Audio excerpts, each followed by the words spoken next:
chose my side, drawn the front line. You wanna save face, came to the wrong place. You raise a white flag, I give the peace sign.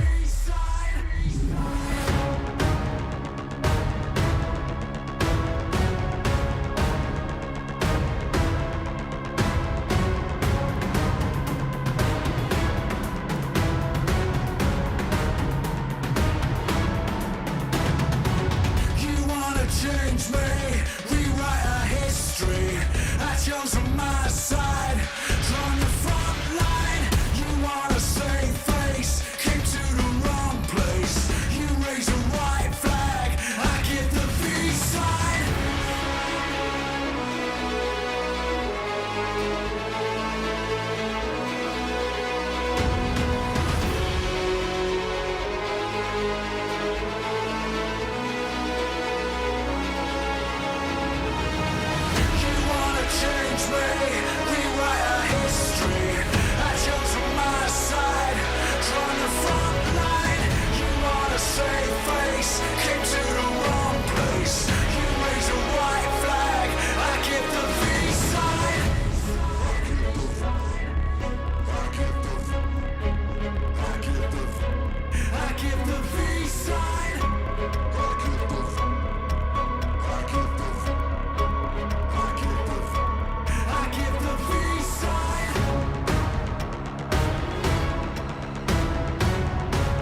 wanna leave you here.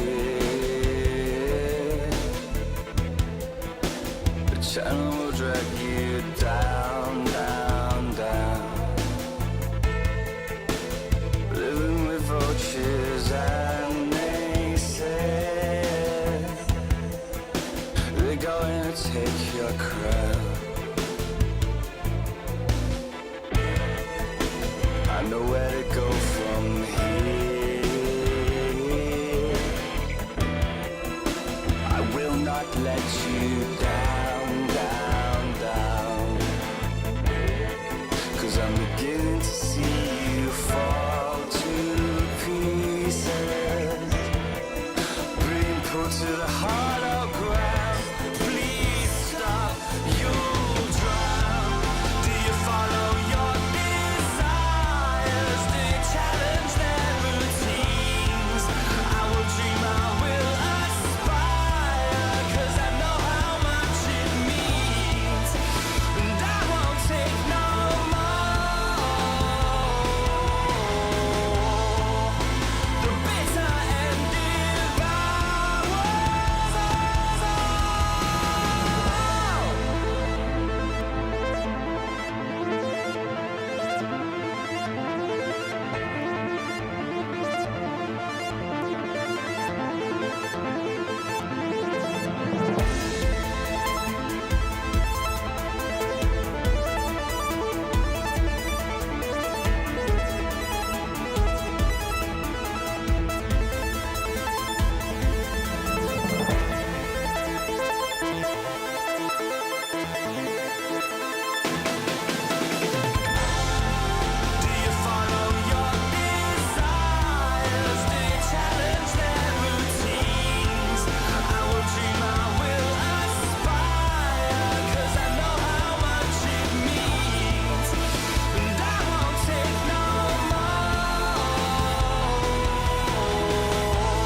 follow the leader.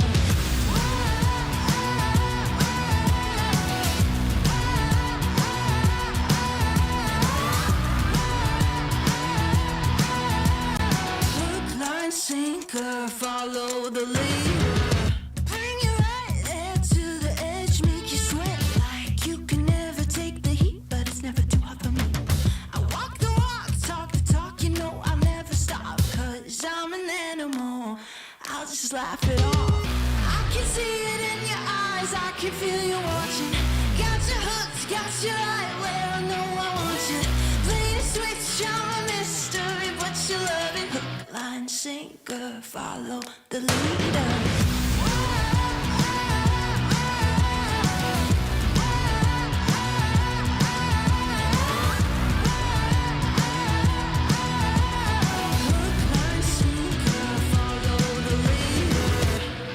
Sitting pretty in the palm of my hand. Got you busy, got you missing me, you can't stand it. Got you desperate, got you wondering where I'm at. If I'll call you again. Got you sitting pretty in the palm of my hand. Got you busy, got you missing me, you can't stand it. Got you tasting, got you wondering where I'm at. Hook, line,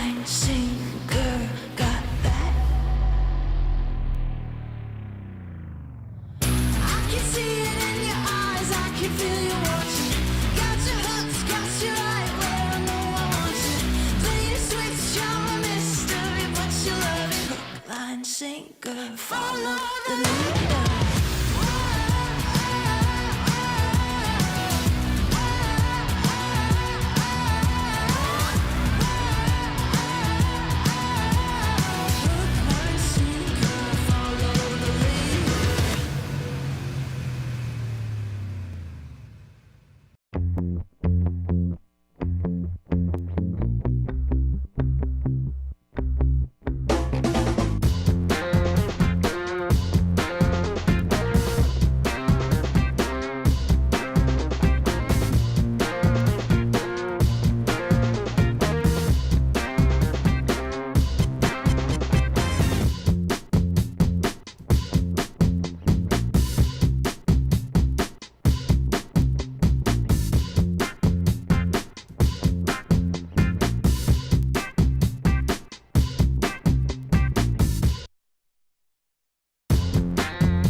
Actions on my side, drawing the front line. You want a safe face, came to the wrong place. You raise a white flag, I give the V sign.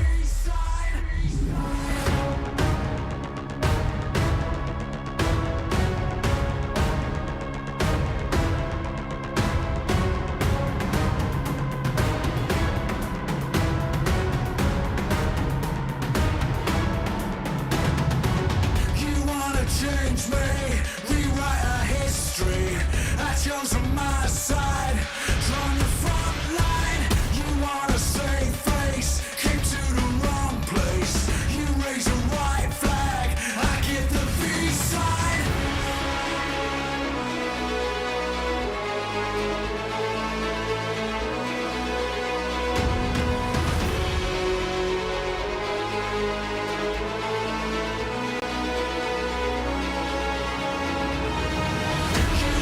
Change me.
There is a place where you can elevate what's hidden inside, where you can reframe yourself. Sonomi means the new you. The you can step into. Because when we know who we really are, we become unstoppable. Enter new dimensions of you. Sonomi.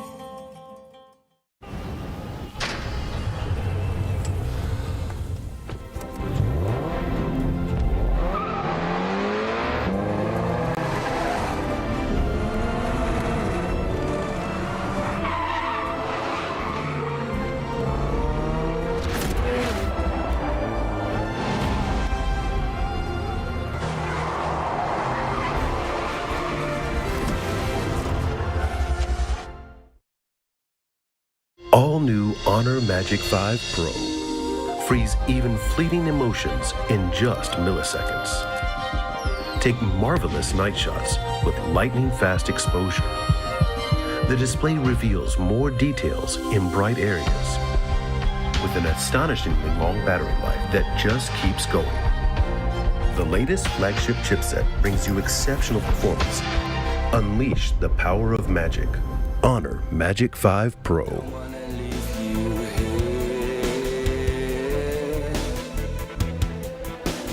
Channel will drag you down, down, down. Living with vultures and naysayers. They're going to take your crown. I know where to go from here. I will not let you down.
treat you right where I know I want you.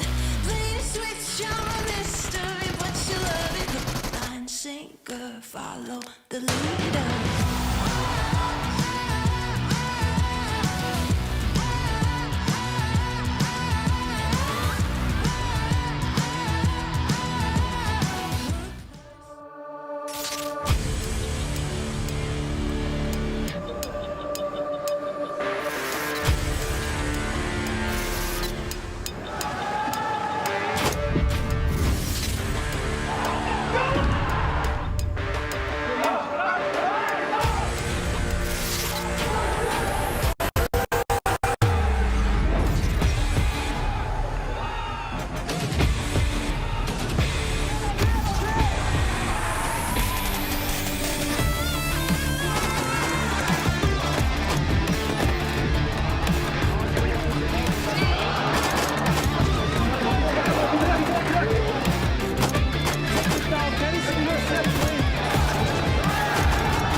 Hey everyone, welcome back to PMWI as the main event is about to kick off. 16 of the best teams in the world going head to head here for $2 million in prizes. You're not going to want to miss this, so let's jump in.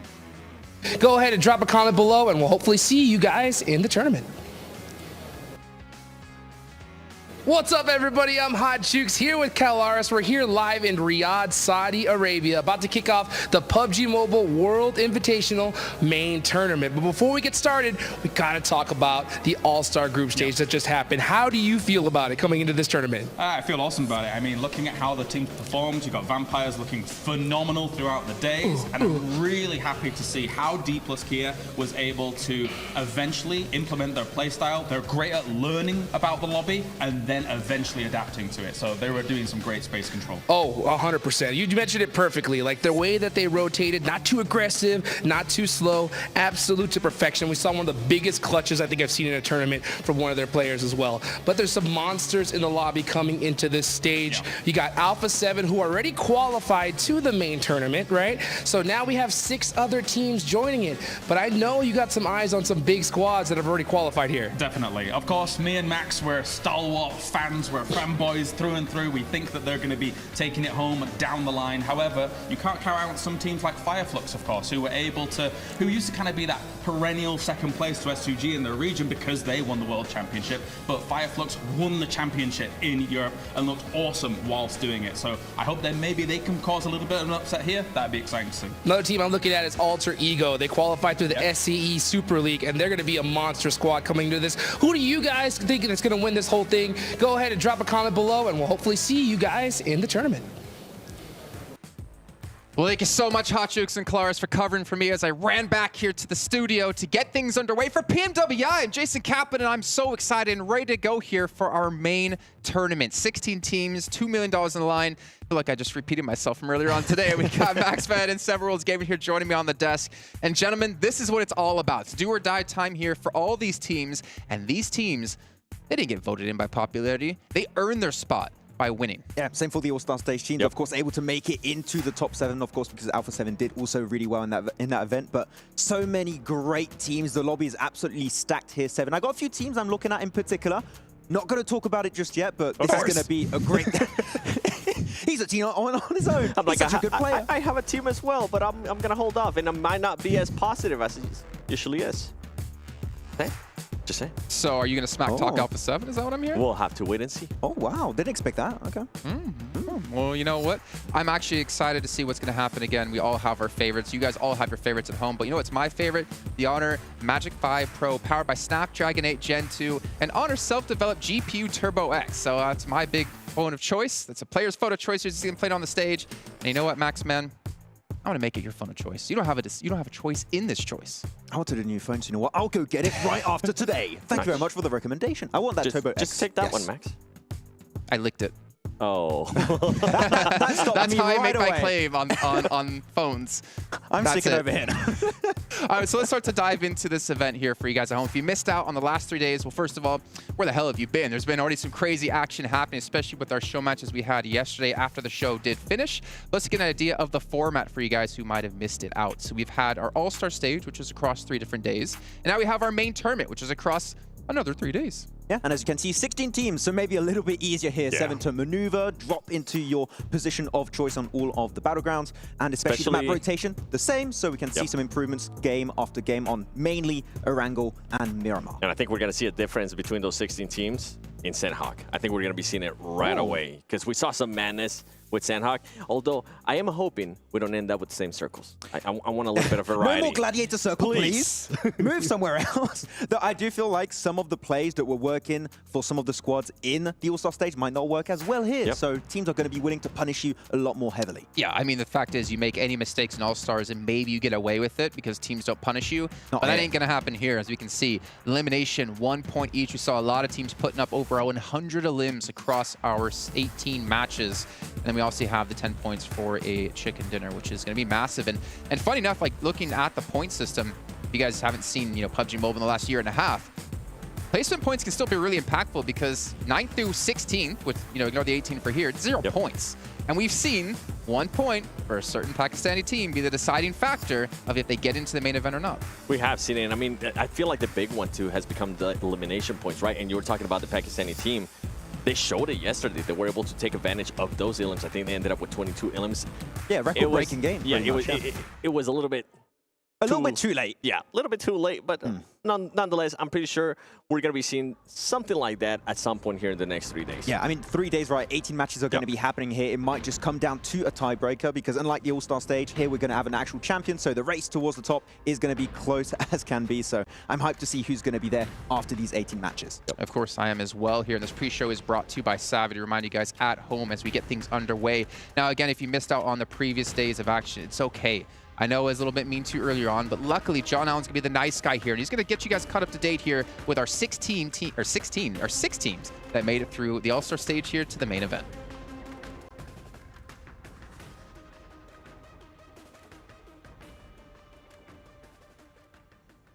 Teams that qualified from this stage.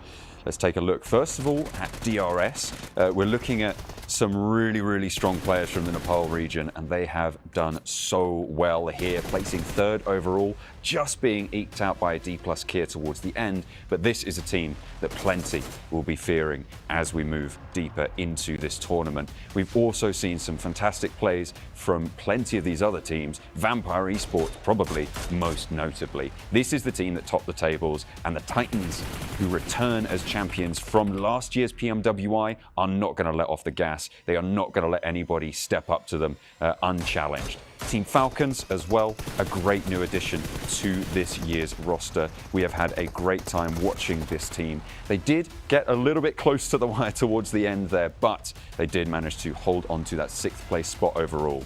The Gladiators, a team that everybody was looking at coming into this tournament, with Kitsune's phenomenal play in that buggy as well, saw themselves safe in that 4th spot. A little bit lackluster from what we'd expected, but in general, they kept their heads high and kept themselves in the running. The Infinity IQ squad, they were at the bottom of the bubble and need to step up if they want to stand up with the big dogs in the main stages. We've also seen Dplus KIA do phenomenal things. Saden, most notably, has done phenomenally well in this clutch specifically. The guy was absolutely on fire. Saden cannot be challenged here. These teams have done so well to get this far, but there is still a little bit more of a way to go for them. So hopefully they'll be able to have the best of times and the best of chances over in the main stages. Hopefully that got you guys all caught up to date of what's going to be happening here and the teams who did have to fight their way through into the main tournament. But the team we have to start by talking about here is, well, pretty much our reigning champion. They've won 3 out of the 4 total PMWI events over the course of this year and last. Vampire Esports, what is there to say about them, Max? They're pretty good. They're pretty good. They're pretty damn good. I mean, you talked about placement points still being highly relevant, right, in this new point system. And, I mean, they still keep getting themselves chicken dinner after chicken dinner, always reaching those podium finishes. They can frag out so efficiently. Yes. And really, their map knowledge is second to none going into this. Like, we see them go for moves when they have literally no information because they know how valuable specific positions actually are. And I feel like in a lobby like this, when you have 2 teams less than the All-Star stage, it's going to be even more powerful for these next 3 days. It is, and what was more impressive to me out of Vampire Esports is the way they were able to just change their playstyle. Right in the first day, we saw them being super aggressive, being able to get to places first. And in the second day, they decided to be a little bit more chill, but they were still able to put up just almost as good numbers as day 1. And that right there was super impressive to me. And also Tony K, we were able to see a big step up from him. Yeah. He almost, you know what? We're gonna stop talking about his mess up at the beginning of day 1. Yeah. I love how he's saying they were pretty chilled. They still got a win. Yeah. They still got really good points throughout the day. So no, even the chill Vampire is a deadly team right now. Yep. Well, the fact is, right, the first day, they got themselves 78 points. Actually, I'm trying to find on my notes where it was. They got, 78 points. The second day, they got themselves 65 points. And we talked to Sertani, or you talked to Sertani, because you're always talking to Sertani, it seems like. He's trying to get a Rolex. they were yeah, he's trying to get a Rolex. They were playing survival mode, and they still got the almost same amount of points. Like, this team, I don't think we've seen their final form just yet. Oh. And when we do see it, things are going to get nasty, because we also had Uzi playing for them yesterday, and now we've had all 5 of their players get some reps under their belts.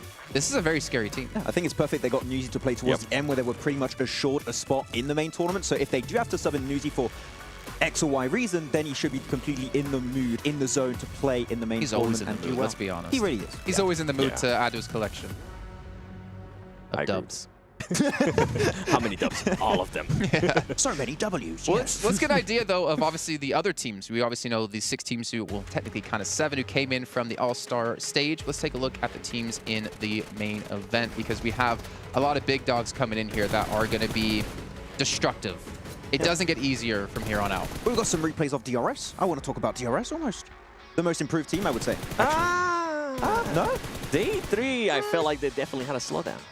A little bit of a slowdown, but I feel like day 1 to day 2 adaptation has been the biggest improvement of the tournament, by far. Definitely the biggest improvement, but I did not appreciate that slowdown out of them on day 3, especially going into the main event and allowing the Dplus KIA being able to pass it for that 2nd place. I wonder how that's going to be affecting them. Nonetheless, they are here in the main event, but still, I think this is going to be a little bit in their heads. Yeah, we saw the fragging power from players like Delta, Giante, and Killer 2. I feel like those players are able to show up big on this stage, so I'm interested to see how it's going to turn out. And one thing that out of DRS, right, they were able to become very aggressive, especially after day 1. I wonder how they're going to be able to manage that here in the main event with some of the other teams that we're going to be having, like Star Wars Esports and also the Chinese teams. Yeah, I feel like the transition from that passive playstyle really to try and get positions in the late game circles and that transition into hyper-aggressive to claim strong positions in the late game to try and get those wins, it's really what we lacked in day 1. And if they bring that level of gameplay from day 2 in the main tournament, I'm telling you, they could be at the top of the rankings. I think we're going to be seeing a DRS from day 1 All-Star event here in the main event. I think they're going to be a little bit passive. They're going to be feeling everybody out, and then tomorrow is when we'll probably start seeing them being a little bit more aggressive. I think I want to say a majority of these teams, these 6 teams coming in from the All-Star stage, is kind of like you're playing high school sports or maybe college sports, and then you make it into professional play. You're like a small fish from a small pond, and you become a small fish in a big pond. Not necessarily to discount the quality of teams we've had in the All-Star stage, but just the level of play here has just drastically increased. You're no longer the big fish, which means you might not be able to dictate the pace here. We can see the other teams that are going to be participating against here. And Max, if you were to call out one in particular that you're really supporting, you really have your back on. You know exactly where I'm going to go with this one. Forest, no, okay. Star Wars Esports has to be the team I'm personally looking out for. I mean, you got, of course, the fragging duo here, the Powerhouse 7 that is going to be top and action with new additions in the team, mainly IC, that is an old player from IHC Esports, and another player that we're going to be watching at pretty closely later on in the broadcast on this pre-show. But Star Wars, I'm telling you, with their performances after PMGC and in spring, can do big things here. And I would even say maybe even be the PMWI 2023 champions. I think for me, it's going to be Flux. Now that we don't really have S2G here at the main event, I feel like they're going to have to be that team from Turkey to be able to step up, right?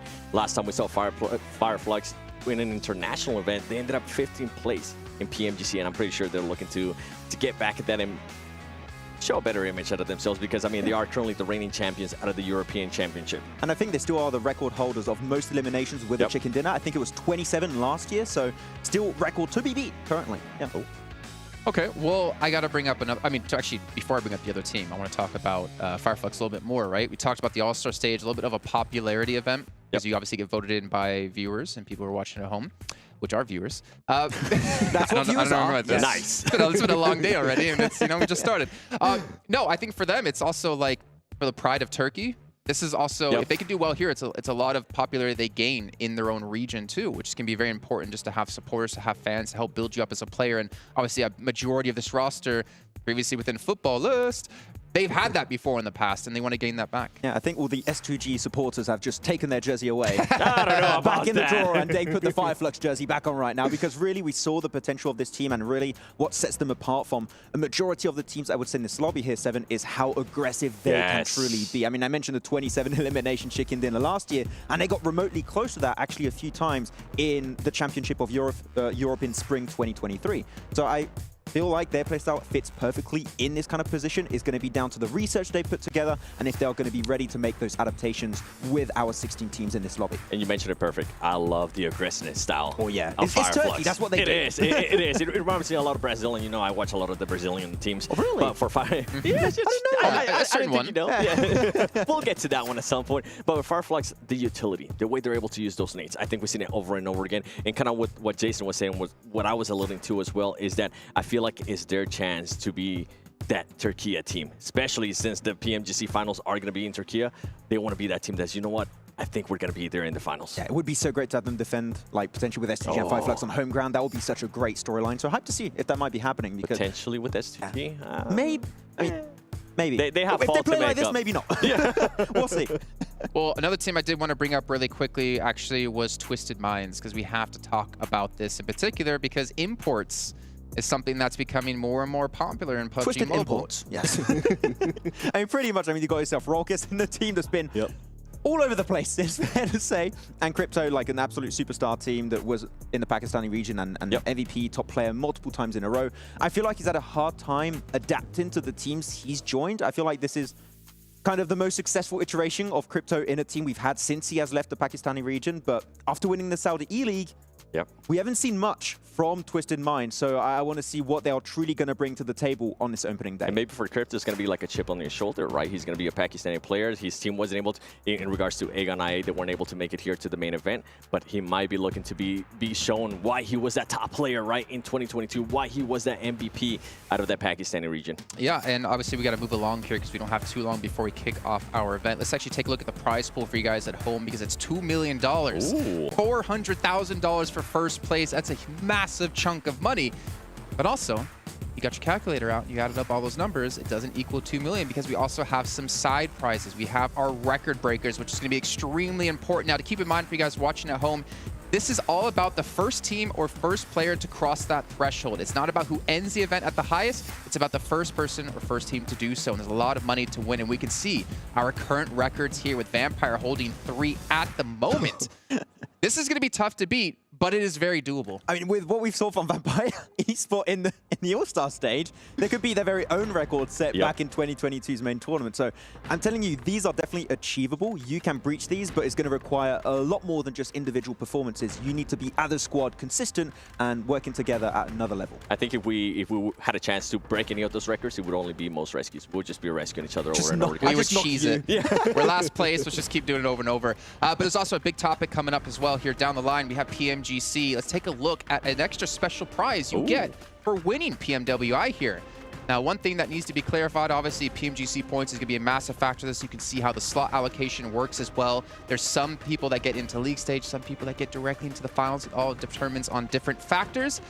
But the second page here is what I'm curious about, if we have that, is the winner of this event. You don't go into PMGC, but you get another slot for your region. So, for example, if we had an NA team here, which gets 1 slot in PMGC league stage from points, if they won this event, there would be 2 teams from PMG's plus 7, 2 lost that teams NA. from PMGC points that would make it in. So that's extremely important here for some of these regions where we have these powerhouses. The only downside is if you're the team to win that for your region and then you don't qualify for PMGC, you'd be like, okay, I get like 10% of your earnings. Yeah. That By the would way, kinda suck, yeah. why you had to use an 8? That was like... Because we were doing NA. It's the easiest region That's to the 6 worst play. They're not even example to here, use. though. Could have used, I don't know, South Asia or something. But no, Brazil, maybe? Yeah. NA. NA where? Huh? Who? Yeah. What? That's You know, what I at 7, you have to work NA, so I would let's head down to the stage just so we can all be quiet here and get things kicked off here at the event.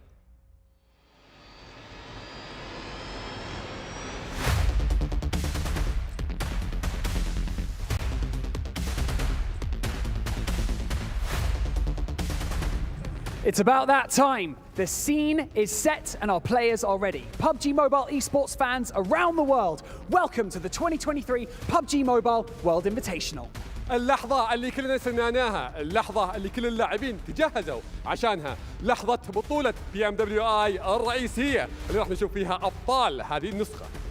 16 teams enter the Gamers8 arena and battle for supremacy here on the main stage. We've got $2 million up for grabs, the PMWI trophy, and of course, all those bragging rights. So trust me when I say, things are going to get spicy here. 16 فريق جانا من كل أنحاء العالم معنا أقوى الفرق وبرضه في نفس الوقت زي ما احنا شفنا قبل أن الجوائز هذه البطولة $2,000,000 غير الكأس وغير اللقب. راح نشوف في المنافسات هذه منافسات راح تكون معنا غير طبيعية. The best teams from all over the world competing under one roof. What could get better? My name is Banks and I'm your host, and joining me here on the main stage is none other than my co-host, Atik. معنا أقوى الفرق زي ما قلنا لكم فيها راح يتنافسون كلهم تحت سقف واحد في هذه البطولة. راح نبدأ هذه الرحلة معكم مقدمكم عتيق باللغة العربية ومعنا مقدمنا باللغة الإنجليزية بانكس. So let's kick things off by welcoming our teams to the main stage. والحين أعزائنا المشاهدين خلونا نرحب ب 16 فريق معنا على المسرح ونبدأ لكم فيها المباريات.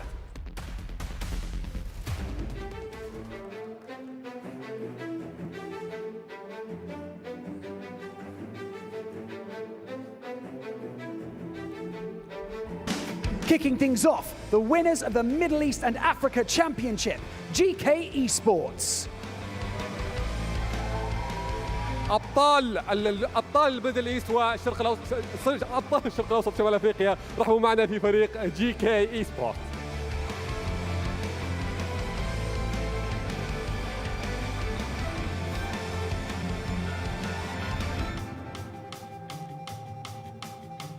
Stepping onto the stage right here, the winners of the European Championships, Flux. ومع ابطال اوروبا رحبوا معنا في فريق فلكس.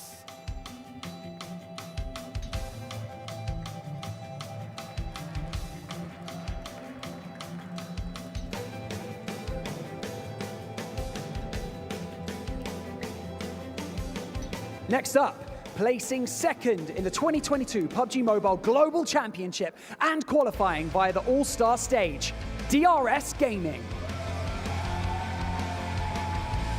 وصيف PMWI. I don't have it.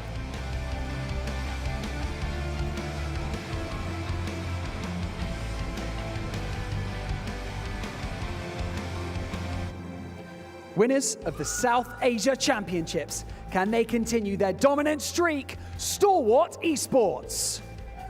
ابطال جنوب اسيا PMPL رحبوا معنا في ستالوارد اي سبورتس.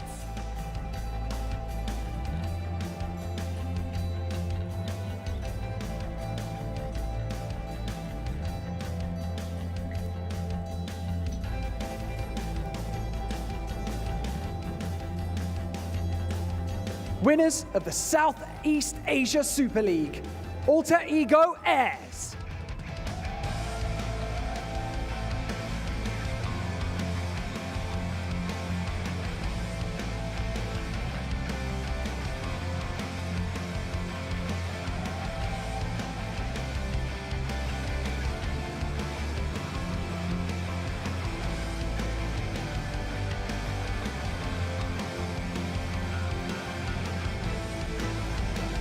winners of the 2022 PUBG Mobile Pro Series Fall Finals, and qualifying via the All-Star Stage, Dplus KIA.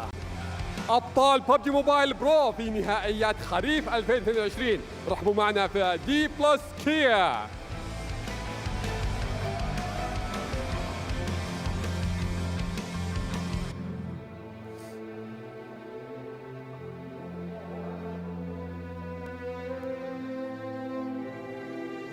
And now, entering the stage after placing second in the Southeast Asia Super League, Box Gaming.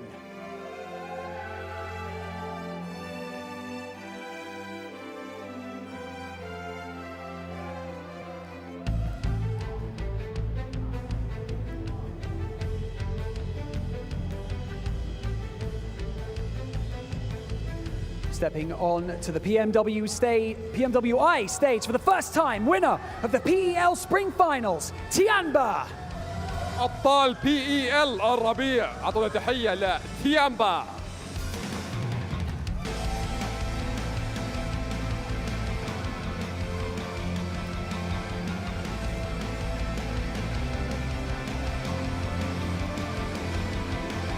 Stepping onto the stage, placing second in the PEL Spring Finals, 6-8.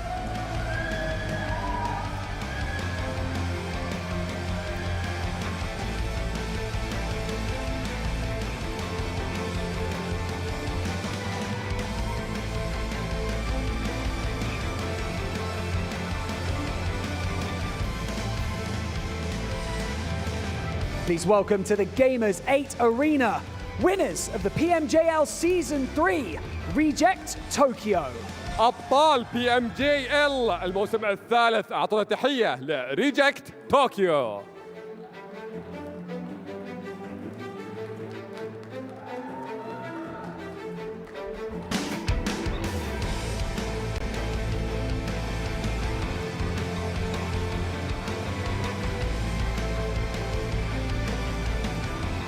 And now, on home turf, representing Saudi Arabia and winners of the Saudi E-League, Twisted Minds.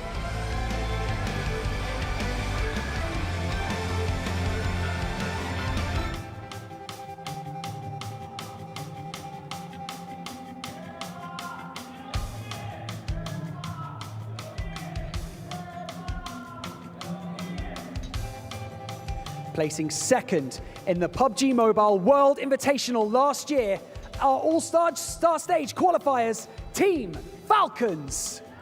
الوصيف ل PMWI العام الماضي والتشكيلة تغيرت معنا، لكن خلونا نرحب بفريق تيم فالكونز.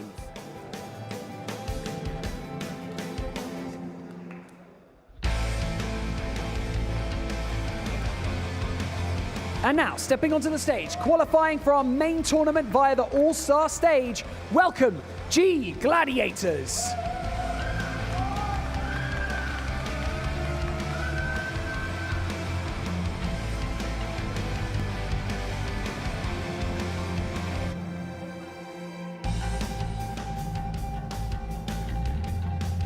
Some familiar faces about to take to the stage. Third in the PUBG Mobile Global Championship. Second in the after-party showdown last year. It's Alpha7 Esports. المركز الثالث ل PMGC ووصيف العام الماضي لجيمرز 8 افتر بارتي شو داون. رحبوا معنا في Alpha7 Esports.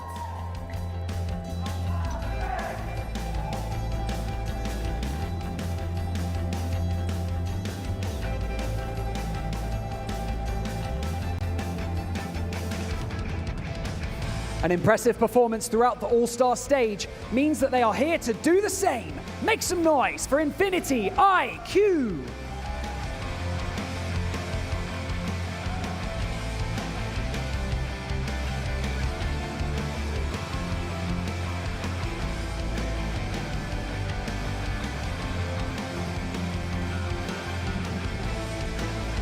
And now, your reigning champions of the PUBG Mobile World Invitational and the After Party Showdown. Welcome to the stage, Vampire Esports. حامل لقب PMWI وأيضا حامل برضو لقب PMWI After Party Showdown لعام 2022. رحبوا معنا في Vampire Esports.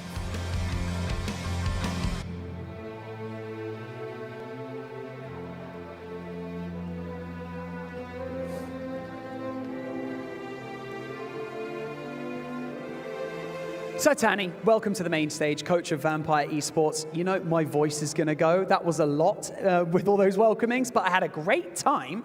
Welcome back to the main stage. You guys are reigning champions. So I just want to know, does that add any pressure, being reigning champions and coming back to this stage? Yeah, I think there's a bit pressure because the thing is, become a champion is hard, but to defend the champion is more harder. So we would like to tell you guys, yeah, we have a bit pressure, but yeah, we will do our best and hope you enjoy it. سألنا المدرب إنه كيف كانت المباريات بشكل عام وحتى برضو تواجدكم الحين، هل فيها ضغط عالي خصوصا انكم فزتوا في المباريات الماضية؟ قال اكيد ان فيها ضغط وحاسين بالتنافس العالي فيها لكنهم قدها باذن الله. Well, it seems like another congratulations is in order because you placed first yesterday on the All-Star stage, but you know, you have to come back into this tournament refocused. So how did you do that with your team? Yeah, yes, for last night we didn't sleep well because we were really excited to become back in the main stage. So we are always focusing on the tournament so much. So I think every game, every second, we will do our best and yeah. سألنا المدرب انه صحيح بعد ما فزتوا في الأول ستارز قبل او اللي كانت معنا بالاصح امس، فكيف تقدرون تدخلون معنا اليوم بالثقة العالية وحتى برضو بالتركيز على الفوز؟ قال بكل امانة ان امس ما نمنا زين لان كلنا مبسوطين جدا في انتصارنا امس، لكن اليوم باذن الله راح يكون تركيزهم كامل على الفوز. Now let's focus on the main tournament. Okay, we have a lot of different teams coming into this, you know, the best teams from all around the world.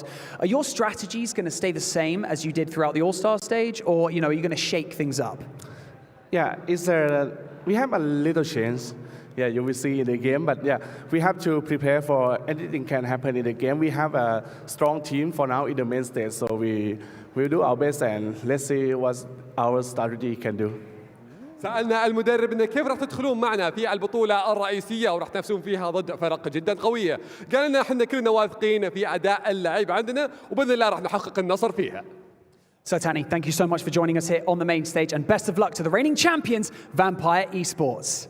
So, Atik, 16 teams enter the Gamers8 stage. 18 matches, $2 million, but only one winner. It is time to begin our 2023 PUBG Mobile World Invitational. So without any further ado, let's head over to our casters who can break everything down before our first map.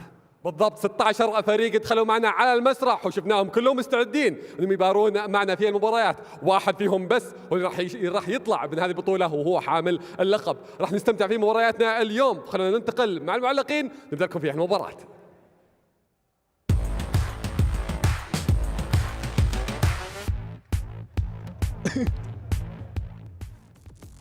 Why laughing? Which one do you guys like? Why laughing, Seven? What's so funny? Did you like the future one? I think that was my favorite one. But the alter ego mask was also pretty sick. Really like that one too. Alpha7? Korea wasn't there. I wonder where he is. You almost got me. Max, every show here, we've been doing a player to watch, or LG player to watch.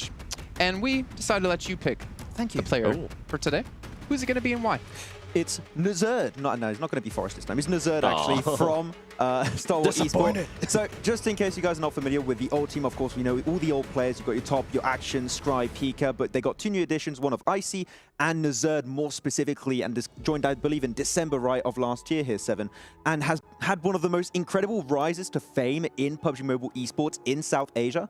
And you don't have too many Mongolian players that really are that strong outside of like these teams of Star Wars Esports and IHC, but really he stood to prominence in such a short amount of time, was picked up, and after his performances in PMWI SA Championship, he is personally my player to watch that can just elevate the playstyle of Star Wars that's already incredibly high to even higher heights, if that makes sense. So we'll have to see how that's going to work out. What's crazy now is with the additions, right, of Icy and Nerset is the depth of that roster. I mean, they still have Pika, they still have Action, they still have Top, they still have all these other players too. We were talking about Vampire, right? When are they going to be able to put in Newsy? And when they do, how is he going to be able to do because of the depth that they were able to build? And I think now with Star Wars, the way they're going to be able to bring that roster here, the biggest question for me, and I don't know if you're going to agree with me on this, Max, is how they're going to be able to start the tournament. If they start off slow, that's going to be a big question mark for me because we have seen it over and over again. This is a team that sometimes starts slow, and when they start picking it up, it's just a little bit too late.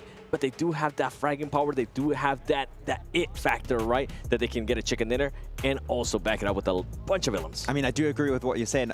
All I can say is I hope it's not going to be too late when they start picking up the pace. And if that is the case, I can tell you they can definitely compete with Vampire Esports. Hopefully win the whole event, but it just needs to be that little bit quicker than what we saw in PMGC. Oh, yeah.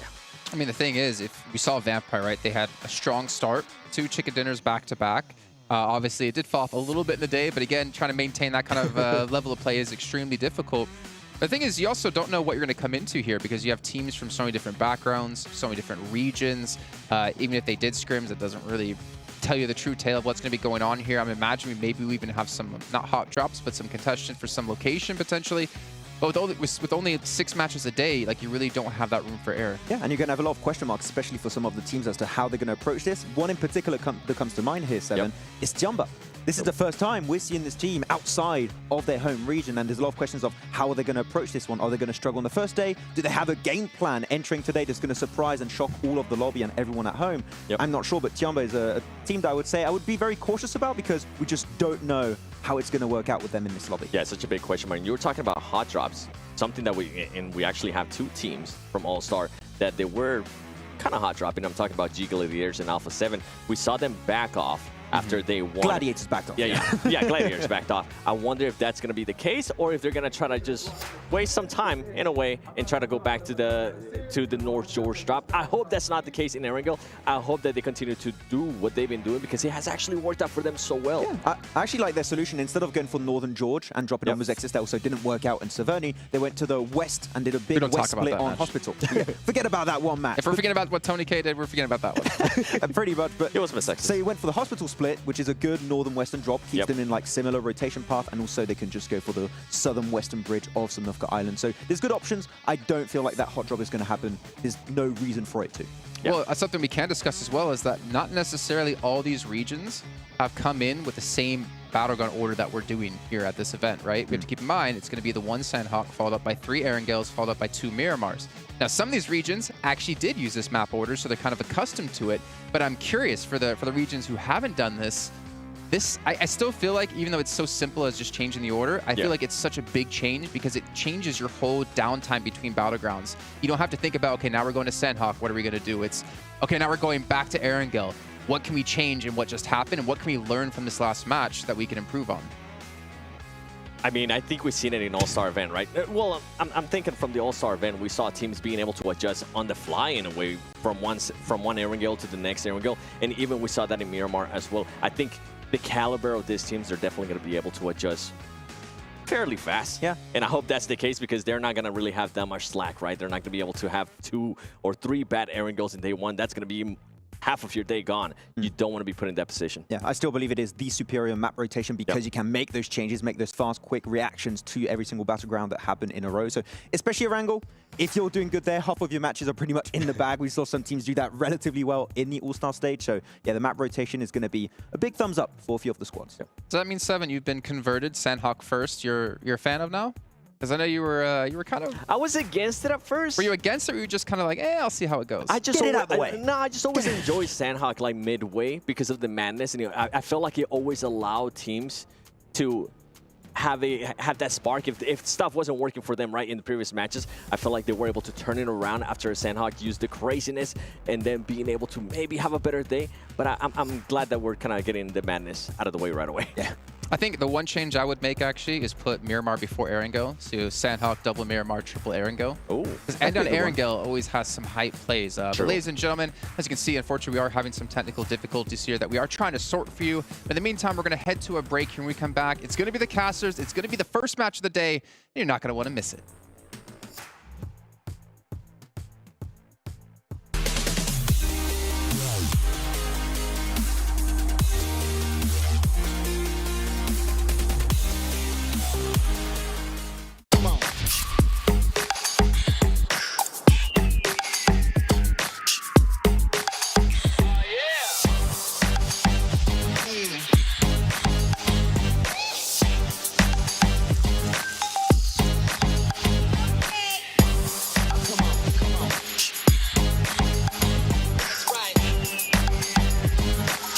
All new Honor Magic 5 Pro. Freeze even fleeting emotions in just milliseconds.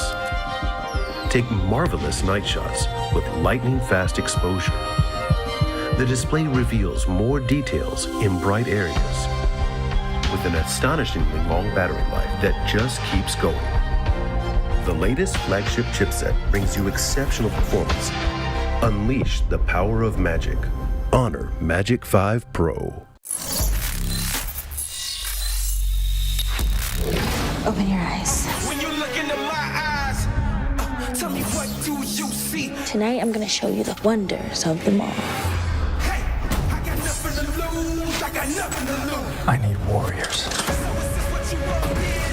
You wanna war? Show me what's up then. I'll be ready to bust in. Take everything, leave 'em with nothing.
Xin chào mọi người, mình là Bensu, đến từ team Infinity IQ.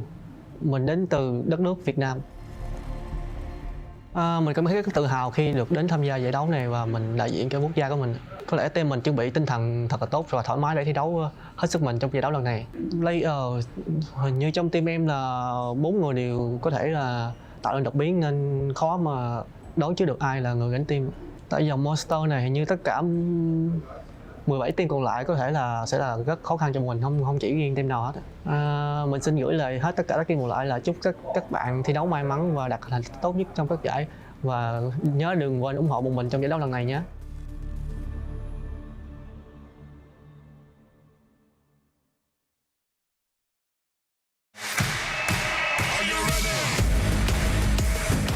Всем салам алейкум, меня зовут Дамир, мой никнейм Акзер, я играю за команду Falcons, и мы представляем нашу страну Казахстан. Я себя чувствую очень хорошо, тут очень круто, здорово, организация турнира на высшем уровне, а наша команда готова, и мы покажем хороший результат. Мы готовились очень долго, потому что мы прошли через голосование, и у нас было достаточно времени на подготовку. Наши сильные стороны — это, наверное, наша атака, потому что мы очень агрессивная команда. Все команды здесь очень сильные, поэтому к каждой команде мы готовимся, готовились, каждую команду анализировали. Поэтому не могу выбрать отдельные команды, потому что все очень сильные. Всем удачи, развлекайтесь, ребята.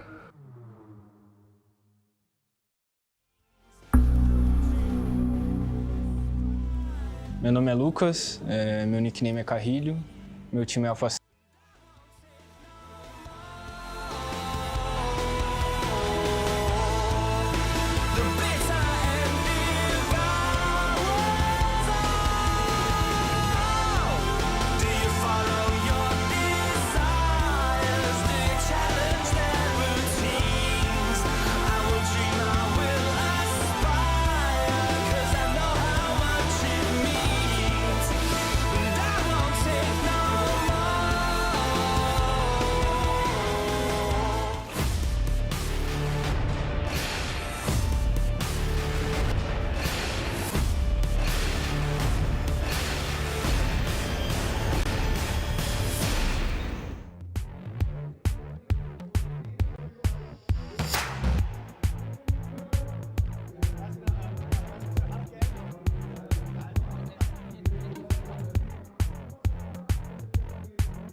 What an exciting first match here at PMW. No, I'm just kidding. We haven't yet started the match. Unfortunately, we're still having some technical delays that hopefully we'll be able to sort through quickly. Everyone is on it. The best minds here in the event are working on it. And we got the best minds here on the desk. We got 7 and we got Maxman. I thought you were going to not say my name. He's been really nice today. Oh, thank you, Jason. Huh. I'm hearing we're going to play a little game here. Oh, no. I don't like where this is going. Math? I don't know what it is because you guys keep talking when I'm being talked to. So let's have a moment of silence here and I'll figure out what the game is. Let's hear. What is this game? So we're going to have a video shown to us, a portion of it. It's going to be a portion of the map. And we have to guess where it is, what map it is. Nice. Okay. So it's like Geo Map. I'm not going to say the whole name. I created that a few days ago, so I think I know the answers. Well, this game is over. Good luck, 7. I'll let 7 play. Good luck, 7. I'm going to be like Let's Max do it. with Let's math. go. You know, actually, you created it, but it was my idea. Really? Yeah. Oh. I submitted the idea. It's like in my box. I don't like this. Well, originally it was supposed to be like a picture of a spot on a map, and you have to guess where on the map it is, and the closest person to it would be the one to do it. But from what I understood, we're just guessing what map is it on. Oh. Oh, the ones I gave were all on the same map, so okay, that's probably not what I did. map was it? So maybe I have wrong info. What map was it, Matt? Erangel. Oh, nice. I'm ready. Hit us with it. Come on, we're waiting. Let's come in. We're ready to play. Hawk. So, I mean, yeah, okay. School. Trifecta. What school did you go to, Jason? Back in my day. Back in my day, I had to walk 10 kilometers to go to my school. Oh. How old do you think I got? How old do you think I am? Exactly. Exactly. Sanok again. Is it the same? This is just Sanhok. This is Sanok. School. Hey, oh, where exactly do we have to guess? I don't know. Yeah, Did so- we? Is that what they told you? Wait. I don't know. Oh, so it's trifecta. Oh, bitch, yes. Good job. Yes. Yes. GG, sir. Do we have to guess where it is, or was it what map? I guess. We're 'Cause I was going told even what map. further and beyond. Okay. Oh, just wait, what? Just where it is. So, We were double right then. yeah. Sanok trifecta. Map and where it is, I feel like. We're that good. Nice. Okay. Hit us. Sanok again. School. This Isn't is, that behind the bootcamp hill? Behind bootcamp hill? Remember, you did No. these, Max. No, I didn't do these. Okay. I only did Erangel pictures. I like how he's like, huh, I think it's there. What do you got, 7? I know what you're thinking, but it's not that one. Actually, that little... The real question is, right? Maybe between boot camp and Paradise Resort. There's a lot of... Yeah, but It's between the east and the west coast. It's somewhere between those two spots. But are we even being given the answers to the question? all right, play it. Is there an answer in Yeah, the I think video? this is like the going from boot camp to Paradise Resort. If you take... Oh, is it? Oh, it is. It is. It is. Yes. I don't remember the name because it doesn't really have a name. It doesn't really have a name. It's That's pretty the much issue. just between I boot got camp you. and Guys, I Paradise got you. I know Resort. the name. What is it? Tell me. School. Calm down, Forrest. Whoa. Hey, you got Forest. You got Alpha7. I got School. Whoa. I haven't actually used to that much Where yet. do you drop school? Okay, we have another one for you. Now, I need you... Wait, before we play the video... Oh. Okay. Okay. I was going to say you have to... This is a warehouse. You have to ding yourself in. Okay. Warehouse in... Oh, Okay. Wait. Oh. a warehouse in Sanok somewhere. Where exactly, I don't know. So we got a solo show match now, I'm hearing. Is this just Sanhok? This is a roof. You know where it is? I mean, it's Exactly. Sanhok. There's a few buildings that look exactly like this. I'm thinking one of the warehouses restart. west of Can Quarry. you restart that video real quick? Why? You don't really see anything extra. Yeah, you do.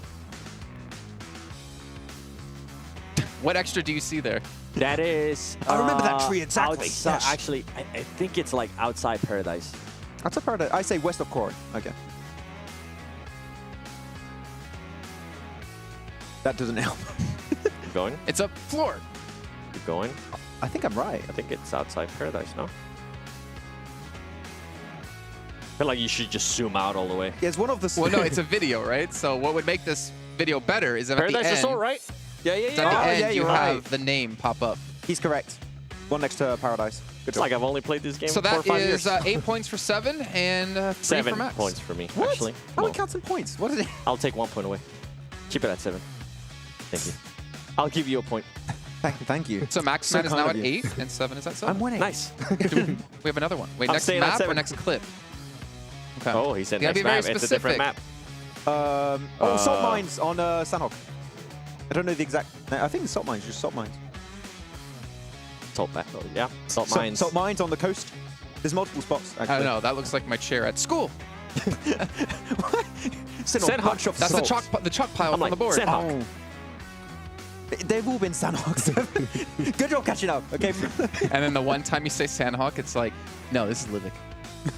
Should throw a wild one at This you. is Nusa, I actually, hope yes. not. Throw out some Karakin. Do we have more? I wonder Wow. how the audience How many is more doing do we too. have? Sandhawk. Pinam. I was going to say Painan. Painan's a good one. We got our answers locked in. Let's see. Where is it? If you see a river, I it's feel like it Painan. is. Yeah. River. Show me the river. Pinam? Where's the river? Pinam. Oh, no. Wait, what? Actually. Did Hot Jukes just scream Sandhawk? Wait. Wait. Pause it. Pause it. No, let him play it more. No, pause it. Wait. Go back. Pause it. The perspective is actually getting me. It's looking Yeah. like a different angle compared to what we usually It used to looks see. like Pinam. So production, what is it? It's Where not is it? Painan. No, it's definitely not Painan. I don't think showing this the video over is gonna magically make us know where that is. Camp Charlie? No, well, that camps don't look like that. I don't know. I mean, No, France Sam- camps. Well, no, you want the Kampong? answer. Oh, We want the Kalash. answer. Kalash found Kampong. Okay. It might be Kampong. It could be. What James said. It is. He confirms. Nice. Okay. He's a referee. Plus 2 points. Do we want the casters to join? Yes. Yes. Hot Jukes wants to join. I don't know if that's actually throwing you in or not. Oh, no. yeah. I am Colaris' here. laugh? I'm ready. Bring it on. Nah, it's more like. That's Clara's laugh. Oh, okay. That was Okay, sorry. Clara's laugh. Okay, pretty we have good, another one. actually. We have another one. First to Bring it. answer Sandhawk. correctly. Oh, Sandhawk. Oh. Boot camp. Yeah, it's boot camp. Actually, No, actually, it's not. No, it's not. It's it's that. Camp Alpha. It's Camp Alpha. Hot Camp Alpha. Camp Alpha. I like how Clara's like, no, I don't want to play. And then he's like, oh, I have an answer. I knew it was Camp Alpha, and I put my headset on. Yeah, you see the mountain in the background. He Yeah. said it. He only wants to play when he wins. So he always plays. Well, none of you guys knew it was Kampong before, anyway. Kampong? I believed it Should I was. take my headset off again? Leave it on. He's given up. I don't know. We need the Next master one. here to school some people. No, You're the school. referee. Yeah. What? I swear. If this was Aaron Gelman, There's not even school in I'm gonna Sandhawk. be Sandhawk, I so somebody- know, somebody but what if believes there's it's just similar. randomly Yeah, one yeah. in school and I'm just like, I told you guys. Give us a Miramar one. If we can. Yeah. Do we have more? Is that it? Wait, Oh, how many more do we nice. have? Maybe that's better than me asking every single time we see what if we have more. Infinite. No. 15 more. 15 more. That's 50. right. Give it to Nice. me. Are they all on Oh, Sandhawk? 1-5, 1-5. I Yeah. hope you guys get comfortable at home. Quinceañera. Let's see. Just show me a zoom in of like a rock. You know what I'm saying? Let's go hard mode I with remember it. those Oh, it's a pixels palm perfectly. tree. It's a palm That's tree. Painan. Sandhawk. Hartin. Hatin. Yeah. Hartin. Got it. Yeah. I think it's Hatin. I think it has so. to be. Or is it You got, no, Lakawi? you got no terrain in the background, and that palm tree is in Hatin, I think. That you in the know behind of. it. No, it's too far away from the coast. Nope. It's off the. It's- It's off the Oh, coast. that perspective got me. Oh. No, it's No, not. it is. It is. It's Hatin. It's I'm a Hatin. gamer. Yeah. You got the mountain, the gladiator mountain. Yeah. I'm a gamer. The Gladiator. We don't talk about the Gladiator. We don't talk about it. Who's keeping score? You guys guys are are at supposed to be production. keeping score. No, they're not. Everyone at home is keeping score. How's everyone at home doing? I can't wait to go back and just look at the chat. I do have confirmation that every viewer guessed all of them correctly. So, I'm going to retire as champion. That's I it. got lost. I'm out. Take it to the bank. Yeah. all right, next one. Let me step off my box. Sandhawk. Isn't that Cow? Cow? What? Cow. That's- Cow. Is it the docks? North. Next to the north. North. North. Next to the north. Yeah, Cow. Yeah, that's Cow. Yeah. Yeah, it is. White Walkers. Oh. Have you ever heard of the I see your docks? culture. All right. Cow? We got it right. I Yeah. think we all got it right. Could it be cow? It was. Indeed. Locked it in. Max and I Colors? got it right. I got it right. Yeah. Noise. Thanks, Mass. I mean, we Max. can. Mass. Don't call me math. Math. I'm offended. That's your new nickname. 3 times 4. I'm not doing that again. Wait. Don't try me. What is 16. it? Nice. We need to clip that out. He's consistent at least. Okay, I think we have another one. Bridge, northwest bridge to southern western bridge. No, it's not. It's too short. It's too short. I'm wrong.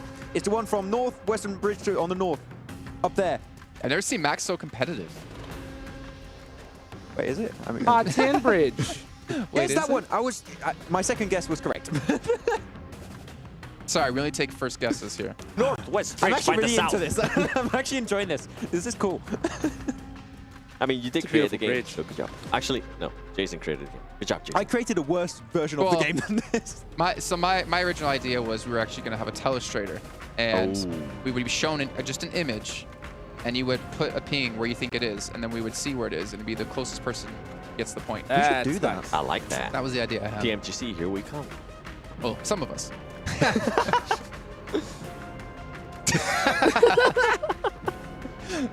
Okay. All right, let's see another one. What do we got? We know somebody that's definitely going to Turkey. Oh no. I want to go. I heard it's very nice to go on holidays. Okay, 7. Come on, I heard we had 15 more. Where's the next are we one? Let's done? go. Is that it? Come on, bring it. Okay. And now. Next one. All right. Yeah. Oh. What's it called? Observatory? No. Stallber. That's not. No. Are you literally just listening to what Kalaris says and That's taking that as not your Stallber. answer? That's not Stolber. No, it's not. It's not. It's not Stolber. I've been lied to. Oh, This is Aaron Gale. I said Milta This is Aaron Gale. You did these. I didn't do these. No, I did a different one. I did a bad version of this. Which is probably why it we're was not just using images. Yeah. Well, I mean, the image is not bad. Milta Next. Power. They're gonna throw in He's school. got many. He's got a map open on his screen. I don't know what you're talking about. This is the racer box. The box is helping him out. Don't worry. If you didn't notice, so did those two. Say what? Hands up, don't shoot. Yeah. Oh, what's that in front of we you? can't Isn't see that it. thing in front of you the other way around? A monitor. Yep, no, on the table. Turn that around. An Honor Magic 5. Nice. Turn it around. Oh. So you can see the lovely little camera on the back. There it is. Okay, but leave it flat on the ground. Now it's flat. No, it's turn the screen to face the table. There you go. Nice. I was running out of ways to explain what to do there. I was like, okay, make sure it's laying flat down. This okay, is well, why you're not an technically he's right. IGL, okay? Oh. I would have understood what you meant If you first can't time. make someone flip their phone, You you can't be understand? IGL. No. Huh? It's very important skill. I wanted to know which way to do the rotation, and I went the wrong way. Can you rotate yourself Ooh. into guessing what this is? Wait. Military. Just military's enough, I guess. Yeah. So it's actually military base. military base. Yes. Yeah, that's the U-shaped building. Yeah. No. Yeah. Wait. No, it's not. Oh. It's Milta. Oh, no. That's No, Milta. It's not. We got bamboozled right there. Wait Okay. a second. Something ain't right. Okay, Milta. It's Milta. We Milta. got baited right there. It is We did. It's the Milta. exact statue also. It is in, the same one. Yeah, it is the same. It's both start with an M. They're playing mind games on us. Diabolic tricked us. This is Diabolic. Diabolic is Yeah. good. Living up to his name. Nice. Yeah. Next one. I like that it's not Sandhawk anymore. Oh, Very hey, fair. military. Beaches next to Fairy Pair. Very fair. Fairy Pair. Military. Very fair. It's the Aegon I8 drop. I'm We don't waiting for mention them that to name. actually put up school. Wait, what? We don't mention that team anymore. That's where I8 used to My play. favorite team? Your favorite team. Nice. Alpha 7. Yeah. Oh, wait. Wait, no, it's not. Oh. No, it's the other pier. It's over to the east side, Near yeah. your farm. Your farm. It's the newest addition to Erangel. It's a different beach. Nice. Thank you for your addition, subjects from over there. You're welcome. It goes in the square hole. Which is already some inside jokes. Let's see the next one here. Because one of them eventually has to be school, right? Watch don't it. say They're just school going to right skip away, it. You're just going to It's not skip school.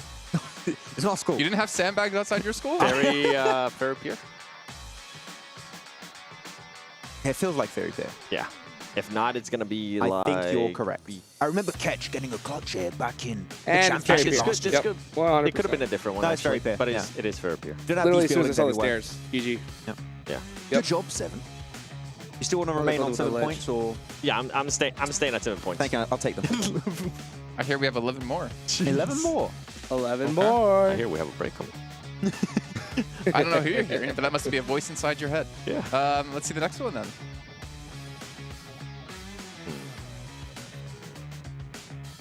Quarry. That's the northern side of Quarry, yeah. I think Seven has one of his earphones off, and don't- he's just I listening. don't. He's just listening to Kalaris right away. Close. You need to start debating them here. Just say school also, I don't know. Just... Oh no, okay, it's the eastern edge. Okay, fair enough. I like how Max is trying to be like exact. I really want to be precise on my guess. I want to hear latitude function. No idea. You're not getting the exact coordinates, okay? We're not going that far. It's going to be C9. Are you counting points right now? Writing a little note for myself for later. Oh, nice. Hospital. Yep. Hospital. School. I was waiting for him to jump on. Okay. Thank you, Jason. It's hospital. Nice. Next one. That was a school 8 right there. What it was. A what? What? School bait? But similar floor. Oh. Yeah. Yeah, similar textures. Yeah. I don't get baited. Yeah. I am the bait. You are. And I am the... Wait, that makes no sense. It does now. What's the next one? Master. It's bench. This is by apartments. Bar says north of East Bridge. He could put his headphones on and play with us. This is... No. See that? I'm glad I said that now because I just made it like lose. Completely. Yes, Naya. Wait, Is that, no, that's not Hold North on. George. Wait No, a it is second. North George. It is North It's over to George. the northeast Yeah. of George. It's like going out to Sarky. Bus stations used everywhere. See? We got tricked. See, that was a Oh, good there's the one. west side. Oh, okay. Oh. Yeah. It's very interesting. I'm still waiting for school to pop up. It's not going to. I think they You're gonna skipped have it your on one purpose time already. taste. School. Milta. Oh yeah, tractors in school. Yes. Think where the tractors are. Hey, it depends where you went to school. This is south. Where are the of tractors? It's not Pollyanna Field. No, They go Garden? No, wait. on. Oh, Rosshawk. Oh, Rosshawk. What? Were you trying to mess with them, Clarence? I'm just ignoring Kalaris. Hey, we're this getting entire closer time. to school. We are getting closer. There might be a chance. Little by Next one. little. All right, next one. Rapid fire. I don't think they can load them that quick. There's actually a position in forest. Watertown. Forest. It's a forest. Grass. Forest Rock. is in forest. Cat Road. Cat Road. That's Cat Road. Cat Road. Dog Road. Ah, crap. Ah. I miss my boy at Cat home. Road. Yas? Yasnai Pollyanna. Road. Yes. Yasnai. That's a build. You got Yasnai. a building there in Yasnai. No. Apartments. Oh, apartments. Oh. Nice. Oh, it is apartments. Yeah. We're getting Did I just closer and get closer one? to school. Did I just get one? No, you said Dog Road. That's right next to a Right after I school, said actually. apartments? That's right next door. Yeah. I don't think we could have school. Well, some of us skipped math class at school, so. What's that? I don't know. I got a negative church. Pachinki Church. Church, yeah, next to Pachinki Church. Pachinki. Yes. That's a famous loop spot. It wasn't that church. It No, wasn't even that's Church by Ruins. Oh. Different church. Oh, sorry. No, that's Pachinki. I got confused. Like some players went to the That's different Pachinki room. one, yeah. Church. Church is so Jamaica for- beautiful. It just makes me want to take a knee. Come down, Tim Tebow. Oh, man, I just got to see the next one now. That's a great reference. Next. That's a niche reference. I'm hearing we have a new game, actually, for the desk here. Okay, great. It's called I Spy. Now, what happens is I find something around the room, and I say, Oh, that's as easy. What? Military. What am I looking at? Has to be. It's a nuclear launch site. Military. Huh? Yeah. Huh. Yeah. Oh, in case those things. Military. Okay, Yep. whatever they're called, yeah. Oh, those things. I remember those things. I'm pretty sure we're gonna hear. If we really can cool. actually hear to like player comms, They like look that's like- what the rotation would Guys, be like. go Go to to those that things. thing. Yeah. Rush it. That's how early days of, I think, PUBG Mobile was. Just you 100%. say random things and Yep. hope your teammate knows. Get to that Left tree. side of Which those one? things. That That one. circle No, not that thing. thing, the other thing. All right. The M4 with the We name got times. 13 left. I want to hear the chat's like favorite call outs. Wait, like pause next it. to the tree, behind the rock. Those are the best call-outs in my opinion. I like Harry Potter Tower. That's my favorite. We're back to Sanhok. Oh, this is a military. This is a tower way up on the top. Yeah, observatory over Novo, right? Oh. That might be it, actually. I think you're right. Wait. No, it's Nope. It's Wait, not. we're back to Sanhok. No, it's Sanhok. No, but it's not boot camp. Camp Charlie? Bravo. Bravo? I think it might be Charlie. It's a camp park. It's not Camp Alpha. It's we a already camp. did it. It's Bravo or Charlie for sure. Bravo. I think knew it was Bravo. We'll never know. We'll never. Next We'll one. never get the answer. We never went to school. They baited you. It's fine. Fine. We got 2 more. This is a great pre-show. Next. Yeah, I was gonna say, wait. Paradise Resort. Paradise Resort, yeah. Easy. Just imagine if we could be there right so now. many times. I know. Dude, I'm actually losing my tan line. We need to go back. I kind of want to tell we can that see a player. story. Oh, there's a guy there. Look at him. Wait, what? It's populated. What? That's Eddie. He's lost. It's an SDG player. Oh, no. Eddie, come back. We need you. All right, we have 1 more or 2 more, I heard. 20 more. Wait, what? Be. What are we doing after this? We're going to Well, start what we're going to do playing. after is actually we're going to get out our Honor Magic 5 Pros, and we're going to play some Pogi Mogi here and just commentate on what we're doing. Nice. That's what we'll do. I'll let down. 10 out of 10. We got the next one, yeah? There we go. Sanhok!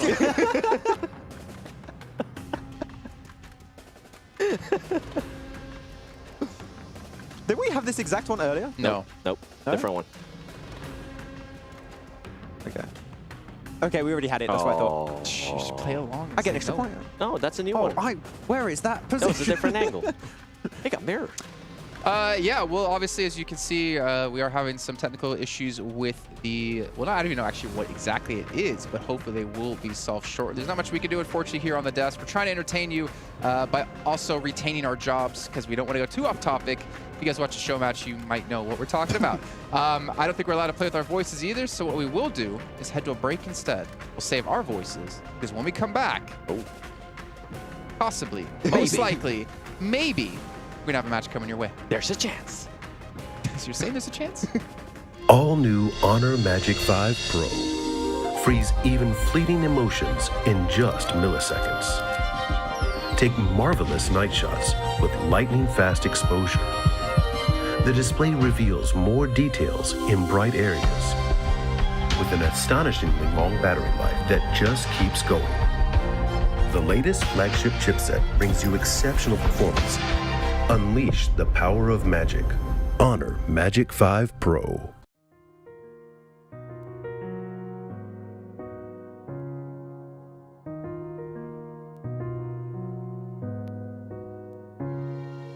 الحياة لحن ولأننا جزء من مقطوعة عظيمة تحركنا تلمسنا تصنع من لحظاتنا ذكريات بديعة لأن الوجبة التجربة المغامرة ياتيك بعد جديد في هيلتون الرياض.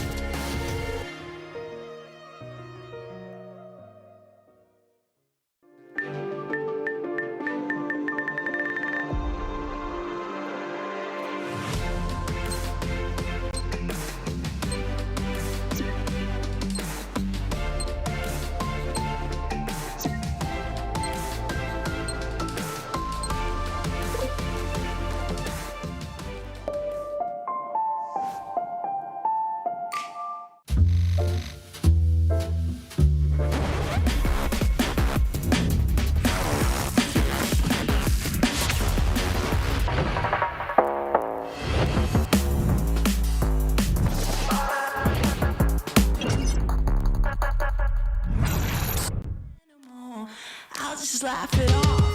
I can see it in your eyes, I can feel you watching. Got your hooks, got you right where I know I want you. Play the switch, I'm a mystery, but you love it. Hook, line, sinker, follow the leader.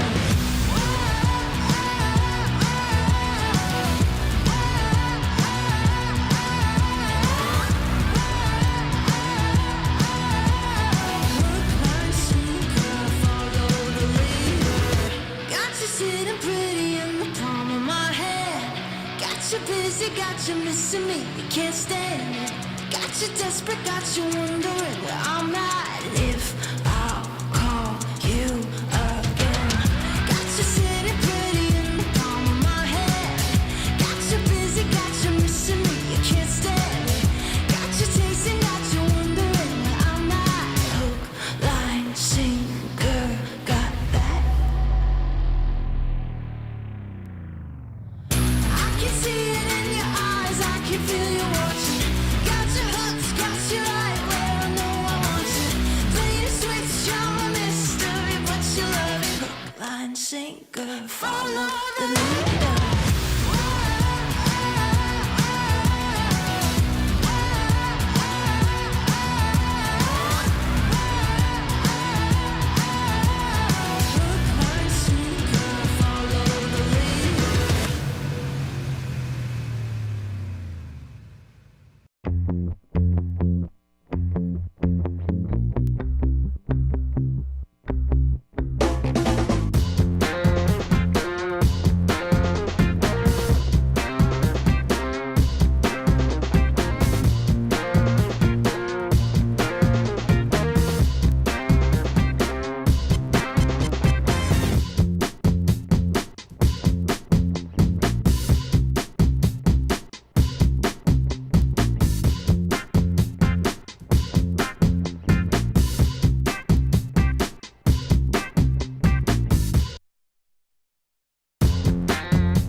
Hi everyone, my nickname is Kitsune and we are from Serbia.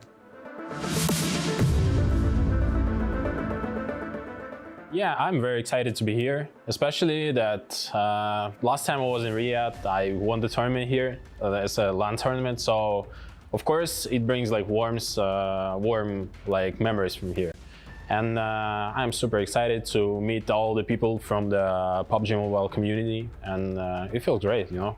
First of all, we bought the phones that will be here on the tournament, and we had like really rough time adapting to this, but now we feel like really strong. We managed to analyze all the teams here, like especially the teams that we've never met at the tournaments, and now we feel like we are very strong. Our team strengths is that we are very good at holding our like positions. We know how to rotate, when to rotate, and we always know how to fight, when to fight, and we can be really aggressive when we need to. It's gotta be Alpha7, you know, because like we meet them like every time. Our strategies, our like gameplay is very similar. They play Edge as well as we, so it's always will be hard time for us meeting them, because you know it's a 50-50 fight with them. We respect them. I mean, guys, if we knock you, you better run.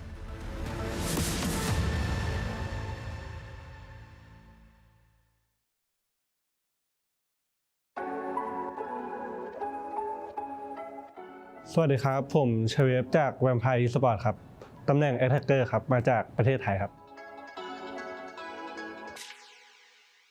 ก็เริ่มเล่น PUBG มาตั้งแต่เกมเปิดครับแต่ว่าเริ่มมาแข่งตอนช่วงอายุ17ช่วงประมาณม.5 ม.6 ครับแล้วก็ที่มันเปลี่ยนชีวิตได้ก็คือคัดเข้าลีกโปรลีกของไทยได้ตอนซีซั่น2ครับแล้วก็อยู่ในลีกมาเรื่อยๆเลยครับแล้วก็จนถึงทุกวันนี้ก็แบบว่าซื้อทางสังกัดซื้อโทรศัพท์ที่ใช้แข่งมาให้พวกเราซ้อมก่อนที่จะมานี่ครับแล้วก็ซ้อมมาเรื่อยๆ แบบที่ผ่านมาเราก็มีรายการแข่งมาตลอดอยู่แล้วแล้วก็เอาตรงนั้นซ้อมไปในตัวด้วยครับแล้วก็มาโฟกัสตรงนี้แล้วก็ทำตรงนี้ให้เต็มที่ครับก็ยังไงก็ความมั่นใจยังไงมันก็ต้องพกมาตลอดทุกการแข่งขันอยู่แล้วครับแล้วเราก็แบบแค่โฟกัสตรงนี้ให้มากกว่าเดิมครับผมที่ผ่านมาน่าเป็นเพราะว่าตำแหน่งเข้าทำมันต้องใช้เนตเข้าไปก่อนแล้วอะไรด้วยครับแล้วก็พอแบบน่าโชคดีเนตไปโดนด้วย แล้วอะไรหลายๆอย่างครับแต่ว่าถ้าให้เลือกได้ก็จะใช้ให้มันถูกไทมิ่งเฉยๆครับแล้วก็ถ้าให้ดีก็ซื้อถ้าให้ดีก็ใช้ DBS ดีกว่าครับ ไม่บอกอะไรมากครับแต่ว่าจะมาป้องกันแชมป์ให้ได้ครับ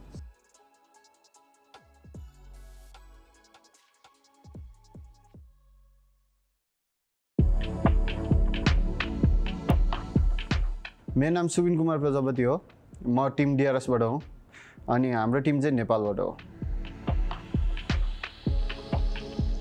हाम्रो चाहिँ अब second time हो official land चाहिँ अब excited नै छौँ हामी यहाँ जित्नको लागि छौँ त्यही हो अब हामीले चाहिँ यो टुर्नामेन्टको लागि चाहिँ अब डिभाइसहरू किनेर प्र्याक्टिस गरिरहेको छौँ दिनदिनै अब टिमसँगै सबै चारैजना खेलेर एकअर्कासँग कोअर्डिनेसन बढाएर प्र्याक्टिस गर्दैछौँ हाम्रो चाहिँ टिमको सिनर्जी एकदम राम्रो छ इन गेम नभए नि बाहिरतिर नि सिनर्जी अझै बढिरहेको छ हाम्रो चाहिँ अब त्यही नै हो हामीलाई अब त्यस्तो डर लाग्ने टिम त छैन अब हामीले सबै टिमलाई चाहिँ कम्पिटिसन ठान्छौँ त्यो कारणले हामीलाई त्यस्तो डर भन्ने चिज चाहिँ छैन अब हामी नेपालको छोरो हो आउँदैछौँ हामी जितेर जानेछौँ जय Gorkhali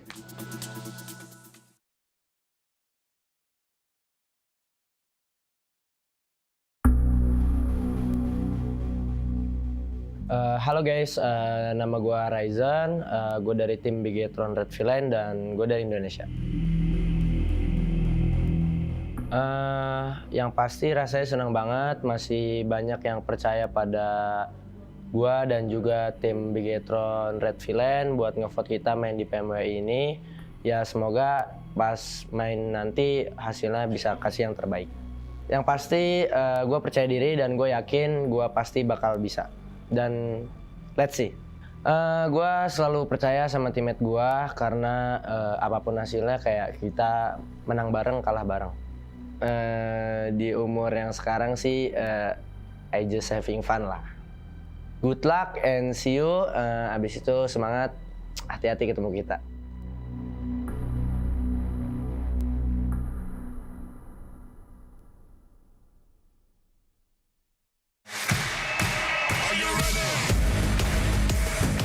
Всем салам алейкум, меня зовут Дамир, мой никнейм Акзер, я играю за команду Falcons, и мы представляем нашу страну Казахстан.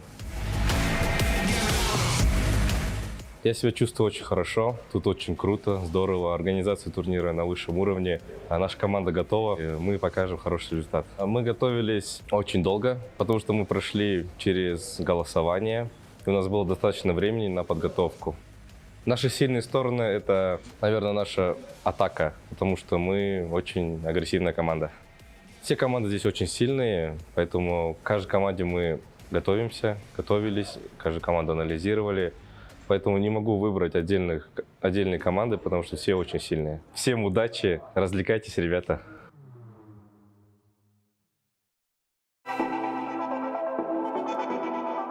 AKM, LAN, Vigendi, Irengal, Pochinki, Breeze, Fragger, UMP, AMR,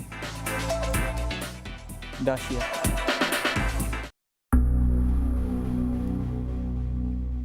Meu nome é Lucas, meu nickname é Carrilho, meu time é Alpha7 e somos do Brasil.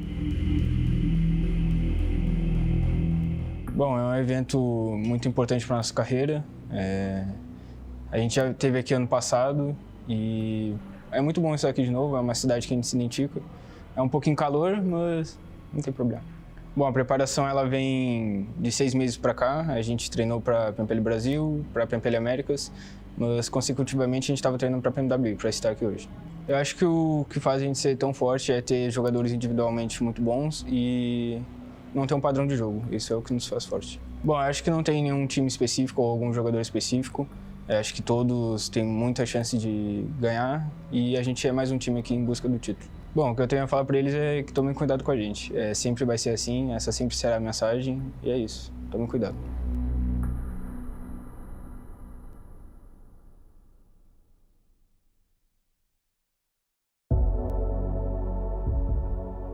ครับก็สวัสดีครับผมนูซี่นะครับจากทีมแวมไพร์สปอร์ตนะครับจากประเทศไทยนะครับเล่นตำแหน่งแอคแท็กเกอร์ประจำทีมครับก็สำหรับความรู้สึกครับก็รู้สึกดีใจครับที่ได้มาเล่นในรายการแข่งขันระดับโลกแล้วนะครับก็เป็นเหมือนรางวัลชิงแชมป์โลกเป็นแชมป์โลกประจำปีกลางปีครับก็ถือว่าดีใจครับก็เต็มที่ครับกับรายการนี้ครับก็สำหรับการเตรียมตัวก็มีสังกัดคอยซัพพอร์ตแล้วครับเรื่องอุปกรณ์หรือว่าอะไรเงี้ยก็หลักๆก็เป็นของการซ้อมภายในทีมครับเรื่องของการคุยแผนกันอะไรเงี้ยก็สำหรับทีมของพวกผมในการเล่นครับก็น่าจะเป็นเรื่องของทีมไฟและการสื่อสารครับน่าจะเด่นในเรื่องการสื่อสารและทีมไฟก็สำหรับผมยังไม่ได้มองทีมไหนเป็นปัญหาเพราะผมส่วนตัวเลยผมยังไม่เคยเจอทีมอื่นๆนะครับแต่สำหรับภายในทีมก็น่าจะเป็นบอสแมปแล้วนะครับก็เป็น Alpha7 ครับก็อยากจะบอกทีมอื่นนะครับก็เดี๋ยวรอเจอกันในสนามครับรอบนี้แวมไพร์ก็จะมาเอาแชมป์เหมือนเดิมครับขอคิงไว้ก่อน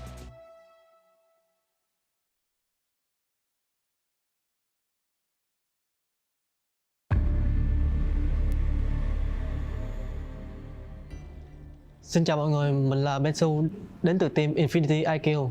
Mình đến từ đất nước Việt Nam. Mình cảm thấy rất tự hào khi được đến tham gia giải đấu này và mình đại diện cho quốc gia của mình. Có lẽ team mình chuẩn bị tinh thần thật là tốt và thoải mái để thi đấu hết sức mình trong giải đấu lần này. Player hình như trong team em là 4 người đều có thể là tạo nên đột biến nên khó mà đoán trước được ai là người gánh team. Tại dòng Monster này hình như tất cả 17 team còn lại có thể là sẽ là rất khó khăn cho mình, không chỉ riêng team nào hết. Mình xin gửi lời hết tất cả các team còn lại là chúc các bạn thi đấu may mắn và đạt thành tích tốt nhất trong các giải và nhớ đừng quên ủng hộ bọn mình trong giải đấu lần này nhé.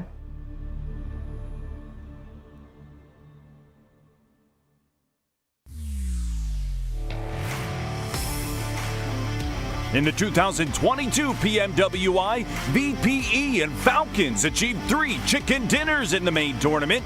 We hope to see more formidable competitors this year to break the record.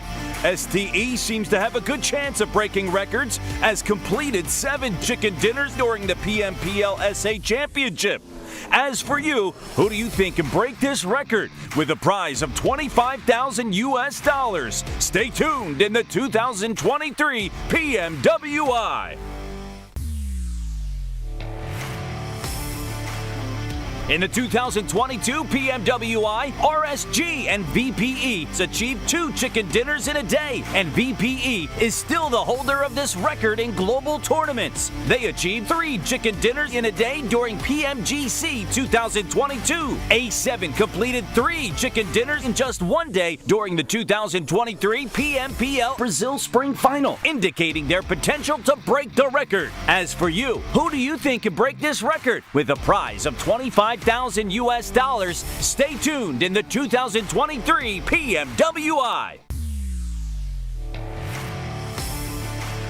In the 2022 PMWI, STE and NGX achieved 8 top 3 finishes. Few teams can rival this achievement, with S2G standing alone. In 2022 PMGC, they had achieved 6 top 3 finishes. Suggests that they have the potential to shatter the record. As for you, who do you think can break this record with a prize of $15,000 US? Stay tuned in the 2023 PMWI. In the 2022 PMWI, VPE achieved 24 elims in 1 match. This is an extraordinary record, and to this day, no one has surpassed it in the global tournaments. We hope to see more formidable competitors this year to break this record. As for you, who do you think could break this record with a prize of $15,000 US? Stay tuned in the 2023 PMWI. In the 2022 PMWI, GZ from RSG achieved 14 total rescues. This record represents the ultimate limit, posing a significant challenge to be surpassed in global tournaments. Potato from AE seems to have a good chance of breaking records as he achieved 18 rescues in the 2023 PMSL Finals. As for you, who do you think can break this record with a prize of $10,000 US? Stay tuned in the 2023 PMWI. In the 2022 PMWI, Action from STE achieved 38 total eliminations.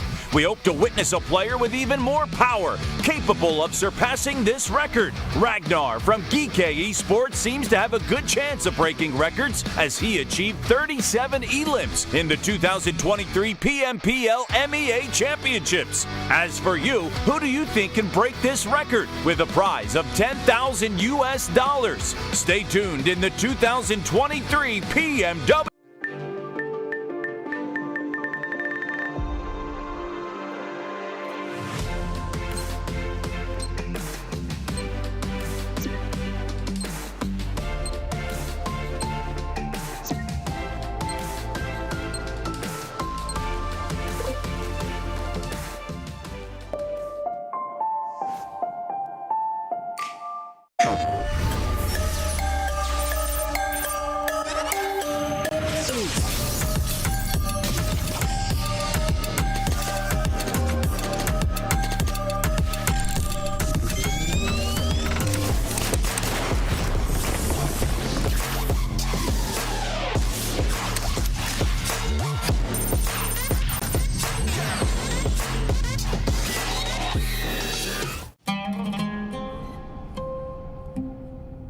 There is a place where you can elevate what's hidden inside, where you can reframe yourself.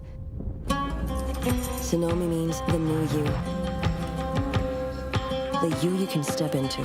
Because when we know who we really are, we become unstoppable. Enter new dimensions of you. Sonomi.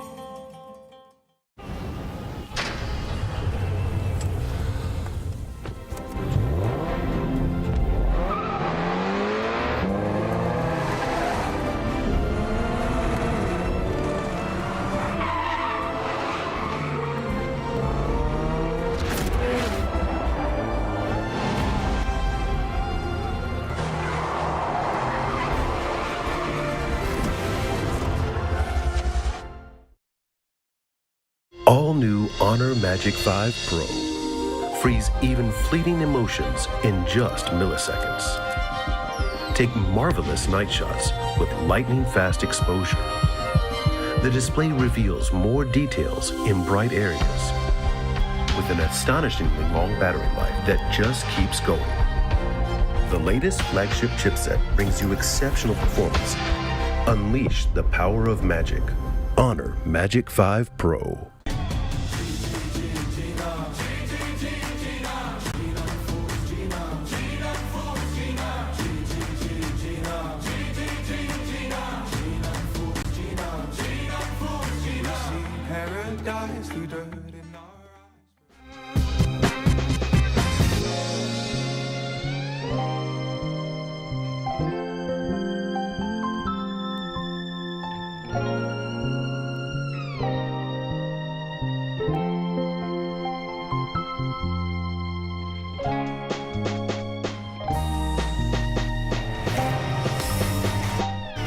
In the 2022 PMWI, VPE and Falcons achieved 3 chicken dinners in the main tournament. We hope to see more formidable competitors this year to break the record. STE seems to have a good chance of breaking records as completed 7 chicken dinners during the PMPL SA Championship. As for you, who do you think can break this record with a prize of $25,000 US? Stay tuned in the 2023 PMWI.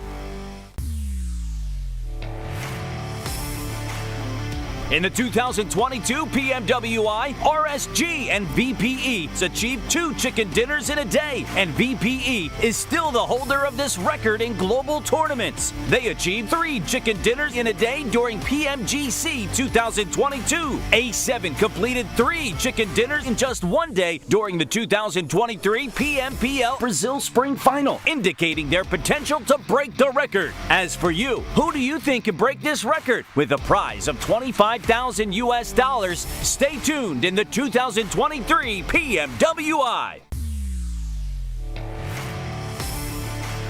In the 2022 PMWI, STE and NGX achieved 8 top 3 finishes. Few teams can rival this achievement, with S2G standing alone.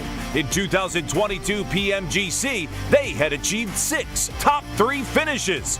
Suggests that they have the potential to shatter the record. As for you, who do you think can break this record? With a prize of $15,000. Stay tuned in the 2023 PMWI. In the 2022 PMWI, VPE achieved 24 elims in 1 match. This is an extraordinary record, and to this day, no one has surpassed it in the global tournaments. We hope to see more formidable competitors this year to break this record. As for you, who do you think could break this record? With a prize of $15,000. Stay tuned in the 2023 PMWI. In the 2022 PMWI, GZ from RSG achieved 14 total rescues. This record represents the ultimate limit, posing a significant challenge to be surpassed in global tournaments. Potato from AE seems to have a good chance of breaking records, as he achieved 18 rescues in the 2023 PMSL Finals. As for you, who do you think can break this record? With a prize of $10,000. Stay tuned in the 2023 PMWI. In the 2022 PMWI, Action from STE achieved 38 total eliminations.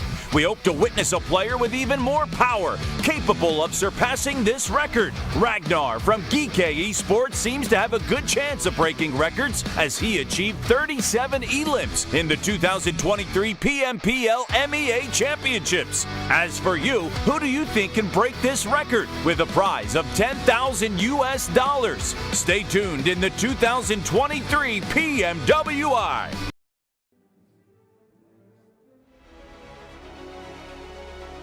Kicking things off, the winners of the Middle East and Africa Championship, GK Esports.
go to the hollow ground. Please stop, you'll drown. Do you follow your desires? Do you challenge their routines? I will dream, I will aspire, 'cause I know how much it means. And I won't take no more. The bitter end devours all.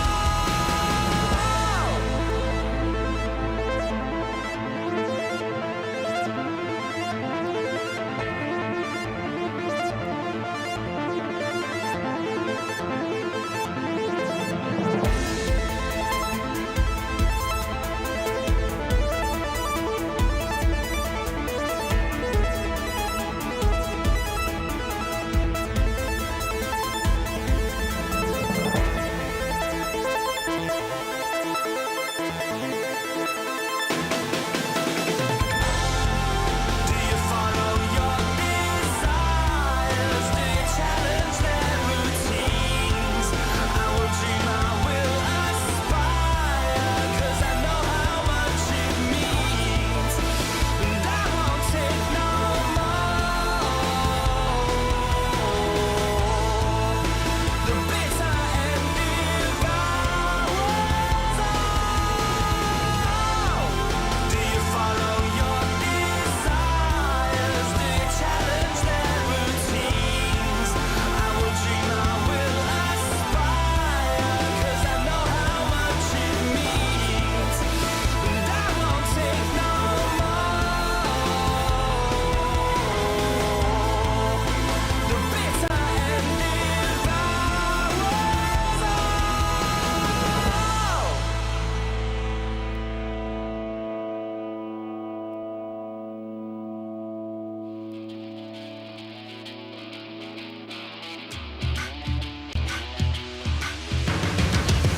Got a backbone made of steel, make you feel like I'm an animal that you can't control.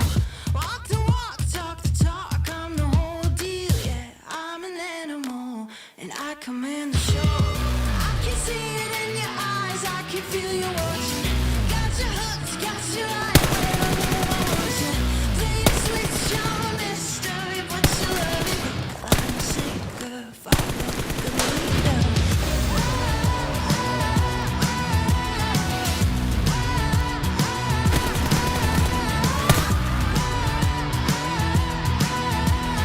Hook, line, sinker, follow the leader. Bring you right there to the edge, make you sweat like you can never take the heat, but it's never too hot for me. I walk the walk, talk the talk, you know I'll never stop, 'cause I'm an animal, I'll just slap it off. I can see it in your eyes, I can feel you watching. Got your hooks, got your eye where I know I want you. Play the switch, show a mystery, but you love it. Hook, line, sinker, follow the leader.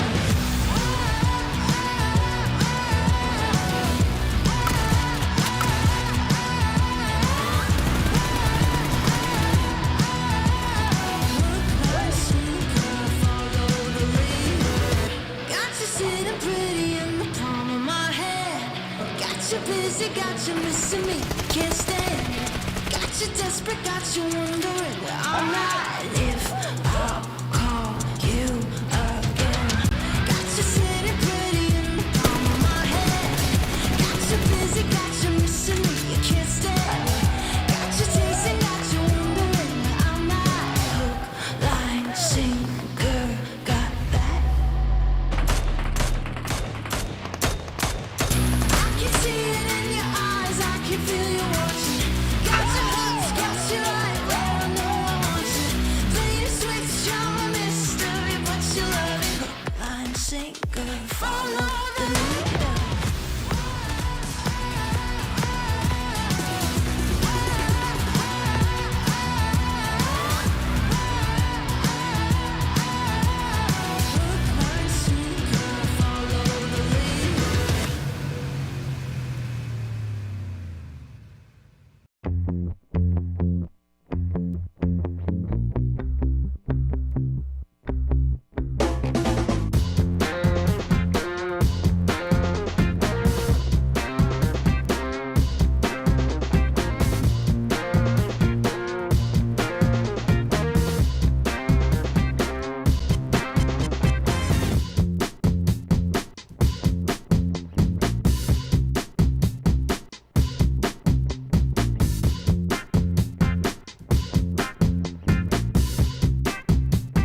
history. I chose on my side, drawn the front line. You wanna save face, came to the wrong place. You raise a white flag, I keep the peace sign.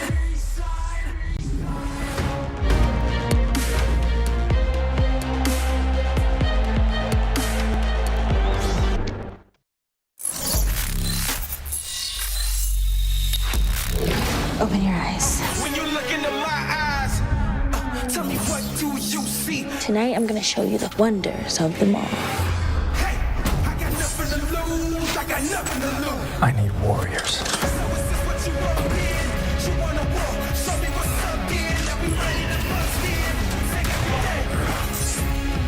Take every day, leave them with nothing.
الحياة لحن، ولأننا جزء من مقطوعة عظيمة تحركنا، تلمسنا، تصنع من لحظاتنا ذكريات بديعة. لأن الوجبة، التجربة، المغامرة يعطيك بعد جديد في هيلتون الرياض.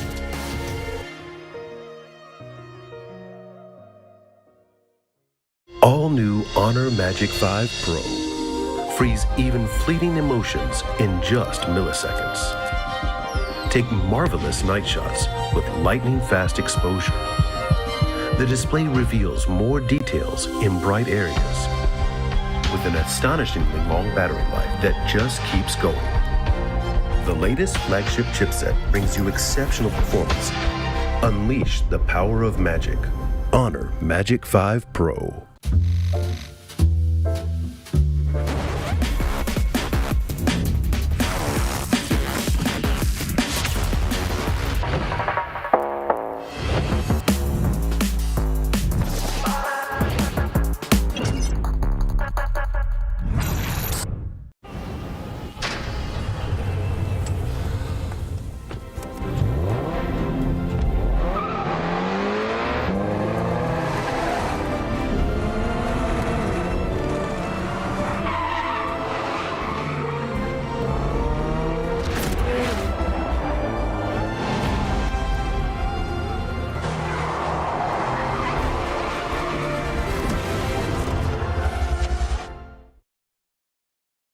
Progress is a race that has no end. After every finish line, another challenge awaits. How can we continue to push innovation in a sport at the forefront of technology? This is how.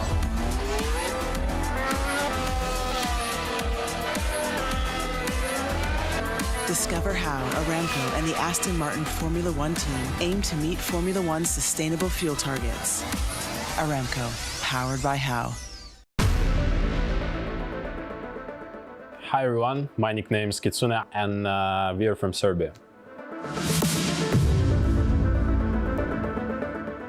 Yeah, I'm very excited to be here, especially that last time I was in Riyadh, I won the tournament here. It's a LAN tournament, so of course it brings like warm like memories from here. And I'm super excited to meet all the people from the PUBG Mobile community, and it feels great, you know. First of all, we bought the phones that will be here on the tournament, and we had like really rough time adapting to this. But now we feel like really strong. We managed to analyze all the teams here, like especially the teams that we've never met at the tournaments, and now we feel like we are very strong. Our team strengths is that we are very good at holding our like positions. We know how to rotate, when to rotate, and we always know how to fight, when to fight, and we can be really aggressive when we need to. It's gotta be Alpha7, you know, because like we meet them like every time. Our strategies, our like gameplay is very similar. They play Edge as well as we, so it's always will be hard time for us meeting them, because you know it's a 50-50 fight with them. We respect them. I mean, guys, if we knock you, you better run.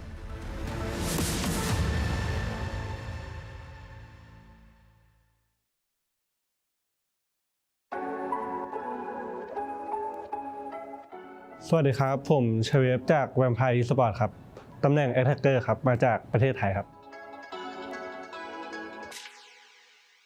ก็เริ่มเล่น PUBG มาตั้งแต่เกมเปิดครับแต่ว่าเริ่มมาแข่งตอนช่วงอายุ17ช่วงประมาณม.5 ม.6 ครับแล้วก็ที่มันเปลี่ยนชีวิตได้ก็คือคัดเข้าลีกโปรลีกของไทยได้ตอนซีซั่น2ครับแล้วก็อยู่ในลีกมาเรื่อยๆเลยครับแล้วก็จนถึงทุกวันนี้ก็แบบว่าซื้อทางสังกัดซื้อโทรศัพท์ที่ใช้แข่งมาให้พวกเราซ้อมก่อนที่จะมานี่ครับแล้วก็ซ้อมมาเรื่อยๆแบบที่ผ่านมาเราก็มีรายการแข่งมาตลอดอยู่แล้วแล้วก็เอาตรงนั้นซ้อมไปในตัวด้วยครับแล้วก็มาโฟกัสตรงนี้แล้วก็ทำตรงนี้ให้เต็มที่ครับก็ยังไงก็ความมั่นใจยังไงมันก็ต้องพกมาตลอดทุกการแข่งขันอยู่แล้วครับแล้วเราก็แบบแค่โฟกัสตรงนี้ให้มากกว่าเดิมครับผมที่ผ่านมาน่าเป็นเพราะว่าตำแหน่งเข้าทำมันต้องใช้เนตเข้าไปก่อนแล้วอะไรด้วยครับแล้วก็พอแบบน่าโชคดีเนตไปโดนด้วย อะไรหลายๆอย่างครับแต่ว่าถ้าให้เลือกได้ก็จะใช้ให้มันถูกไทมิ่งเฉยๆครับแล้วก็ถ้าให้ดีก็ซื้อถ้าให้ดีก็ใช้ DRS ดีกว่าครับ ไม่บอกอะไรมากครับแต่ว่าจะมาป้องกันแชมป์ให้ได้ครับ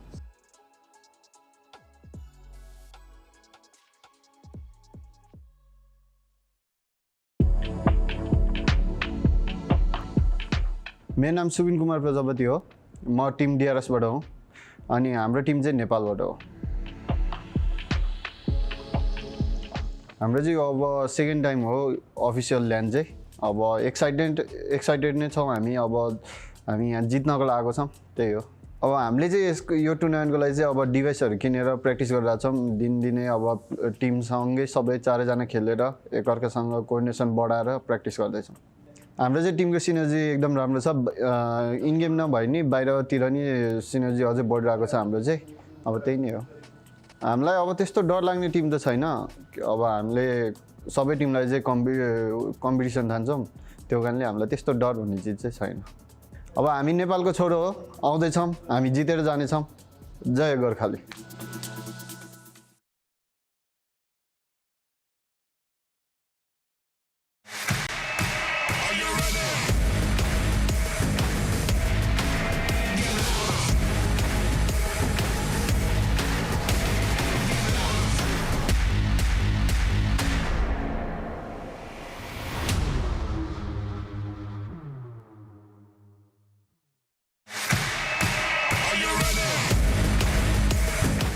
Всем салам алейкум. Меня зовут Дамир, мой никнейм Акзер. Я играю за команду Falcons, и мы представляем нашу страну Казахстан.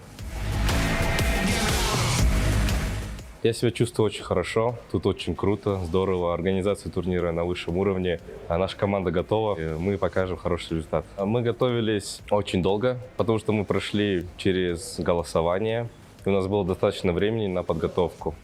Наши сильные стороны — это, наверное, наша атака, потому что мы очень агрессивная команда. Все команды здесь очень сильные, поэтому к каждой команде мы готовились, каждую команду анализировали.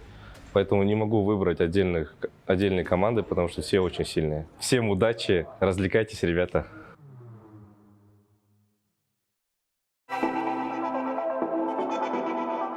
AKM, Land, Vigendi, Irengal, Pochinki, Breeze, Fragile, UMP, AMR, Dacia.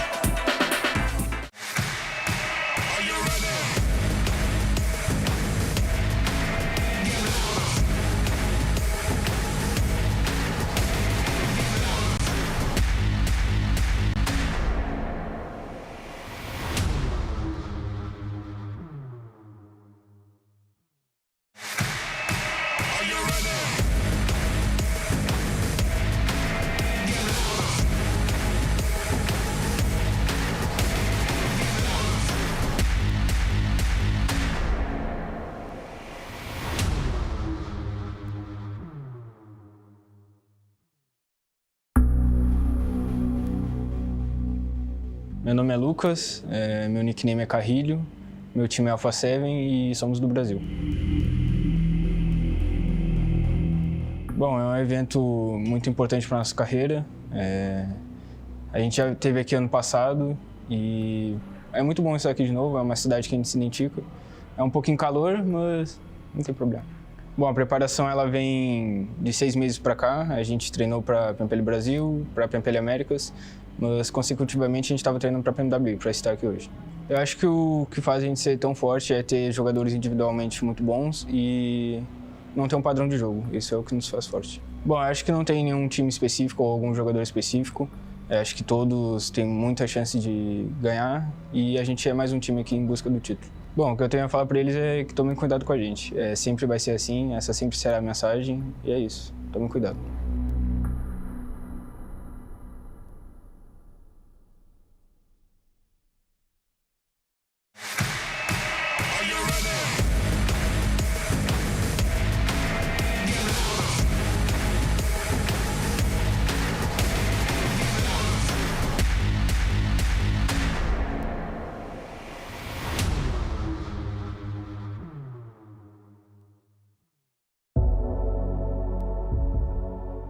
ครับก็สวัสดีครับผมนูซี่นะครับจากทีมแวมไพร์สปอร์ตนะครับจากประเทศไทยนะครับเล่นตำแหน่งแอคแท็กเกอร์ประจำทีมครับ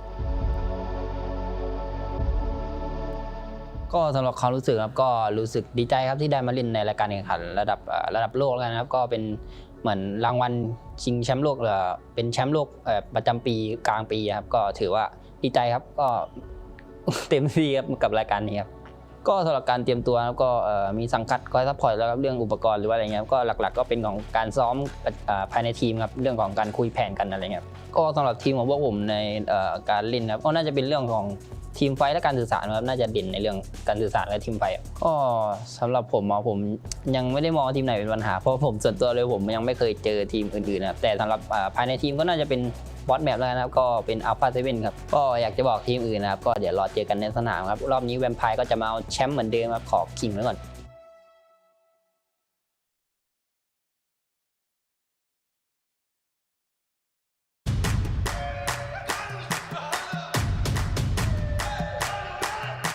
Dragging us down, face on the ground, but still we so proud. Just look at the crowd, we're making some noise, making some sound. We ain't got a choice, they're hearing us now.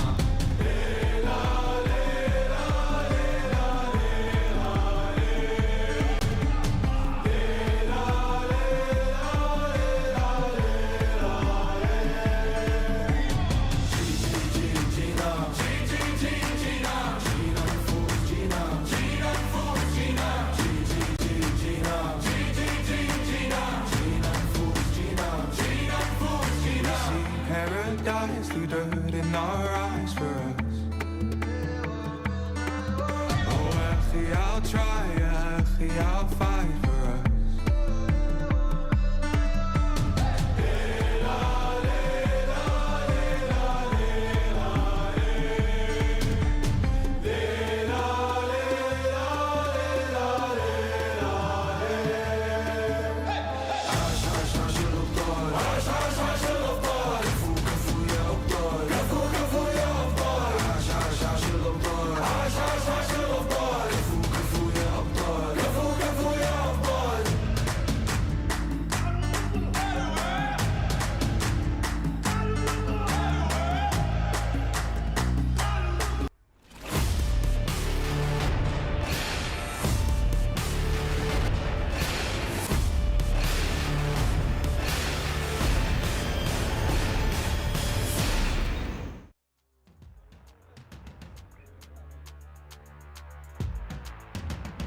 And we are back. Welcome back, everybody, here to the PUBG Mobile World Invitational Main Tournament. Live here in Riyadh, Saudi Arabia. I am Hot Jukes. Right next to me is the legendary Calaris. I want to thank everybody for their patience as we're getting started here today. But there's $2 million on the line here. I'm excited. How are you feeling, Cal? Feeling good, feeling fresh. We have got ourselves ahead of us 6 games between what I believe to be one of the most stacked lobbies in PUBG Mobile history. I don't know if it was a PUBG Mobile history. PUBG Mobile history.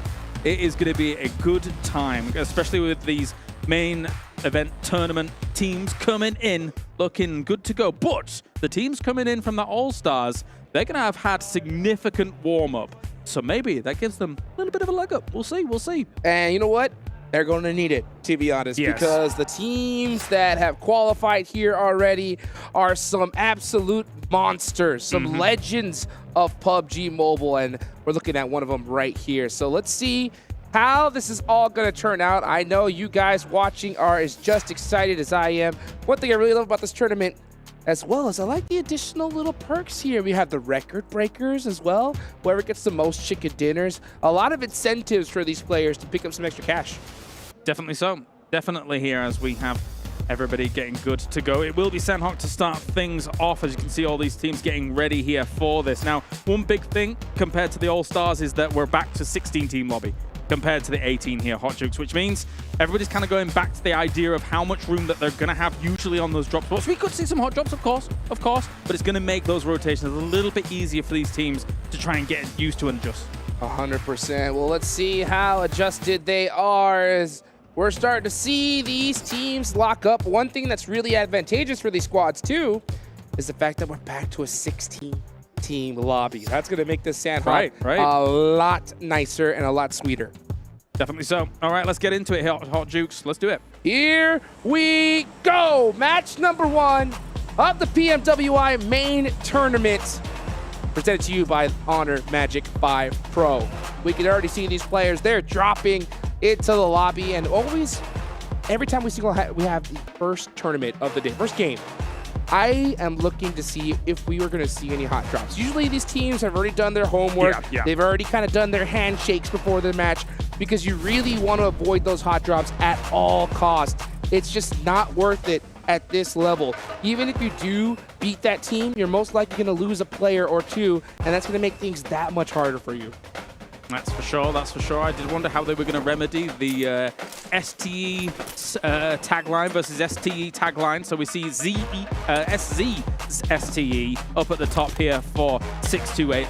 And then meanwhile, we have Stalwart dropping in boot camp. So if you're keeping track of those two teams, we got you good to go. Yes, you are indeed. And it looks like, Gladiators are going to have a couple players nearby them. They do love that Camp Alpha mountainside range, so they're really hoping that first zone goes to them.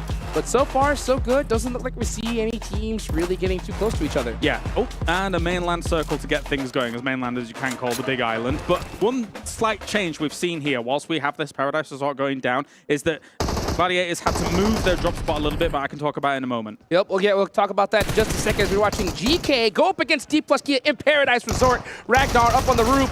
Gets one, looking to get another, but he's waiting for his teammates. He wants to be able to get a little bit more room. Yeah, he jumps off, says, you know what? I got one. I need the rest of my squad to help me out for the rest. Especially smart because he saw a second head coming his way, right? Just over the lip of that building, so you do not want to be taking that 2v1 situation when two players could be trying to jump shot you. Especially with an M16 in hand. If Yes, he would have had yes. a DBS, maybe it was something different. But right now, with that M16, he's got to play things very carefully. Dplus KIA were able to get a full reset off. GK, unfortunately, do lose a player in the process, so they're going to be down a man here, and they're at a huge disadvantage. Definitely so. And we've seen Dplus KIA be very strong when it came to kind of the long stay engagements that would go down, but at the same time here, this is kind of really on their doorstep. They're going to have to change gears a little bit and eventually take this fight fast, because, I mean, it's faster than most of their engagements in the All-Stars. This is what I think is the reason why Dplus KIA is such a threat. They are so patient. Even though they have the man advantage, they want another knock. They don't want to risk it. They say, okay,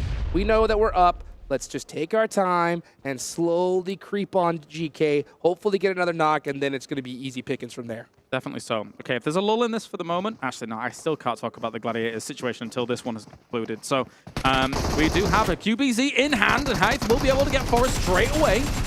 Forrest with getting knocked here is going to even the fight here. GK Forrest, Sayden actually does go down. That makes things tough. But Dplus KIA with their teamwork working so well together. And now Ragnar versus Fabian. This is going to be a huge fight. I love the fact that he does go for those finishes, wants to eliminate all the information that they have, leaving Fabian completely blind. Very important. Now it's 2v1 advantage. One's going to go for the res here, whilst the other one's trying to get out the angle. Using that perspective to try and get that scan going on. QBZ trying to go for that trade. Reinforcements coming along. Has to abandon the res. Will finish it off. And we see a full team wipe. If they can get them on their feet, that's a huge win for Dplus KIA. Fabian with 3 eliminations to his name. And this is what I really like about this team is you could see right when one got low, they immediately backtracked, waited for their teammate to come and support them. Yes, yes. And it was just back and forth because even though they were really hard hit, they wanted to make sure they didn't lose one player. Yeah, that was brilliant. Brilliant stuff. Really low, but great, great recovery there from Dplus KIA. Okay, so Rejects Tokyo, which is actually one of the teams we really need to talk about because of that Gladiators situation earlier. Gladiators, they dropped differently compared to what they normally do. They didn't drop anybody at Trifecta because they saw Rejects dropping there. They then rendezvoused together with 2, pushed Trifecta, eliminated the member of Rejects that was there, and now they've had to rotate away. So a slight adaptation from Gladiators, but then they punished the people that were encroaching on their territory, which was very smart. And maybe that might ward off Reject Tokyo in future Sandhawk games. Absolutely. Gladiators want that Northwestern island to themselves. So, you know, knocking out a player from Reject Tokyo, scaring them off, is going to help them out. They didn't get the zone this time, but, you know, setting yourself up for future matches is what kind of sets you up for a championship position, like you mentioned earlier. So next zone, the first zone does go on up. It is going to be right in the center of mainland. Nothing too out of the normal. Gladiators, Vampire, DRS, all teams that need to push in. Definitely, definitely. And with what you were saying about kind of setting yourself up for success later on, especially a location like Trifecta, which can become such an important anchor point for transitions between each of the islands. So yeah, they were very keen to make sure they said, hello, we are here, this is ours, please go away. But you can see them looting up, and they'll be coming a little bit later. But thankfully for them, with the circle the way it is, there is great transition methods still that are available to them, like that North Bridge, for example. And once you know, it's such a high skill lobby. Honestly, it makes rotations out of circle even easier because you have so many teams that know where they need to be.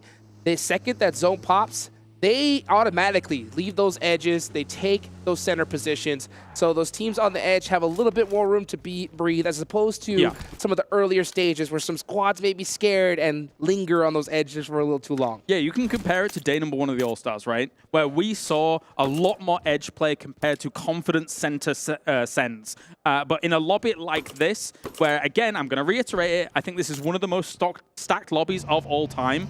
I think that these guys will be happy to go center, happy to take those early compounds, happy to commit to them.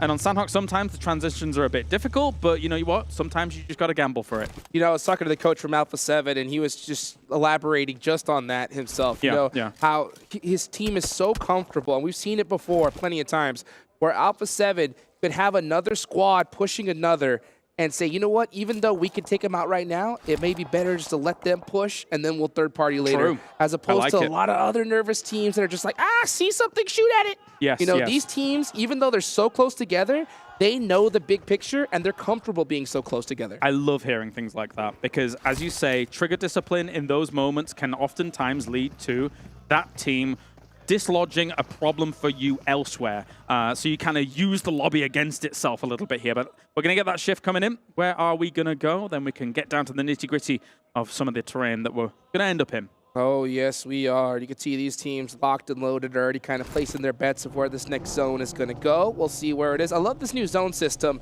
as it does go a little bit to that northwestern side. So we got a lot of water in play. That's going to make it a little bit more difficult as it does reduce the amount of spots available. But this is a very common circle. I mean, every player is going to know where they need to be. Yeah, a few really important compounds between, I would say, Paradise Resort and Boot Camp, and then southeast of Boot Camp as well. We're going to see a lot of teams start rocking up to these compounds. That line down the middle between the two locations is very, very sought after. And look at that. Good old Stalwart is going to be taking up residency in quite a few of these locations. Likewise, so is Reject Tokyo, though. They're already in an okay spot. Well, you know, one thing I want to ask you here, Kalars, first time us, you know, casting together a tournament of this size. You We're know, having a good time. Why don't we go ahead and I would like to ask you a question of C. What are the advantages you think from a team starting off so strong in day number one? Well, I mean, looking at this lobby and how it plays out, when you're able to establish some decent dominance, when you're able to get center positions and show that you're not able to be pushed around, it does kind of ward teams from making big pushes against you. And unfortunately, Rejects is not one of those teams. They're losing people slowly. So, I mean, when you have this kind of dynamic going on, the opposite side of what you're asking, teams start preying on you quickly. They see you as victims almost sometimes. So you got to be careful. 100%. And we've already could tell this is a huge LAN tournament here, guys. We don't really stress enough just how big nerves come into play. And if you start off, if you have those nerves come into this and you start off with your players getting picked off little by little, it could definitely hurt you. So we'll have to see. You know, one thing I love to see from squads is teams that have that ability to bounce back, because that is the hardest thing to do at this level. Yeah, it's going to play mind games with you. It gets into your head. And so far, I mean, it's only really Sarah and one already down as well here from the distance. Twisted Minds, though, will have a knock themselves. Sarah's back up and good to go. Well, actually, I was able to get his teammate up even, I should say, as Duelo's going to heal up here as well. But again, looking at where Reject is, they are scrappy at the moment, salvaging a situation where losing 2 early on is pretty deadly. These shots are ridiculous. I mean, that guy barely peeked for a second. Instantly knocked out of there. Let's take a look at this little replay here as Lupa, monster player himself, just, man, like we mentioned, we got dislodged by Gladiators, lost 1 player, and due to that spread out, now they just seem to be getting picked apart. With 2 players up, it's not going to be the start that they're looking for, but Reject Tokyo has plenty of skill in the bag. Hopefully we can see them bounce back. What scares me as well for Reject Tokyo, whilst we're still on kind of the topic of them, is they've got Fireflux on a hill where I've seen Fireflux win games from. When it comes to these kinds of circles, they're very familiar with this kind of lip, with this hill. They are kind of in the 2-2 split right now, but honestly, Rejects is very vulnerable to them eventually having a little bit of a peek over. Thankfully, there's quite a bit of tree coverage, but some of these players can see through those trees pretty well, man. Oh, yes, indeed. You can see Duelo looking for any little pixel that is out of place, and you got to have that eyesight on point because there are going to be plenty of snakes in the grass here. Still a ton of players are remaining, 15 teams, as GK is the only one to go out. Next zone about to pop. And that's the important thing about 15 teams still alive that you're bringing up here. When the skill of the lobby gets higher, more people survive longer into the game. So there's less room to work with as the circle shifts hard east here. So again, as I said, Fireflux, man, that ridge that they like to play here, it's served them well in the past, and it could serve them well in this game too. Now, I'll tell you what, edge play is going to be a lot harder than before. Yeah, exactly. So a lot of those teams that depended on edge play in earlier tournaments, they would see those weaker teams, those scared to be central squads, and just absolutely dominate them, get those eliminations up early, and then see what happens. But there are no weak teams in this lobby. Every single player here is an absolute beast. So even if you find a player on the edge of zone You got to make sure you execute everything to perfection. Okay, big rotations going on, but look at this. Compared to what we were seeing in All-Stars, honestly, you would have 4 teams eliminated by now or something like that. Everyone's playing it very patiently, very cautiously. They know what's on the line for every single game. 18 games actually doesn't end up adding up to that much, really, across the 3 days. And especially when it's the first one, you really want momentum on your side. As Revo, going to shoot towards box gaming, as box formation may come into play, but they are going to be on the edge with that box formation. Yeah, starting off strong is going to be so important. You ward off teams from dropping into your location. You make teams possibly even hesitate when they fight against you, when they realize it's you. So many advantages coming up for those teams. And of course, you know, those teams that don't start off strong, it's in the complete opposite direction. Gladiators, like we talked about earlier, they do have the advantage of playing on the All-Stars stage. We heard Kitsune talk a little bit earlier how his team purchased these devices a little earlier on. He got the training for it. Yeah, and he had that All-Star stage to get used to it as well. So this team is going to have a major advantage to the teams that are coming in here just today. Yeah, they're coming to the circle, though, quite late. So let's see if they can make that work. Already, a lot of these compounds been taken up. A lot of good ridges in the middle been taken up. My question marks revolve around DRS. They're rotating far on the south. A spray goes in. Not going to be hitting anything, though, for Senate. These are those kind of sprays that always give me a big question mark, because even if Alpha7 does hit this knock, they're not pushing this. They're going to pick him up straight away. Yeah. So, you know, it's really risky. You're most likely going to lose a little bit of health, but he does hit a couple shots. So maybe possibly looking to eliminate their armor here going into this next circle. DRS coming in from the south side of the circle by listening. Or they might go for... This is a huge wrap by DRS. It's bold, and I kind of like it. They're going to be coming in. Okay, no, they are coming in on precisely the south side. And that's not as wide as I thought it was going to be, so never mind. Yeah. I mean, they did do a little bit of a wrap, but I mean, they did send it right here to the edge. This is going to be a tough one for them. We do see Senatexa get 1 knock there onto Dplus KIA. I believe that's going to be 2. So with 2 knocks, if they're going to push, that's going to be the time to do it. But with how many teams are close by, it is so difficult to push these kinds of plays. Timing is everything. You push too soon, and you can get third partied. You push too late, you can get third partied. So next zone does come on up, and regardless, you got to move no matter what. Already, Dplus KIA been through the wars as Infinity IQ is going to be pushing up against them. Satan down once again. Actually, second knock for him. So you don't want to be getting knocked many more times here. It will be difficult to get someone up in that scenario if they do. But Infinity IQ knows that they must push this location and eventually quite aggressively.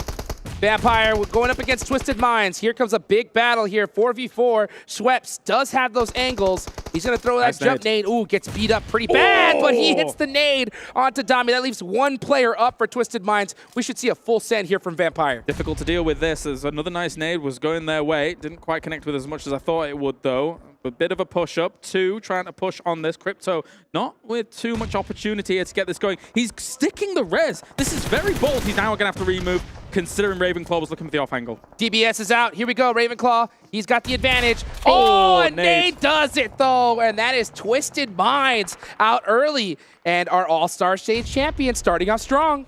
Rough stuff for Twisted Minds. Box are going to be taking a fight against Alpha7 down towards the bottom. It is going to get so crowded here. Hot Jukes, as now Box has found Carrillo. He's going to go down. Senna is in the smoke with a DBS prone. He could be the snake in the grass they need. Here he comes. Pops out. Gets 1 DBS shot. Gets another. Looking for the double play. The nade comes out, but he gets knocked in the process. So Box Gaming down 2 players, but Alpha7 is hurt big time. I believe it's only 1 up. Yeah, that's going to be Revo, the last 1 player up for him. Trying to make something happen here, but it's very, very difficult. Even if they do, Box has already done a significant amount of damage here to be able to make this go. I think if you're Revo, you got to push here. Like, you just got to send it at this point. So I mean, don't get the reses, etc. Yeah, because your teammates are already going to be down and out, and the chances of you even surviving for placement points here in the Sandhawk is like practically 0. Yeah, it's very difficult. Again, with the amount of people that are still alive here during all of this. Alpha7 is gone, though. That's them down in 13th place. Here comes Vampire, pushing on Rejects. This is actually such a great opportunity for them because this team was already wounded. Julo is going to go down. Sarah's charging a nade. Unless they group up massively, this isn't getting much done. It's not bad. Where's it gone? Does he hit it? He does! And Tony K's down to 1 HP. Sarah, oh my gosh, catching another player. He catches Matic off guard. Another nade here. Good, he did. Oh, but his back gets shot. And he is out of there.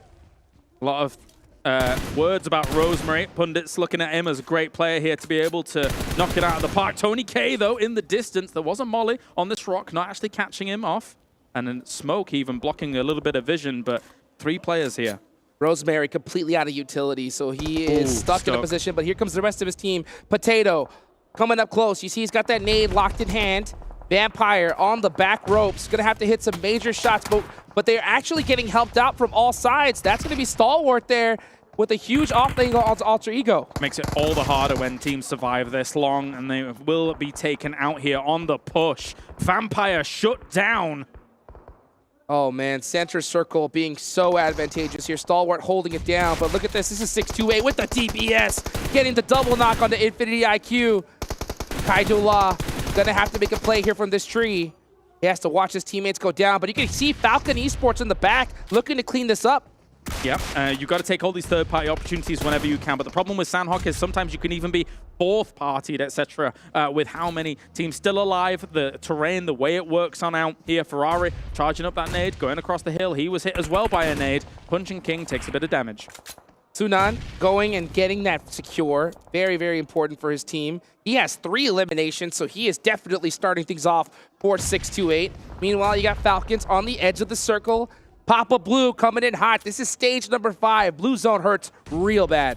Yes, it does. You got to be careful about this. Ferrari lying down prone, actually sees Falcons members in the distance here. Look at you can see the pixels on the head, but he's not going to take the shots just yet. Yang actually knocks him from the other side of things to get things going, and trying to go for Punching King straight away will get him. Tries to go for the flush, doesn't get the flush though, and but he was stolen, I think, from shots from Ketch. Catch, I mean, these players are picking up these steal elimination points like crazy. This team was on the thin side of the circle, so they had a little bit of time to be able to push in, but they're not going to be able to get a break at all. We're seeing teams drop like crazy. Meanwhile, Stalwart have the strongest position, and they are big chilling in the compound. Look at that. Surprise, surprise. Oh, and the circle. I mean, honestly, Stalwart, they drop boot camp. They had the pick of the litter when it came to compounds, and they are not going to squander it here, as they're going to have a few teams trying to push up against them. And whilst we're watching this go down here, 628 is having a bit of a rough time. Oh, yes, they are. They're going to be forced to try and push into this next zone. Meanwhile, Falcon Esports are right there next to him. TQ with a huge off angle. Going to go ahead and apply some pressure. Coexisting. Meanwhile, yeah, they are coexisting for just a little bit, but they're going to have to start pushing into this next circle. There's only 15 seconds left on the clock. No way they didn't check that Fabian was there. That is actually quite dangerous. Uh-oh. You really need to cover these shacks because I don't really think he made that many noise cues either whilst the circle is going to be closing. Steal. Big spray from 6, able to hit it.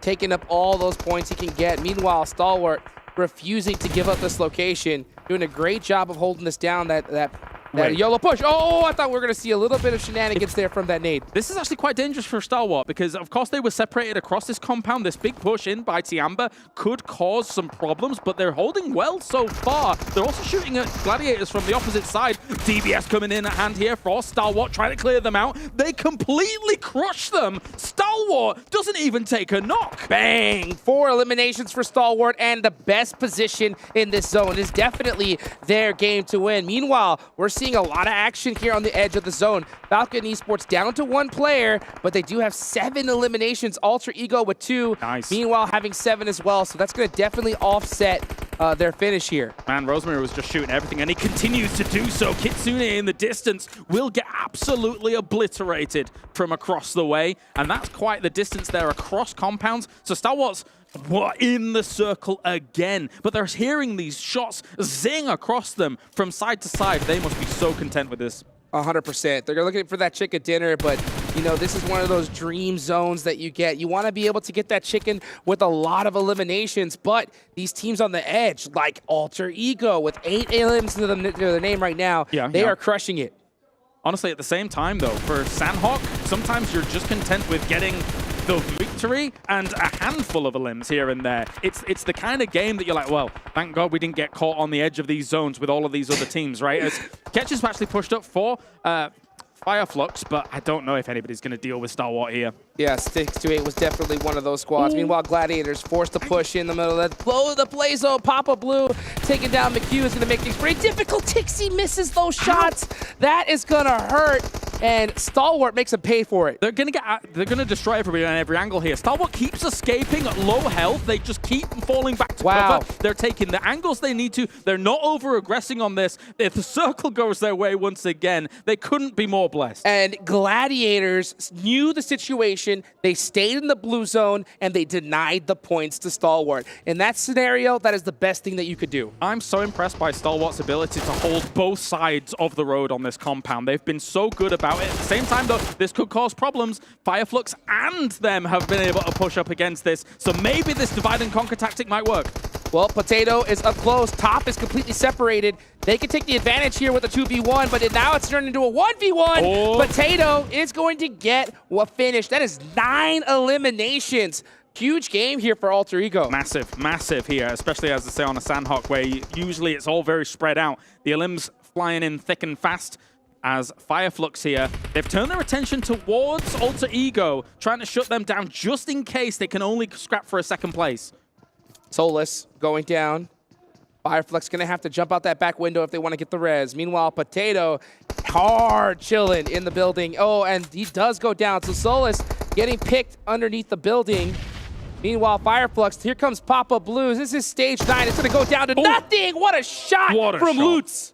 What a shot here. Fireflux really contending and trying to push on against this, though. They're on fire, trying to get out of this situation. It's not going to be easy. Potato actually able to shut them down. He's able to scrap second place from this here, and Stalwart should be able to get the first. Potato is hungry. He's got the Uzi. No it's a way. 1v1. No way. Potato. No way. Looking to steal the chicken dinner from Stalwart with the jump shot. DBS. It's going to be a Stalwart Esports chicken dinner. That was way too close. That was too close for comfort for Stalwart. They thought they had that in the bag for so long in this game, and yes, they do. But Alter Ego, man, what a play from Potato to be able to get that as close as it was. I mean, their whole entire team to even get Potato to that stage. Yes. Stalwart had to do nothing. All they had to do was sit back and shoot at anything that moved at them. Alter Ego, they had a very difficult rotation into that zone, and they made it all the way to the end. That was nuts. That is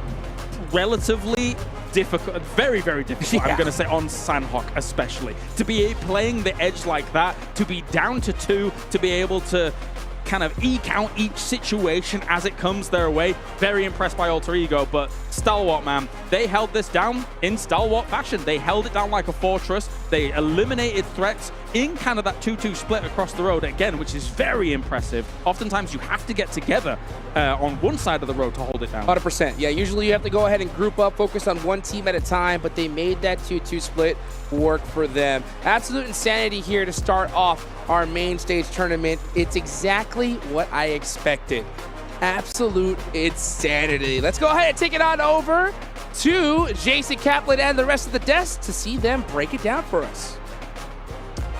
Well, break it down is something we definitely need to do here, because that was a spicy way to start off the main tournament here at PMWI. Alter Ego, a fantastic push, as we saw, by Potato. But Max, I mean, just throw it to Max. Just get him on camera. Get him a solo shot. He's happy. I mean, a stalwart win, finally. This is the best start I could expect from the main tournament, right? It's a good time. We were wondering. Not an easy compound to hold down because you're split, but they made up for the weaknesses in so many good ways here. And I really want to dive deep into it because it was such a good game to kick off the event. It was, and I felt like they showed us what we've been wanting to see out of other teams, right? When they get blessed. It wasn't even blessed by the zone because they were able to rotate so well. But they just, the synergy was there. They were able to move alongside with each other. It was just so good. I can't wait to talk more about it. I mean, to do plays the way they did and at the speed at which they did it, the communication needs to be a 10 out of 10. And in that game, it really was. Same with Alter Ego. I mean, for them to be able to do that with just 2 players after being able to survive a lot of stuff too, being able to take on fights with other teams, it was impressive. So do I hear some Alter Ego fanboys here on the desk? Maybe. Yeah. No more Alpha7, it's Alter Ego.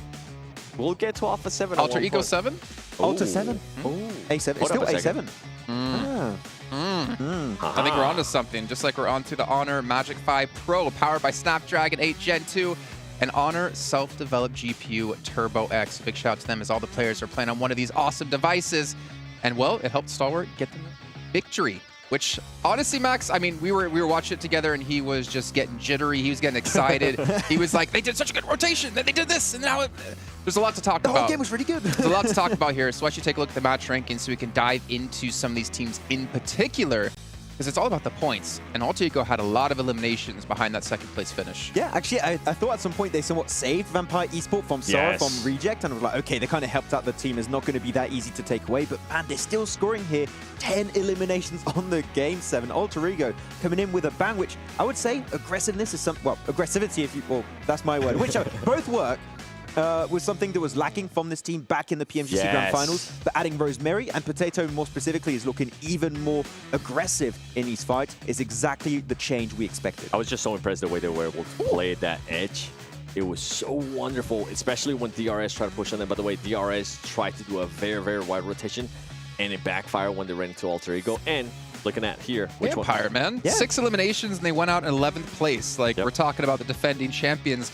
They were actually in a fight. Let me take a look at my notes. Up against Reject, right? And Twisted Minds, yeah. And, funny enough, guess who saved them? Alter Ego. Guess who eliminated them? Alter Ego. It was a very nadeable mini compound. So it was the moment you knew you were going to get pushed away because of the blue zone, you had that kind of like rush factor. You had to leave ASAP. You were not going to make it out. But yeah, Vampire, still a few eliminations, short 0 placement, but that's the thing. Even a bad game for Vampire, it still results in a few points coming their way, so it's not going to allow them to fall too far behind on this first game. I gotta give a shout out as well here to Falcons, like for them to get 7 eliminations in that first match. I know it's Sandhawk, but it's still a lot of limbs to put up. Dplus as well getting 6. You had Vampires we saw get 6, and Fireflux getting 5. Like, we saw some teams picking up some pretty good eliminations. And again, considering the delays we had, which is very hard to keep your mental state to kind of stay focused, I think it's kind of impressive and shows the caliber of these teams. And I think that's the main thing, right? The main thing that we've been hyping up about the main event. Every single team has that fragging power, and I think we're going to be we're especially going to be seeing it in Sandhawk, but I can't wait to see what's going to be happening there in Gale as well, because I think we're going to be able to see it even more, right? With the rotation, with being able to work with more space. Yeah, I mean, they didn't get voted in, right? All of these teams qualified for a reason because they can back up their spot in the main tournament with great gameplay right here. Though we had some great moments, and I mean, the DBS is still the DBS. Nothing to say too much about that one, but once again, the way they just played around this compound, the synergy from them is so good. And the Zed, once again... Your player to watch? My player to watch, for a reason, up here, top damage and maybe top eliminations.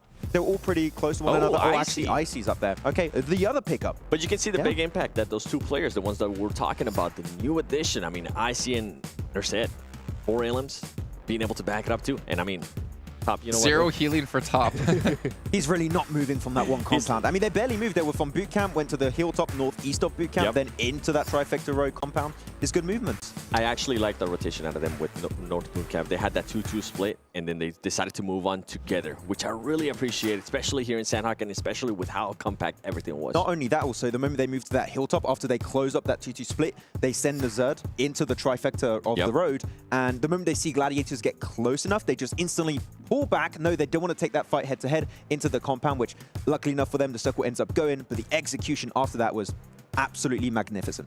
Well, the thing was, right, Stalwart, as I think John put it, actually, they're just playing tower defense here, pretty much, right, inside the compound. But I bring it up in particular because we did see Tianba try to go for a game-winning play, and I wanted you to actually break that down for us, Max. That's actually the big standout for me in this game in particular. One weakness when you're holding on to those road trifecta compounds is you have to be relatively split to have information and to know when teams are pushing your way. The instant Tianba make it, like, I think in a 50-meter radius of the compound, they just regroup as a 2-2. I think it's Icy and the Zerd that actually regroup together, and they can just gatekeep the entirety of Tianba. And because Tianba just arrived, they can just chuck mollies, utility, push it to close off the last few eliminations if needed.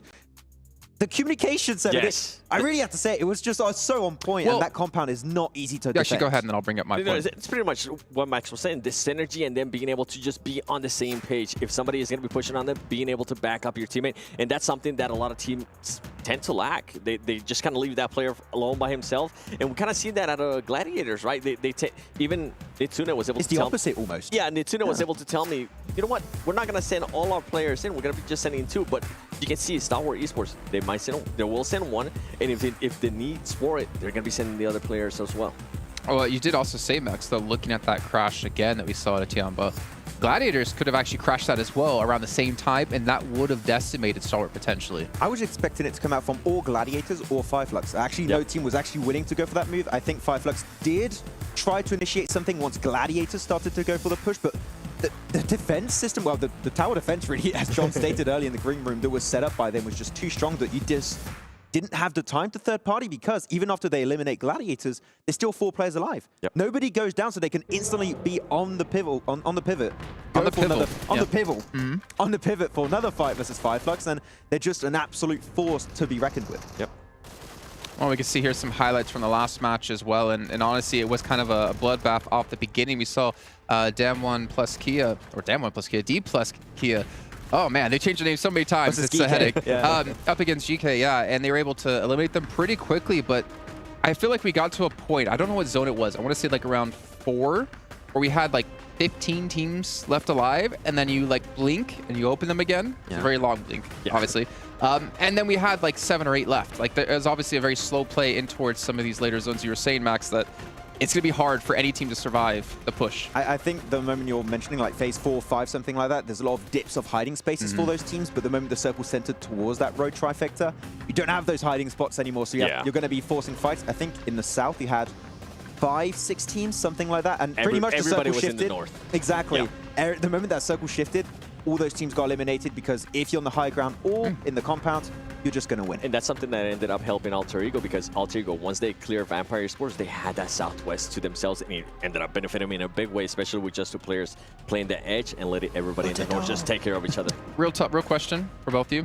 If Vampire was able to fend off Reject and fend off Alter Ego, do you think they could have won this?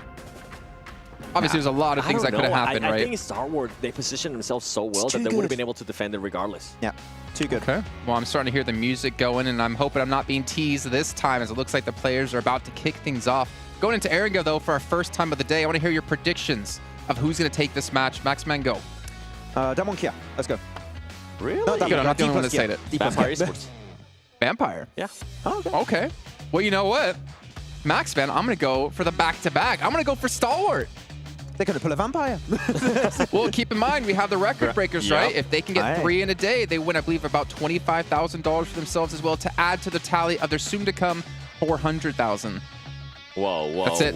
I mean, I predicted for the event starter that they would be the team to win, and I'm not going to back down. You know what? I would love it. Action has got the most eliminations from actually last year. If Top beats it, that would be a great storyline. I'd love to see that happen. You think? Yeah. You think Top's going to beat it? Maybe Nazet. I was about to say, come on. Could happen You got to too. stick to it. Stick to your player to Or watch. IC2, he was top fragger there. Who knows? Okay, well, I did get debated there. We're not going to be going to game. Just cool music. Just cool music. Yeah. But also, what we could look at, something we did have planned, Alter Ego player stats. Yes. Because as you see, they had 10 eliminations, right? And I actually want to see where they kind of were allocated across the roster for them, because we are going to be looking quite heavily into who's the star players for these teams. No surprise there being able to see Rosemary with the top damage, because he was the one that was able to take it. I love the hair, by the way. Yeah. I mean, the hair color buff. You know, you saw some white color hair, some red full top, and he's got the blue one. And you can see the 5 elements there at Rosemary. What I was going to say is he was the one that was able to kind of help out Vampire Esports by taking off rejects, and then they were able to move forward. And then with Potato, you got to remember, Two healing. At the end, for a second, we thought he was going to be able to clutch it up. That's a scratch, I think, to heal. But, oh, no. It's like, oh, no, I don't think I'm going to heal anymore. Just take me away. And obviously, as we did see with DRS, right, they were a team who were able to get into the late stages of the games back in the All-Star stage. And then day 2, they were able to pick up the eliminations. We're seeing both here out of Alter Ego. And the thing is, remember last time I saw Alter Ego, they just didn't really impress so much back when working with them, or commentating, hosting, whatever you want to call it. But I'm excited to see, like, what kind of form we're going to see out of this event. Yeah, I think we mentioned it a bit on the pre-show. What they were lacking back in the PMGC Grand Finals was fragging power, which I think Rosemary actually is the perfect pickup for. I think he's one of the best successful player pickups of 2023 so far, and I really want to see how this team can grow in the long term, and if they make it back into PMGC, see how they truly evolved over the course of a year. Yep. Well, you know what, ladies and gentlemen, I do see a plane on the screens here of the Honor Magic 5 Pro for the players here live at PMWI. Let's get into our first Erringa of the day, our second match overall. Look at Lars. Oh, yeah! Let's go, just me, baby! Just me. That's what I'm talking about, dude. Kalaris, you got this, brother. I believe in you. You want me to do an intro? Do an intro. Go That's for it. right. It's time for game number 2 here at the PMWI main event, and we are going to be getting things going. Look at this, a Southern Plain Path. We've just had Stalwart get themselves a phenomenal victory on the board here, thanks to holding down the tower defense. And now we're into game number 2, the Grassy Pastures. What do you think? Oh, that was beautiful. Thank you. 10 out of 10. 10 out of 10. I appreciate that. Stalwarts, will they get blessed back-to-back? That is going to be the question. But you know what? They're not a team that really needs it. But when they get it, oh, is it so sweet. Yeah. Southern playing path here. That's going to kind of not the favorite of these players. That's rough. For sure. It is rough. Yeah. You know, and we're starting to see, teams like Vampire stretch up north. I'm surprised because normally we see Vampire go Primorsk, but instead they decided to head towards Hospital. Yep, it's a little bit tricky for them to make something like this happen. I mean, they know that 628 is also kind of keen on that location, right? So you got to be careful. Likewise, though, they do know that making this kind of drop go on, Fireflux is also keen to be moving north. So you've got to be a little bit careful here as Vampire. But there is the circle. It's pretty much going to be mainland almost guaranteed here. With obviously, we do have a little bit of military in, but usually teams would discount that. Oh, yeah. I mean, you're definitely going to tell that all these teams are going to head towards that center area. Shelter, always a really strong position here in this circle. As we look at Alpha7, forced on the run, and that is just a result of this playing path. The double buggy pickup. Double buggy. I always call those the lucky buggy. The lucky buggy pickup. That's right. As they just crash into each other. Oh. No way. Get him. Pushed over. Huiga. Goodbye. Oh, he jumped over it. What a jump. There's no way he gets away. Nice try. Nice driving there from Quan. As that first jump was sick. That was. Honestly. I mean, he hopped right over it. Quan, though, with the return. Easy elimination. And that's always the roughest part about these circles, you know? Or the plane paths in general. You got to go and hunt down a vehicle, and if you miss, you're out of there. No, definitely so, of course, as the 2023 PMWI crate is available from July the 15th to August the 15th as well. And maybe we've got a regame here. But also, not only that, we can go over to the Esports Center and check out some of the stuff that's coming along for you as well over at home. So if we do have a regame, we're just going to have a little bit of a lapse for the moment here. But I think when you look at a game like that, some of those teams that would like to go north, don't have the easiest time in a playing path like that. So it does kind of set them back straight away on an Erangel like that. So maybe they'd be happy to kind of negate some of that. Oh, I know. What was it? Infinity IQ. Pretty happy about that one. They're going to be able to run this one big. Let's take a look at these teams. You can see exactly where there are players behind the frosted glass, just waiting and excited here today. I mean, the first match was nuts, obviously. We saw some Sandhawk craziness, but now we're going to go to Erangel, the tried and true map. So I'm really interested to see how it all plays out here because we already noticed some teams taking some different drop locations. I wonder what's going to happen when we see a nice, good plane path. Yeah, I mean, when you think about those drop positions as well, let's talk about the Vampire Style 628 That's correct. drop kind of dynamic as well, right? For a Vampire, it does put a little bit of a wrench in their works, but if you think about what they were doing in All-Stars, right? Their backup drop sometimes was locations like Zaki.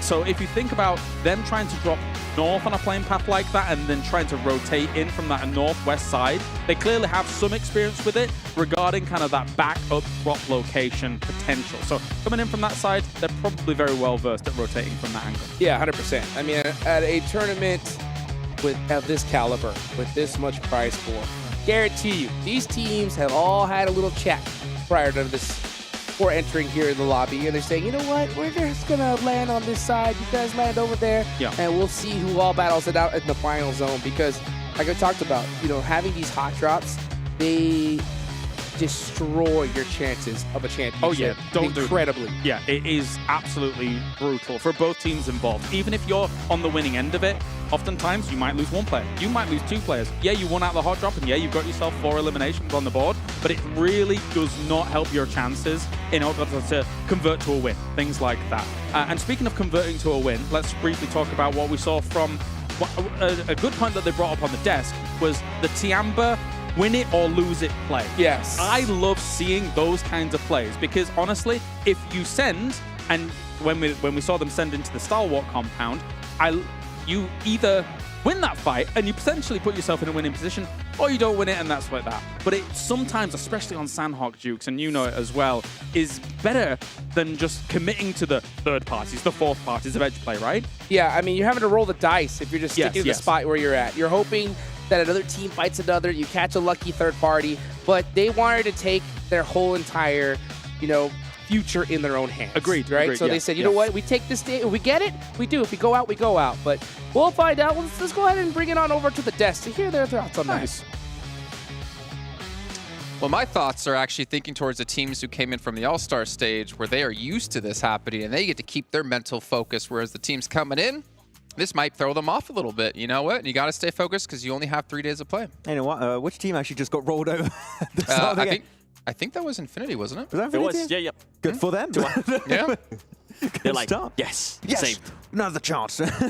Shout out to whoever that was. Yeah, do you see the guns of that reject player, by the way? Man, he built working different, out. literally. Not quite there yet. Yeah, you got More to try and stay Jason. in that More- mental state, right? Yeah. More like Jason. He's I got don't the know. I guns. saw you curling like 10s this morning. 10 kilos, which equals 10 20 different pounds. Pano chocolates. Chocolates. Yeah. Oh, yeah, that's perfect. You just French. gotta. Never mind. This man, I don't. Okay, we'll get back to topic really Yeah, quickly. yeah, This yeah. man, for some reason, every morning orders a cappuccino, takes his cappuccino, takes like a chocolate croissant. Okay, no, we'll go to And then I back. So share production with saying, Jamba. Jason, stay back, stay focused. I don't want it from the match we just saw, though. I want it from the match we just had happen because I think they definitely had more damage than that, didn't they? Yep, and I think they had some elims too. Is that actually from last match? I thought they had way more than that. I mean, they They that didn't get push, any elims? they got no damage or like Okay. eliminations on their push in the Color me wrong. trifecta. Yeah. So I think this is accurate. They actually got just the one placement point then. Yeah, also. Okay. So he takes a croissant. No, we'll skip past that. I mean, obviously, it is a tough time here for the teams. Obviously, stay focused. I'm trying to think, is there any teams in particular that we kind of looked at in the last match? I mean, if you think about the PEL teams coming through, we didn't see too much about it in the first match. However, I'm very conditioned to see PEL teams come in with Nova. And it's just like, first day is not a big deal. Day 2 and day 3 is where they really come out the gates. I think the Sanhok is not very telling of what we can expect from them. I'm going to wait maybe for an Orango or two, a Miramar especially, see how they're going to be adapting to the lobby. I think after one Sanhok like that, it's a bit too soon.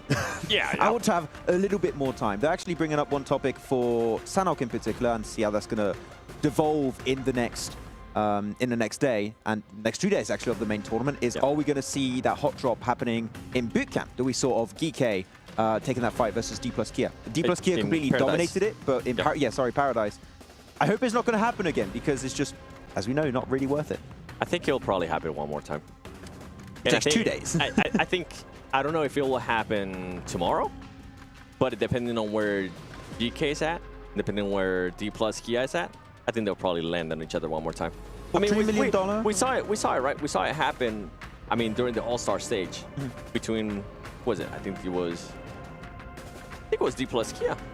I can't remember the other team. It's always Dplus Yeah, I can't remember Forest. the other. Forest It away. was Forest. I can't remember the other team, but I mean, it happened 2 days in a row. Well, we saw that happen a lot, actually. I'm trying to think like a season ago, not this season that just passed, like the fall season of PMPL Europe, where we had the same 2 teams dropping every single time on the same compound on Miramar, if I'm not mistaken, right? Yeah, we had even Or was a that few of that on PMGC? Orango. Yep. We had some I think PMGC you're thinking about G Gladiators when they were previously named different. And No, then there's Alpha another- 7. HVVP. No, you know, back then. it was one But I team. mean, they would always just ego hot drop each other. Basically, hot drops are bad. Don't do them. Yeah. That's what we're trying to get to, okay, right now. It's just not going to be helping you out. It's just Sanox is not as impactful if you had a hot drop happening on a Wrangle, which is why I'm really willing to see if that is going to be the case on a Wrangle. Are we going to see Alpha7 Gladiators retain, especially the changes that we were able to witness at the end of the All-Star stage? Are Gladiators going to keep dropping towards Hospital Split? Are they going to go for the southern western bridge of Sonovka? I feel like teams have already adapted so much, and especially we got 3 full days of broadcast that the main tournament teams have been able to watch and see this is where the teams dropped, this is where they rotate typically. You can dodge it. I don't want to see hot drops happening at least as often as we had at the start of All-Stars. And I feel in Erangel, it might come down to the playing path, right? Because in this previous match before we restarted, we did see G Gladiators go to Ferry Pier, where they've been going over and over again. And I think they had Alpha7 starting to go towards Lipovka. Well, here we go. Some total damage from the last match. We did have 2K reached and breached by Stalwart. Onto Ego at 1,700, a better ratio there between obviously damage and eliminations. Gladiator, though, kind of enjoying seeing this amount of damage. Obviously, one thing we've been criticizing them heavily on is having the Matic Classic. Yep. This doesn't rhyme. When I say it doesn't rhyme. Really? Yeah. The Matic Classic. If I do it like that, yeah, the Matic Classic doesn't really rhyme. It's got to enunciate, yeah. Matic? And in American, it doesn't rhyme. In French, English, it seems like Matic it does. Classic. No, it doesn't. Nah, not really. That's Magic meta? No. We'll have to find That's something. alliteration. No.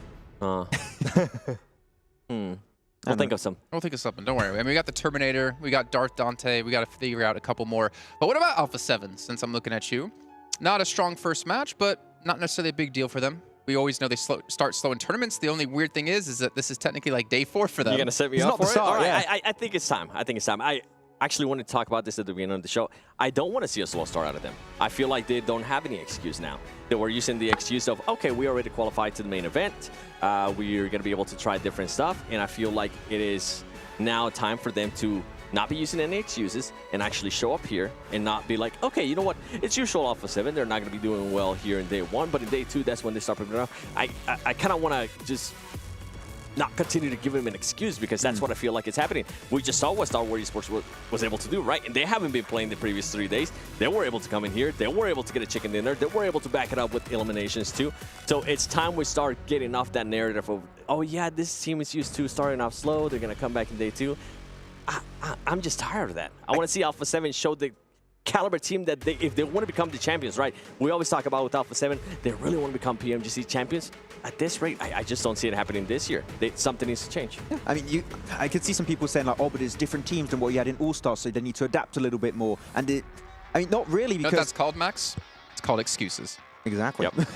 And the thing is also on top of that is that these are internationally renowned teams. Like we know how they play. We know where they drop. We know how they rotate. If you're doing your research, which it should be at this point, you shouldn't be having any major issues.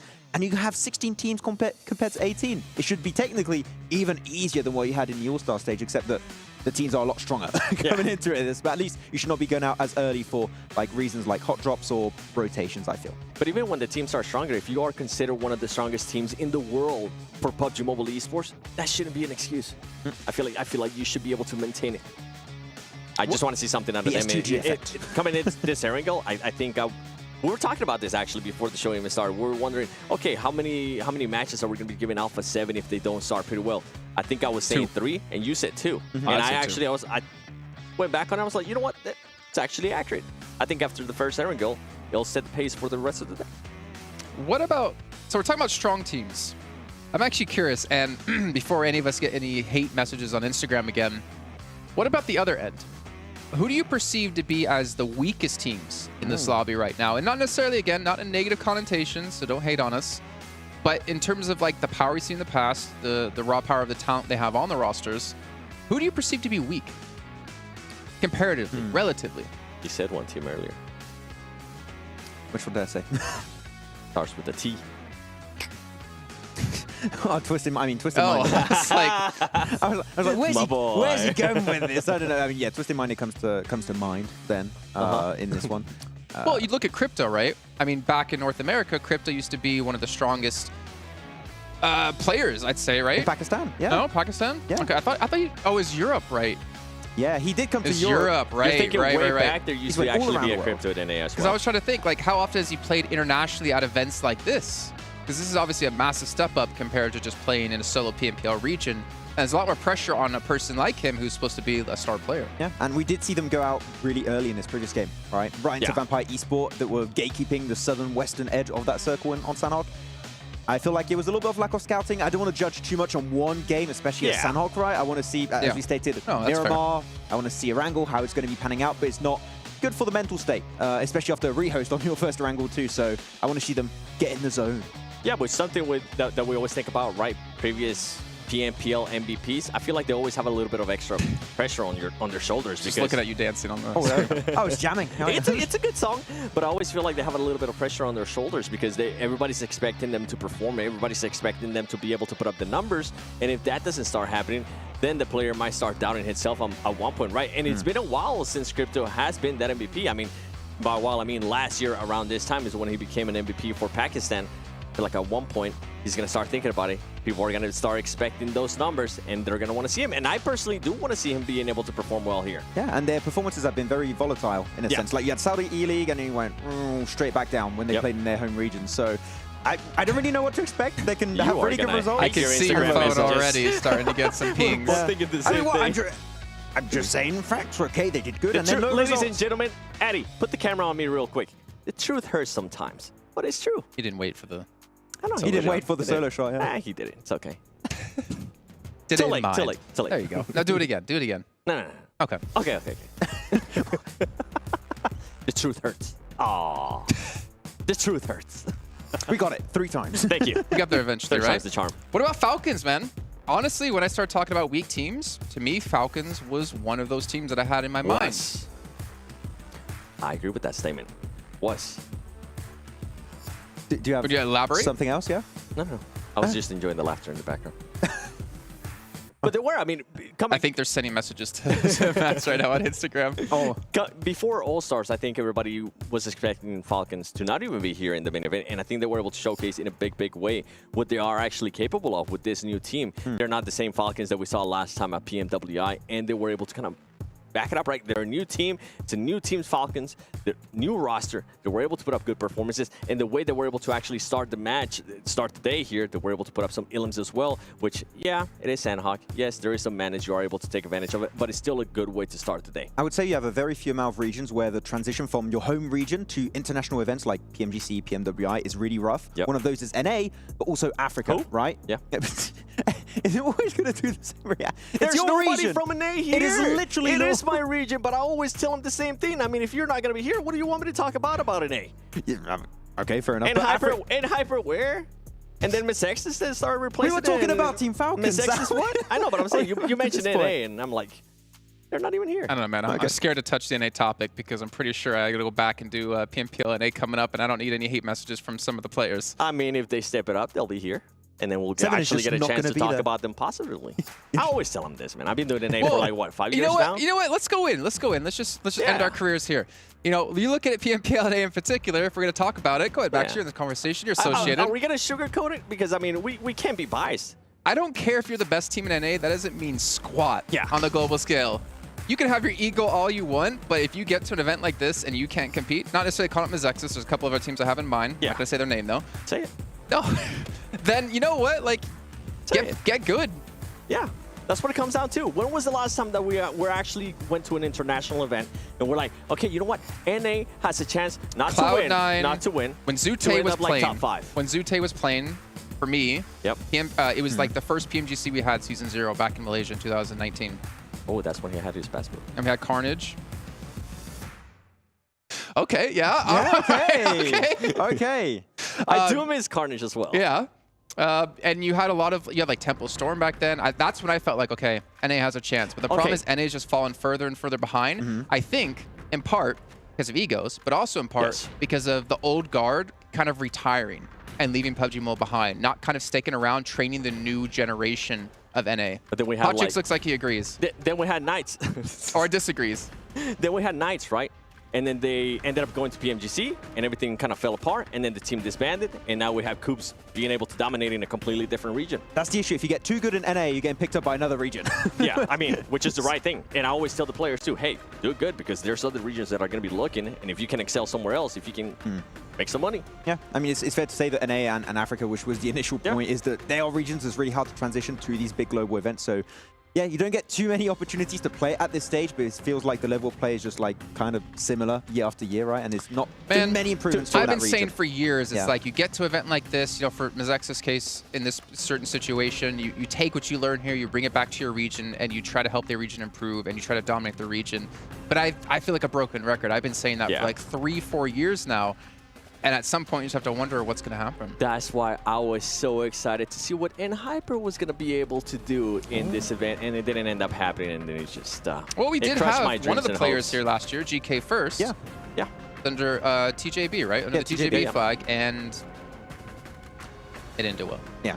That was a rough transition also for them, unfortunately. I mean, there were some moments where GK First did do well, but the team just were not able to compete at all at I this just level hope very we clearly. actually get a chance to see a top NA team like N-Hyper at an international event, so we can see what they're actually capable of at a LAN event, not online.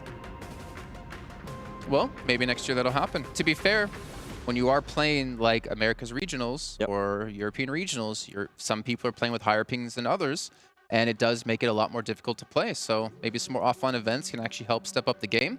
And a lot more of these international events, maybe some more regional clashes, stuff like that would make things a lot more exciting and obviously help take the skill you learn and kind of trickle it down. I think the regional clashes in particular are really cool, actually, to have to get some more knowledge and some more clashes of metas between all these different regions. I mean, one we're going to be having after this event is going to be nice to see MEA versus Europe, which we very rarely see, right? So the European teams that rarely make it out outside of their home region, which is mainly the old Eastern Stars team, I would can get get some good info. I would want to see, Max, sorry to cut you off. I want to see North America against Turkey. Against who? Turkey. Turkey. Say the, Turkey. You say North America or America? Yeah, North America. Okay, North America. Yeah. Not Americas. No, not Americas. NA. Yeah. Okay, NA. it's PMPL region, That's right? a bloodbath. I know. You know what I want to see? They would get a lot of good experience because in NA, we saw this especially. We're like, oh yeah, that team would not get away with that against other teams. And I feel like that's something that they need more of a shock, especially in NA. Like sometimes they get away for too long with like easy stuff, and it just becomes a habit for them that once they get to actually this stage, it completely backfires. Actually, a very interesting point to make. I'm really happy you bring that up because it made me remember what's been happening in Europe. We had the CIS teams coming over, and they've been able to gather so I'm so just much getting info. PTSD from the song every time. I'm just trying to go. It's a new Silver Scrapes.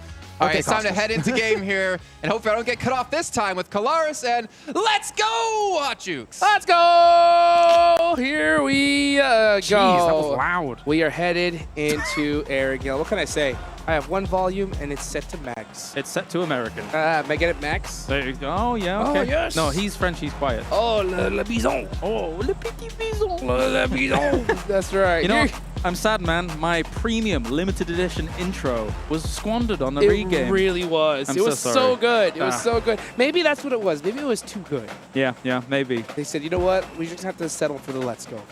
I guess. All right, well. Is what it is. Let's go. There you go. Let's go indeed. Look at this. Here we go. First Aaron Gale here of the day. Northern play path this time. Much more favorable for a lot of these teams. Yes, so they're going to be much happier with what they're seeing so far, and maybe we see slight adjustments here and there. But one thing's for sure, if you're going north of the river, you're going to have a much easier time of getting to where you want to go. You see Vampire drop on out here, heading towards that kind of, well, south of South George area to get things started. And likewise, where is 628? Because their reach down towards Primosk is a little longer. They're going to drop West Coast and maybe drive down. But looking at that circle, that's a long drive to then get to the circle. They'll probably end up doing it, though. Yep, they're going to have to indeed. Probably we'll see them kind of take that southern route all the way down and then rotate possibly up the edge coastline. Oh, what do you see? A knock already on Stalwart and a complete finish. We're looking at the map, but this is an important fight. Meanwhile, there's another fight going on with GK and Dplus KIA. Double fight. Here we go. GK Esports looking to get it done right here next to Rozhawk. And this compound, I assume both of these teams are going for that vehicle that is in that garage, most likely. And they are going to have to battle it out because of that. A much more favorable start for Infinity IQ. I mean, considering Rozhawk's just so close and the split that S2G was taking in All-Stars is completely open, I'm surprised that this is going down the way it is. I mean, if you want to wrestle for what is effectively garden location, cool, you can, but I don't think it holds as much value as you may think. Or they may think. Yes, indeed. Let's see how he's going to start this off. He's got that over-under shotgun. He has to hit it. 2 bullets. He's got his teammate right next to him. Oh, he's actually got 3, so they're going to have an advantage. Oh, a stun grenade blinds them both, and they're going to have to do some shots, completely blind the situation. You can even see Osel shooting his own teammate, Satan, up close with the S12K. Has to hit the shot, but so much hesitancy. Look how much time these players are taking to reset over and over. Ragnar holding the angle here. A big jump shot coming in as well as Haith is going to try and get this going alongside the S12K. 3 down. Satan has to make a miracle play happen here. They know where he is. They're going to prioritize him instead of going for those flushes and trying to pump him out with the pumpy. As Satan goes for a jump shot against it, but I don't think it's going to work on out. There's no way he wins this, surely. He hit him too, but he's down to 1 HP. Gets it done after all. Gonna go ahead and go for that pump shotgun. Can Satan pull off another miracle play for the first time here in this tournament? He's gonna get a double most likely. He's low. 1 more shot. Missed it again. How is he missing all these shots? Oh, that had to hurt. That did. There was very little opportunity there for them to salvage that, and they will be going down. 7 points from the previous game, nothing for this one. Stalwart is bailing as they got caught very early. Here it was a run over here as Infinity IQ were able to finish off top. That's got to hurt. Hey, Infinity IQ getting a little bit of revenge, right? We saw a run over happen to them, but now they're the ones doing the run over. So that's going to be not the best start for Stalwart Esports, especially considering they're coming off of a chicken dinner. But, you know, we have a nice northern circle, very, very typical. Teams are taking a little bit of time to get looted up here. Yeah, and speaking of getting looted up, this is actually Stalwart looking for somewhere that they could potentially call home in this circle. They dropped, they knew that they had someone be run over, and the trash loot that they had around or west of that shelter area was not enough. Now they're rotating south away from the circle, knowing that farms taken, Milta's taken, any trash loot would be kind of not very wise. They're coming down here to Novo for a better loot secure. There is a world where they could take a boat from here and enter far north, but that's a quite ridiculous call. If they did it, it would be insane. They might just probably drive back up. Oh, I want to live in that dimension, though. Yeah, I'll tell you that right now, where that happens. It's next level plays, but I don't think they're going to do it. I've seen it before, though. The thickest of boatates. Yeah, and this, if honestly, if it's going to happen, this is the zone for it to happen on. Because to be honest with you, I mean, yeah, they are having to go all the way down to Novo to loot up. Yeah. And it's going to be difficult to push up the circle. But we'll see how fast they're able to get that loot and go. Only with 3 players on the board. First game in the books. First day is so important in this tournament because we've seen it happen. We saw it just there in the All-Star stage. Towards the last day, the last game, there's so many teams that have nothing to lose. So you do not want to put yourself in a situation where you're needing points in the last game. No, absolutely not. I mean, we saw as close as, you know, Egon I8, for example, in the All-Stars. You, towards the later stages of it, got a 32-point game and still weren't able to get here, right? So you want to really hit the floor running for this. As with a circle like this as well, with the rotations we were talking about earlier, whilst we're seeing all these teams jostle for position, the Rejects and Tiamba are also not exactly afraid of doing some kind of bridge camp, especially on a circle like this, against a team that would normally drop down the military or something like that, with DRS eventually moving down here. So they'd be anticipating that team coming over, not necessarily a Stalwart. I wouldn't be surprised if we do see that bridge camp. But man, you just, those are a dagger to the heart hearing that, because just seeing those RI8 players after a 30-point chicken dinner. 32. Yeah, 32 points. Just with their hands on their head saying, why didn't we just start playing like this earlier? Ugh. Oh, sorry, you're on about R8, 30 points in the last game. Yes. Yes. Sorry, I'm thinking about so many big games, which were so impactful, so close, but not getting them on. Sorry, I apologize. Yeah, it was absolute insanity here. But you know what? We're here in the main stage. A lot of teams looking to pick up a big chunk of all that cheddar, that big prize pool that we have here. $2 million at stake, literally doubled it here for this tournament. We can still get Fireflux, looking to possibly go for some vehicles, looking to use that 4-car strat. You know, everybody just taking it kind of easy right now, just trying to get looted up, getting ready for the next circle. Yeah, you can play this circle slow because of the differences that exist in the circle, right? You can eventually have to go all the way up Stalber, try and play the side of Stalber Mountains. You have to sometimes play Yas Fields here. So I don't think there's any hurry for a lot of these teams to try and scramble for a center position, because center could quite easily not have any value whatsoever in 2 circles time. Like, you go and pitch up at Alamo, south of Yas Fields, right? And then all of a sudden the circle shifts away from you. What are you supposed to do? Yep, and then who knows? We may even see a Stalper finish, maybe even a Kameshki. Maybe. Well, steady on. That would Let's be not get too interesting. wild. Yeah, let's not get too crazy here. Let's take a look here at the bottom. We can see GK Esports completely focused right now, laser focused after their rough start in Sandhawk. Yes. So now they have have a great start. Yeah, 4 eliminations on the Dplus KIA, and it was a very well fought. I love seeing battles at this stage because they're so patient. Even though they have a couple players knocked, you don't see any kind of crazy sends. No, they'll reset 3, 4, 5, 6 times if they have to. And we're going to see a difference in the next game, right? I doubt we're going to see that compound fight again from Dplus KIA going up against GK and the next Erangel and Dead Center. Wow. Okay, so A lot of priority compounds. Where are we going? I'm thinking to myself, southwest of Yasnaya Polyana. Already we're seeing Flux there. They're going to be taking up some of those locations. GK is in the area as well. All of this is about to get very hectic because it's quite flat terrain. Oh, yes, it is. Tianba trying to get a rotation on, but Twisted Minds is waiting for them. They were right next to him, and you can see as Dami does go down, Tianba do have one knocked in the process. Crypto, monster player, trying to get some sight lines here as Ren's backing it up, looking to rotate away from this. Currently sat over at Alamo's Twisted Minds as Easy and Crypto going to lock this down, looking each and every way. Some big names on Twisted Minds, big expectations from the fans to see the guys like Crypto be able to perform here on the international stage. Tianba just finds themselves in this position where they're just covering themselves with smokes for the moment. They do know that Alamo was taken thanks to the shots that they could hear over there.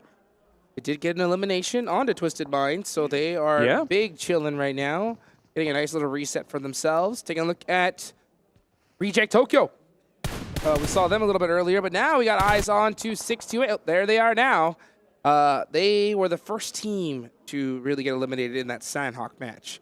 Just got picked apart little by little, so they really need a good bounce back game here. Yeah, and just to play your next game a little bit more slow, get some kind of change your mental state about it, and if you're playing slow, surviving into some of the later stages of the game, you can be okay indeed. As we take a look at, for those of you guys looking at the map stream, we're starting to see Stalwart push from the south side, but there is a battle going on between Infinity IQ and Tianba, battling it out here at the Blues, right south of Yasnaya. Ren, gonna go ahead and push on in, and I think this battle might be done and dusted. They did end up picking up a couple, and actually another defeat right there. Yeah, that was from Infinity IQ, trying to do some split looting. He was running about with the Scar. He has a DBS in hand as well here, as Infinity IQ is still in some of these craters that were created down in the south of the fields. So this is just close to Alamo, but again, Crypto has now moved up. You can see him on the high ground in the distance, doing some scouting, because with this kind of circle, it's unlikely usually that you would be able to stay there forever. There is a chance, of course, you know, but just going up to that slight high ground, getting as much information as possible across this field is going to be absolutely necessary. 100%. Yeah, that little hill right next to Alamo. Yeah. Pretty good spot. And let's see exactly where the zone's going to go, though. I wouldn't be surprised if it is a Yasnaya field zone. Those are a dime a dozen. And scary. That'll definitely make things interesting. We may see some hay bale battles. Yep. As we see Stalwart all the way at the south side. They did come all the way from Crate, so they do get up here safely. But in order to get into a good position... Oh, actually, this zone is actually a pretty favorable one for them. Okay, so what am I seeing? Already, Heaven is still in play, right? So you've got Rosemary and Potato and the guys over there. They've got themselves technically a great spot to try and stage this from. It really depends on which side of road it ends up going, right? If it does go east, they are absolutely sitting pretty. Very, very happy indeed. Meanwhile, you're seeing STE here trying to fight off against Rejects. Rejects need to bail on out. And thankfully, no casualties just yet. 628 holding the edge of the circle now, just as we see the scramble to try to get into the center of the zone. Infinity IQ making some shots onto Solke. Are they able to bust out the buggy? No, instead they get ran over. Flux looking to do possibly even another run over from Solke. He jumps out but gets popped at the same time. Trying his best to deal with this here, but it is difficult when you rock up on a location like this. Here comes Lutz once again. He's going for another one. Actually gets a full finish off, and he's able to finish it all off. Amazing to be able to get that kind of recovery, but they need to recover even a little bit more. What a play there for Flux, but the battle has not stopped. Here comes Carrillo from Alpha7 Esports, looking to apply some pressure onto GK as it's just Ragnar left. You can see his Falcon there just saying, buddy, we're in trouble. Yeah, Flux was going to be eliminated in the distance as well. Twisted Minds were able to finish them off. Recovering where they were was very difficult. Vampire also taking a fight here with 628 in the distance. There's fights going on everywhere, not only on the edge of the circle, but there was teams scrambling to try and send through the middle to get themselves a good spot. Ragnar with a huge nade onto Alpha7 is able to pick up another elimination. So Alpha7, even though it's just one player, making mistakes, and they lose 2 in the process. Definitely. Ragnar just going to pop some stims to get going. Carrillo still alive. Sees 628 in the distance here, trying to rotate on around him. But another nade, not able to get too much done. Thank anything for the back. You know exactly where he is, and unfortunately, they're not able to thread the needle and get any utility in there. So Ragnar is going to hold that down. I'm surprised to see so much hesitancy from Alpha7. I don't think they want to walk outside right now. I think they feel like they're surrounded. But, man, losing 2 players like that is going to hurt. Let's see what TQ is going to do here from Team Falcons. Looking for some sight lines. He did spot something, so he's going to throw a pretty blind nade here. I think he figures that they could be behind the rock, but now after seeing that vehicle, he knows exactly where to throw it. Is it going to hit? Ooh, just a little off the mark. Smoke's going to be a dead giveaway as well. That's why they throw them ahead and then run behind them and trying to bail from all of this. Goes for a spray, but realizes that they're just gone and will have to try and relocate himself. That was really close there for Stalwart. Very unfortunate for them to be able to get away from that alive without losing another member.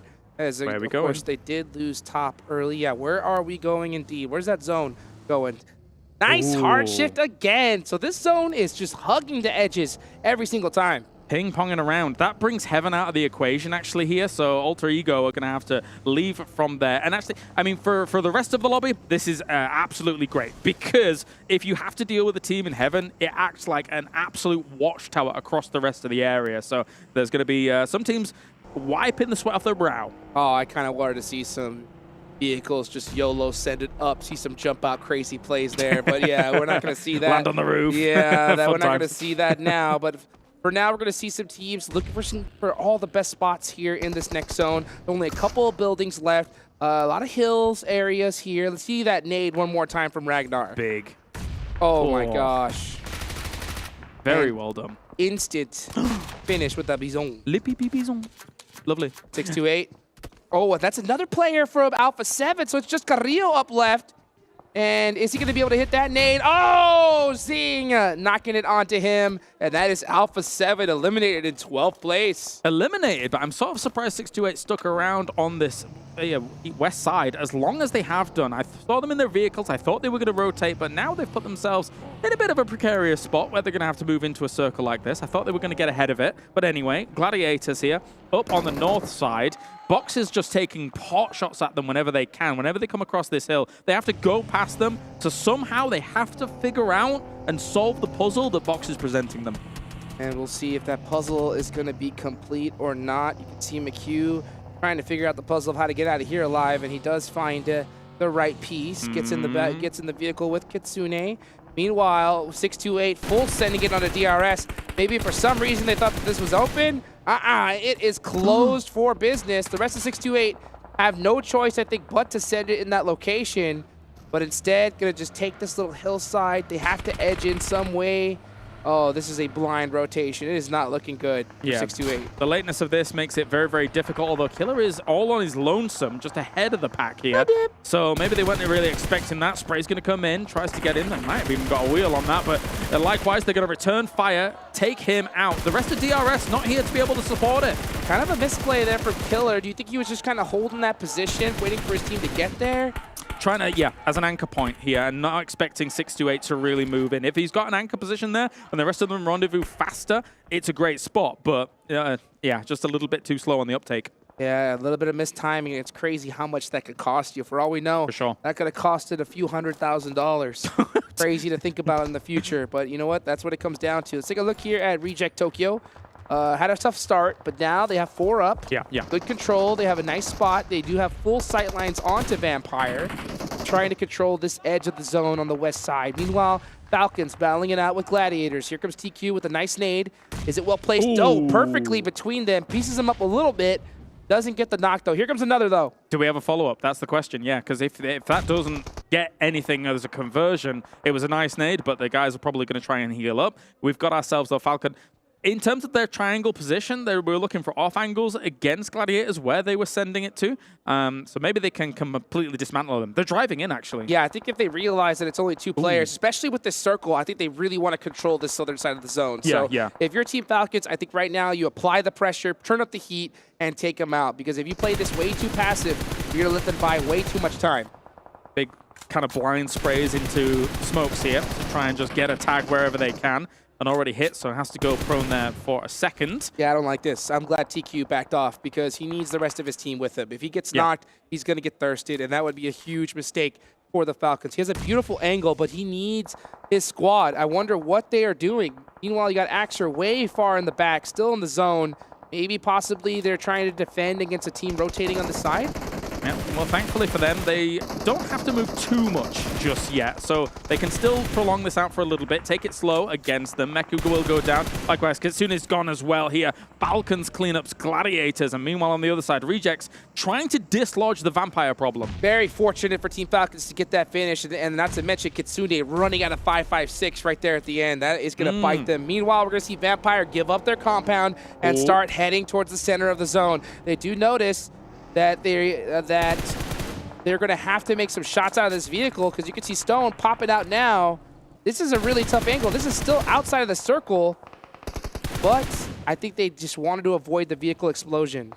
Yeah, if this doesn't stalemate out, a Vampire might get really desperate and try and send it over the road, which, by the way, they don't really have much information about, and then run straight into the jaws of Falcon. So you've got a choice. You can either try and win this gunfight quickly and then move in up against it and then try and take that lip underneath DRS, or big send without much info. Maybe with some buggies, too. Clear out the smokes. You got the buggy, you got the vehicle power. Meanwhile, though, Jing does clutch it up with a DBS. Ravenclaw is knocked. They want to be able to support their player. They don't want to lose anybody right now.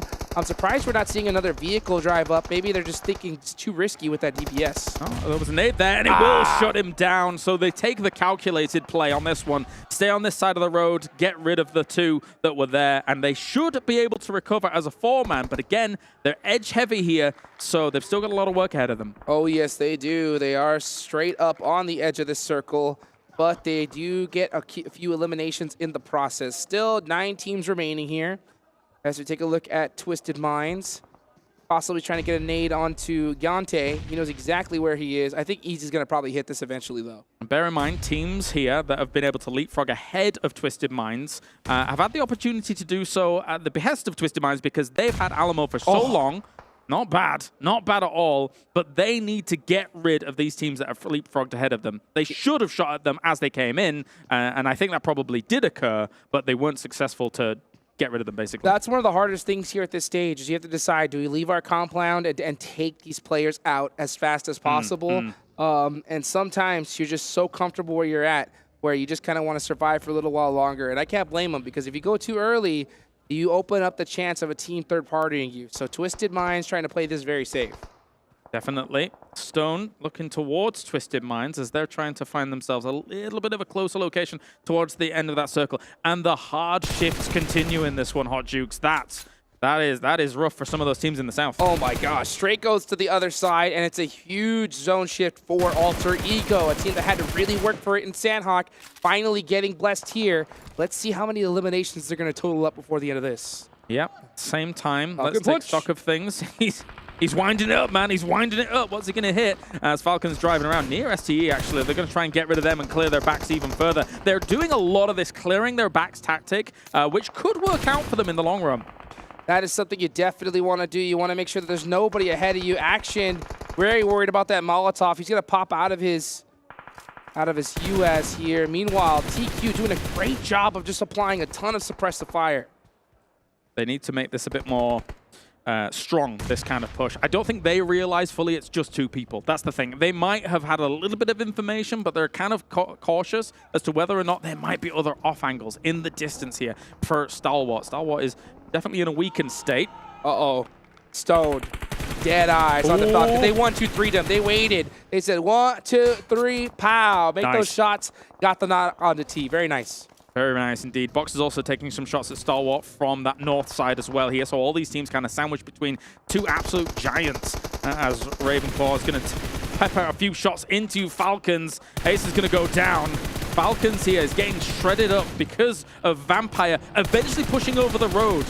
And not to mention their hesitancy. They could have pushed on Stalwart, but like you mentioned, they could have thought that there was still a full squad there. They hesitated for a little bit, and now that off angle from Vampire is really biting them in the butt. Yeah, the slow roll over the road whilst Falcons was preoccupied with the north if Falcons is looking to try and hold this down completely, they probably would have still had to try and go for a 2-2 split, still looking at the road, waiting for a team to come over, because they had very limited options, those teams on the other side of the road. I'll tell you what, though, this is a massive game for Vampire Esports as they've already racked up 8 eliminations here, and they are looking strong. They're not laying down, waiting for teams to come to them. They are pushing the action here and taking teams out one by one. All right, blowing up some of the vehicles now as well, making sure that your opponents can't do it themselves. As Twisted Minds here, still on this edge side. They haven't lost anybody else since Crypto's got himself 3 elims. Nice. All by his lonesome, too. He's got all the eliminations on the team. And I can think if you see Ravenclaw slowly wrapping around, trying to catch an off angle onto DRS, looking for any intel. I like to see Ravenclaw use that vehicle. Even though he's in the blue zone, eating a lot of damage, he's getting a ton of intel for his squad. Yeah, it's sneaky to be able to go for that. He's trying his best, because the thing that really does hurt you is the fact that you need intel of who's over the road. Are they trying to move over the road? Because they will appear in a moment's notice, especially if they're blitzing it in vehicles. So you've got to be really on the trigger to be able to deal with them. 100%. That intel could be huge. Maybe you realize that there's a full squad. Maybe you realize there's only one player and you send it. Any intel is good intel. And let's take a look here at where these teams are going to go. Next zone about to pop. And it centers on up. Again, Alter Ego, dead center.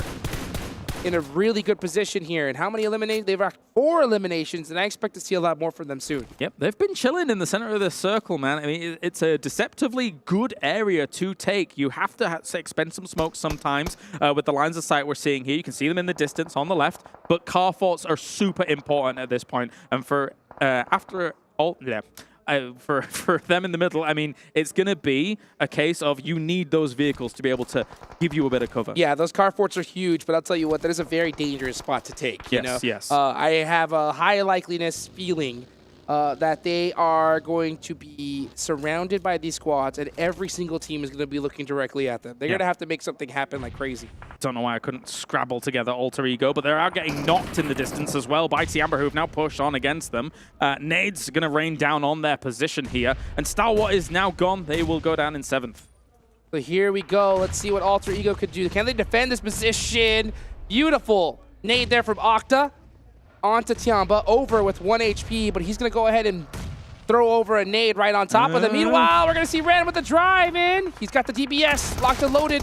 It is a 2v1 situation, but that smokes. Ooh. Oh, it did eliminate those sight lines, but man, Alter Ego, they are on it when it comes to their gun skill. It was a good fight back, especially since the position they're in is quite nadeable. So, I mean, that could be another opportunity here for someone like Twisted Minds if they have the resources, but I don't think they do. They've already been through a lot of combat here throughout this game, as on the opposite side, Vampire versus Box might be the brewing conflict that was on the way. Rollkiss, very familiar name. You can see him right there on the edge, looking to make things happen. Ravenclaw, the entire team of Vampires up, and now they're applying pressure on the Box. This team is doing a great job of just eliminating squads on this edge lane. That's 10 eliminations, double digits, the most we've seen so far, and they're not done yet. Yeah, this feels like All-Stars Vampire right now, especially for that day 1 that we saw for them in the All-Stars.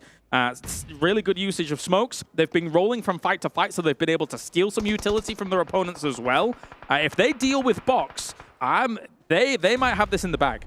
I think so. It's totally possible. I mean, especially with how they're playing. There's something about getting into the action early on. Your reflexes are just that extra quarter second quicker than those teams that have just been waiting for the fight to come to them. Box losing 1 player. Meanwhile, we're seeing a lot of snake play happen, and that is because there is just no cover in this zone. Yeah, it is all open field, baby. It is a very difficult location to play. You can see so much prone gaming going on right now. Oh, yeah. Because what are you supposed to do? What are you supposed to do? If you do not have a great vehicle fort, if you don't have some rocks here or there, this dip obviously is fantastic, but you can see how many have tried to crash in, cause some problems here. We're seeing those body boxes down there.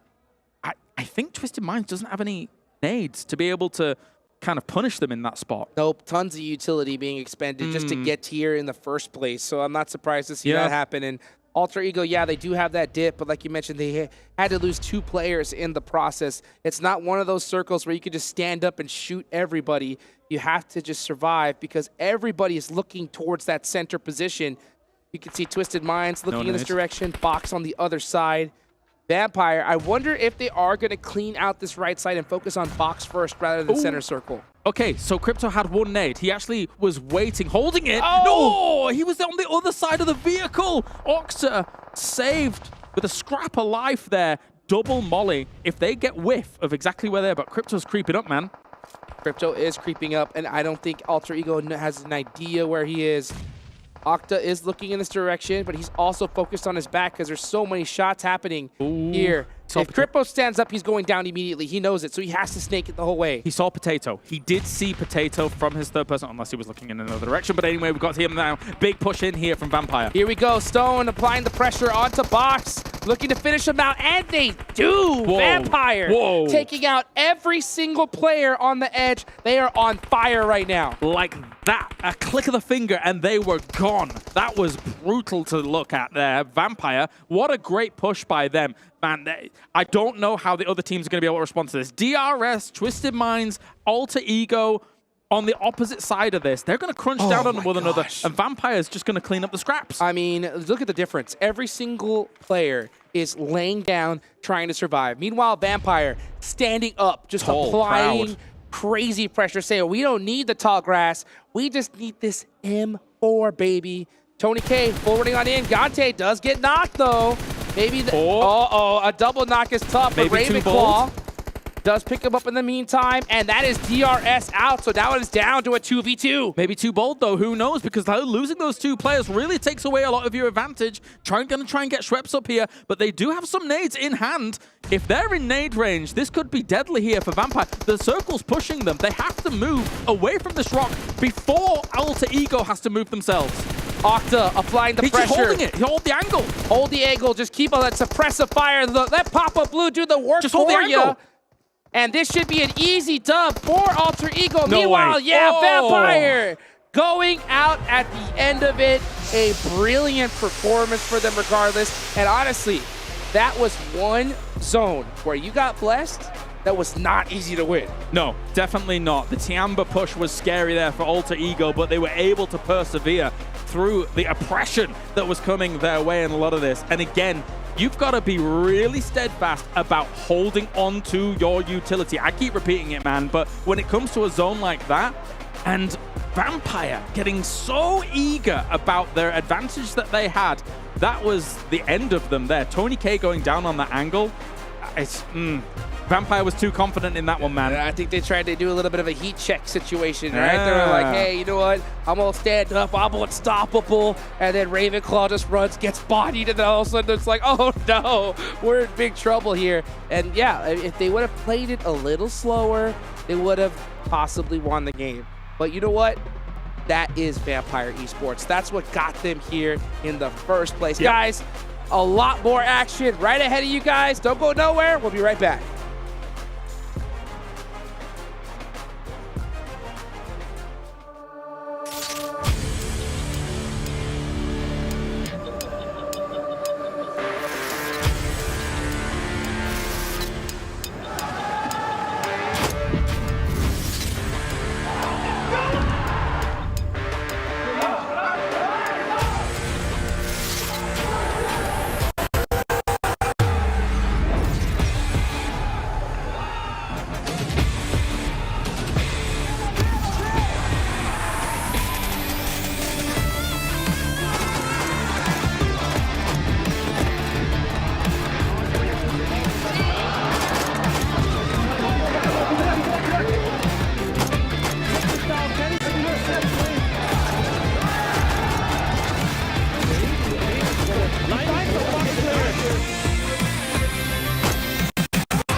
Well, they came close in the first match, but they closed things out in match 2. Alter Ego take home a chicken dinner, and again, a lot of points to boot. But there's some other teams out there we have to start to talk about here at Maxman and Several Worlds Gaming.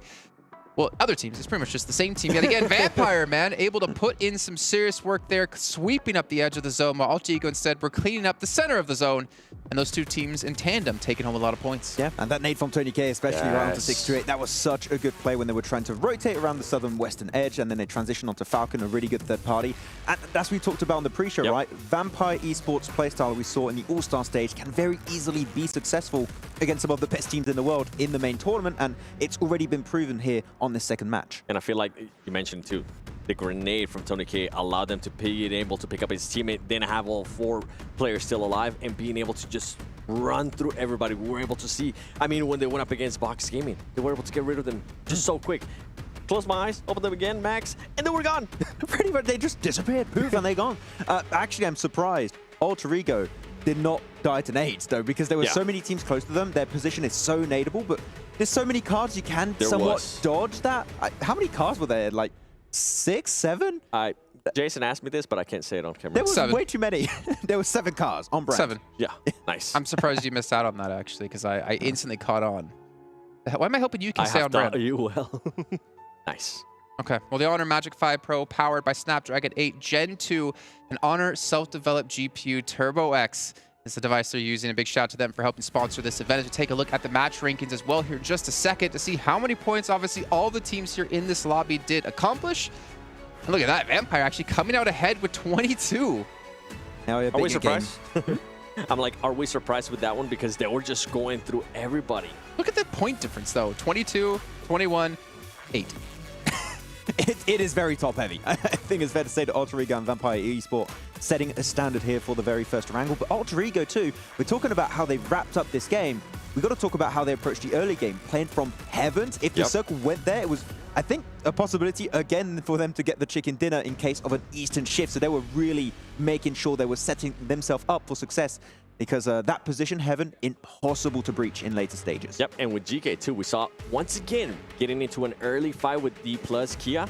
That is the second time. That is back-to-back matches that they've been able to do that. And something that I wanted to mention too, we saw in the top 3, it was DRS. Even though they didn't have those crazy elims, I feel like they're just gathering information right now. This is what I was talking about. I feel like we're going to be seeing a DRS from day 1 All-Stars. That's exactly what they're going to be mimicking here today. And tomorrow, day 2, is when we're going to start seeing the firepower out of them.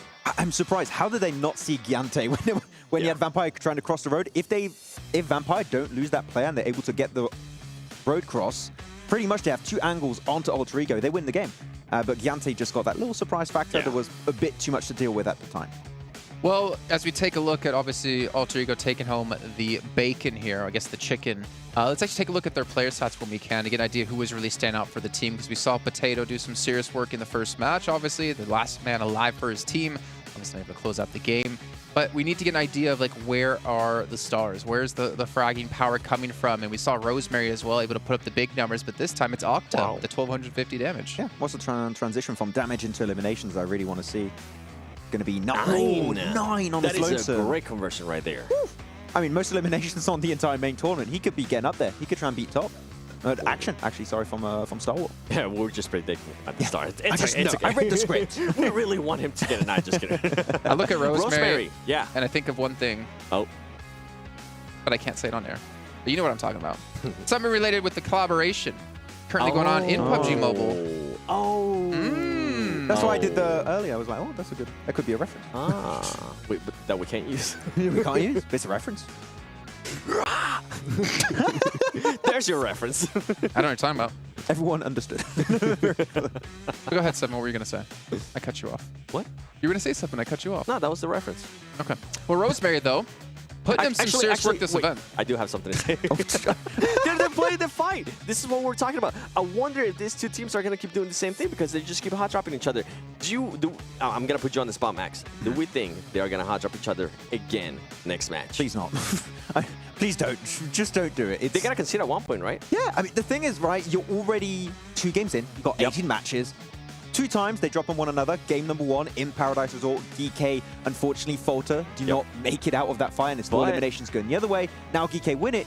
But the thing is, you're just, by doing so, eliminating your average you can get, and you're just staying at the low end of the rankings. Something to keep in mind is, though, between those 2 hot drops, the team that won was able to keep all their 4 players alive. So that leads me to believe that they are probably going to hot drop each other again. And then after that one, they're more than likely going to end up conceding. This is head-to-head on the day, by the way, between these two teams. Okay, all 3 right. damage difference. I mean, that's crazy. That's pretty much identical. Same with the limbs. Let me guess the heals. It's going to be probably the exact same too. About 100 healing range, something like that. I mean, they didn't have time to heal. Over I under. think. Oh, Oh, no, a little okay. bit different. Okay. That's not bad. Yeah, but stop fighting. So, yeah, Please. somebody's got to concede. I mean, Stop it. Stop it. Stop it, Max. we've seen already 2 teams being able to concede a spot, and that is going to be G Gladiators. They actually decided to go with Severny, which was the big question mark for me because we saw the playing path being towards the north. I was like, okay, is it going to be? Well, are we going to be getting into an ego fight here? And they went Severny. They did drop Severny, and Mezexis was there, if you think back to the All-Star stage, and then they lost a player to Mezexis. So I don't think it's too different, but it's nice to see they have like 3 different drop zones on Eranga, right? Like near Ferry Pier, George, and then obviously Severny. But yeah, having multiple locations can definitely help out. But unfortunately for them, it didn't work out in the end. But one team it did work out for is Vampires. We'll dive yet again into their player stats and see if Tony K is doing it yet again. Oh, pretty close in damage between him, Weps, and Stone though. That is crazy. Yeah, and Ravenclaw once again getting those angles, trying to set up the team with some strong information game, trying to scout that intel. But Look at Stone. Man. Stone and Octa really just standing out heavily in this game here, 7 very clearly. And yeah, but that sweeping edge play style has been working Where's so your boy well. Action? Yeah, Mad Boy Action.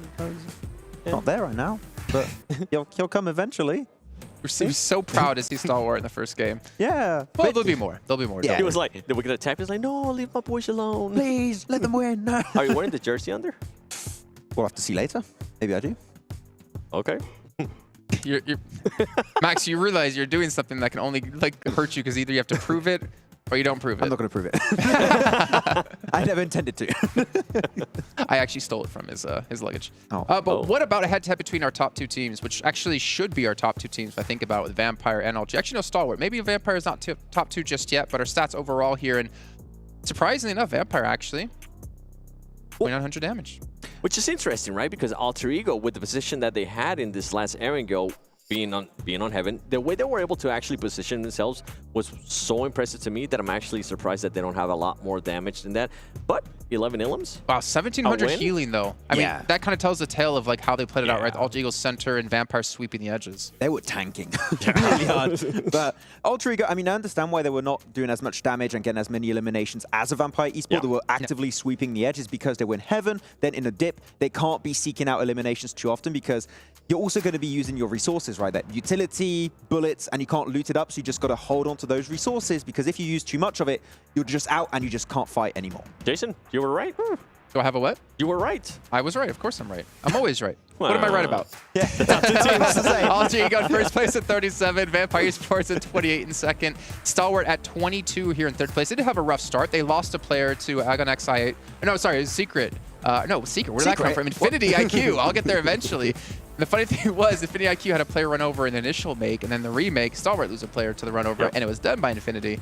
Looking down the list, Reject, only 2 points. You know, I'm hyped for Japanese teams, but unfortunately, we're not really seeing it here. Yeah, we got some big names on Reject too, but unfortunately, when it comes to international events, it's...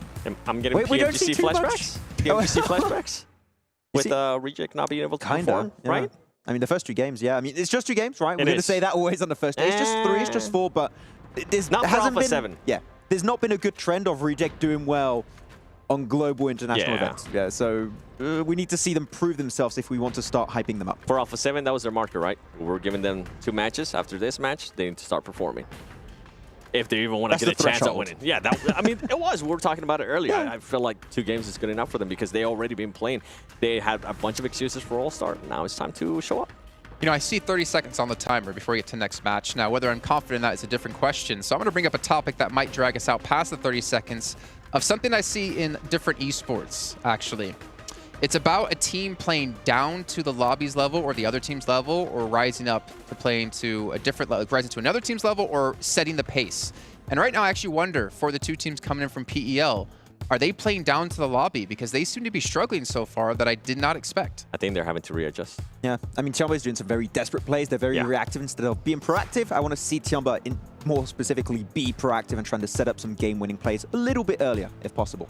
I mean, 6-8, we talked before, they've had international experience before. Tiamba hasn't really had international experience. And when everyone talks about PUBG Mobile and talks about the top echelons of it, it's always China. It's always PEL. I mean, hell, you can win $700,000 for winning PEL. It's ridiculous. I mean, it used to be China #1, but before that was before PMGC, really, right? And now, currently, the competition is just so much tighter on PMWI, on PMGC, that I feel like that's not the case anymore. Now you actually have to fight for those top positions if you're coming through from PEL. So we'll have to see. But right now, these two teams need to prove themselves once more. I think they're going to need a couple more matches to adjust to it. Especially Xiongba. Oh, yeah. Well, that's what I mean, right? When you look at these lobbies, like you could have the best team that we look at S2G, like they were the best team in the world. PMGC, not to keep hammering home at them, but they're the perfect example. They come into the All-Star stage and they kind of, whether or not they played well or bad, that's not the point I'm trying to make. Is like they didn't dominate the lobby like expected.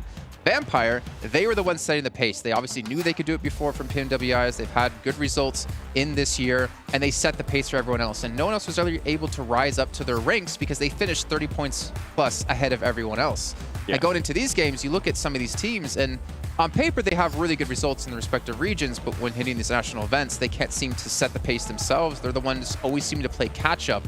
And right now, like Vampire is one of those teams who's just showing everyone what to catch up to. One of those teams. You mentioned that so perfect, too, that right away I thought of Alpha7, a team that's not being able to set the pace. Like, we're used to being able to see. Yeah, they always set the pace. I mean, even in America, we're like, okay, Alpha7 is just going to run through everybody. Right now, that's not the case.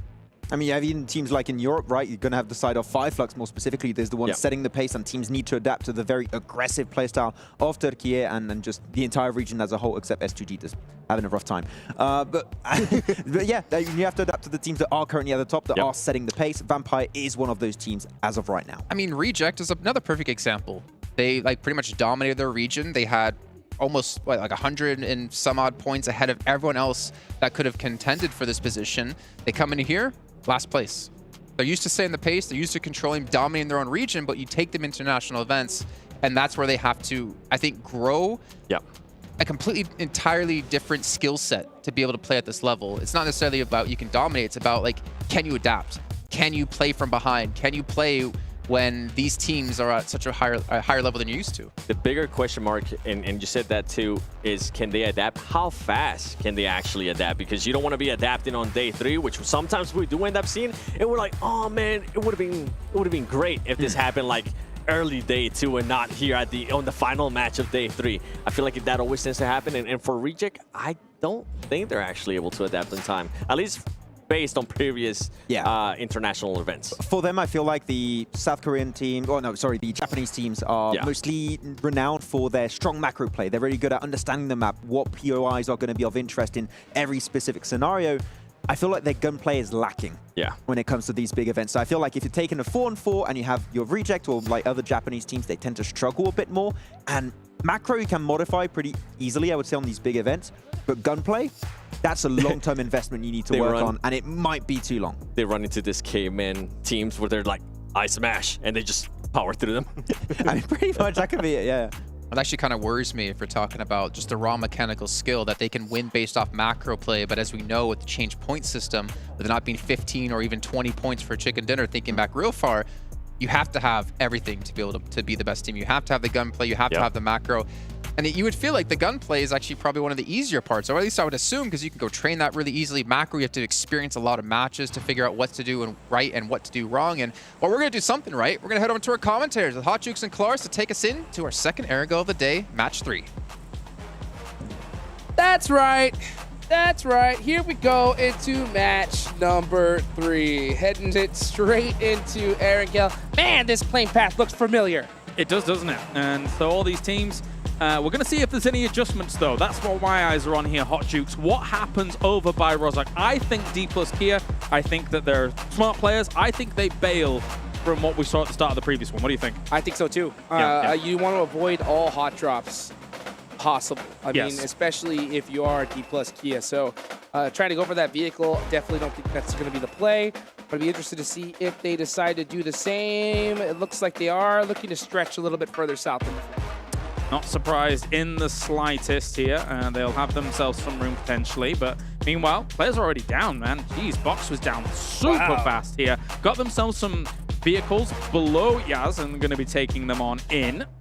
So very, very quick to all of it. But look, a GK might be trying to push on this. Let's see if they're going to.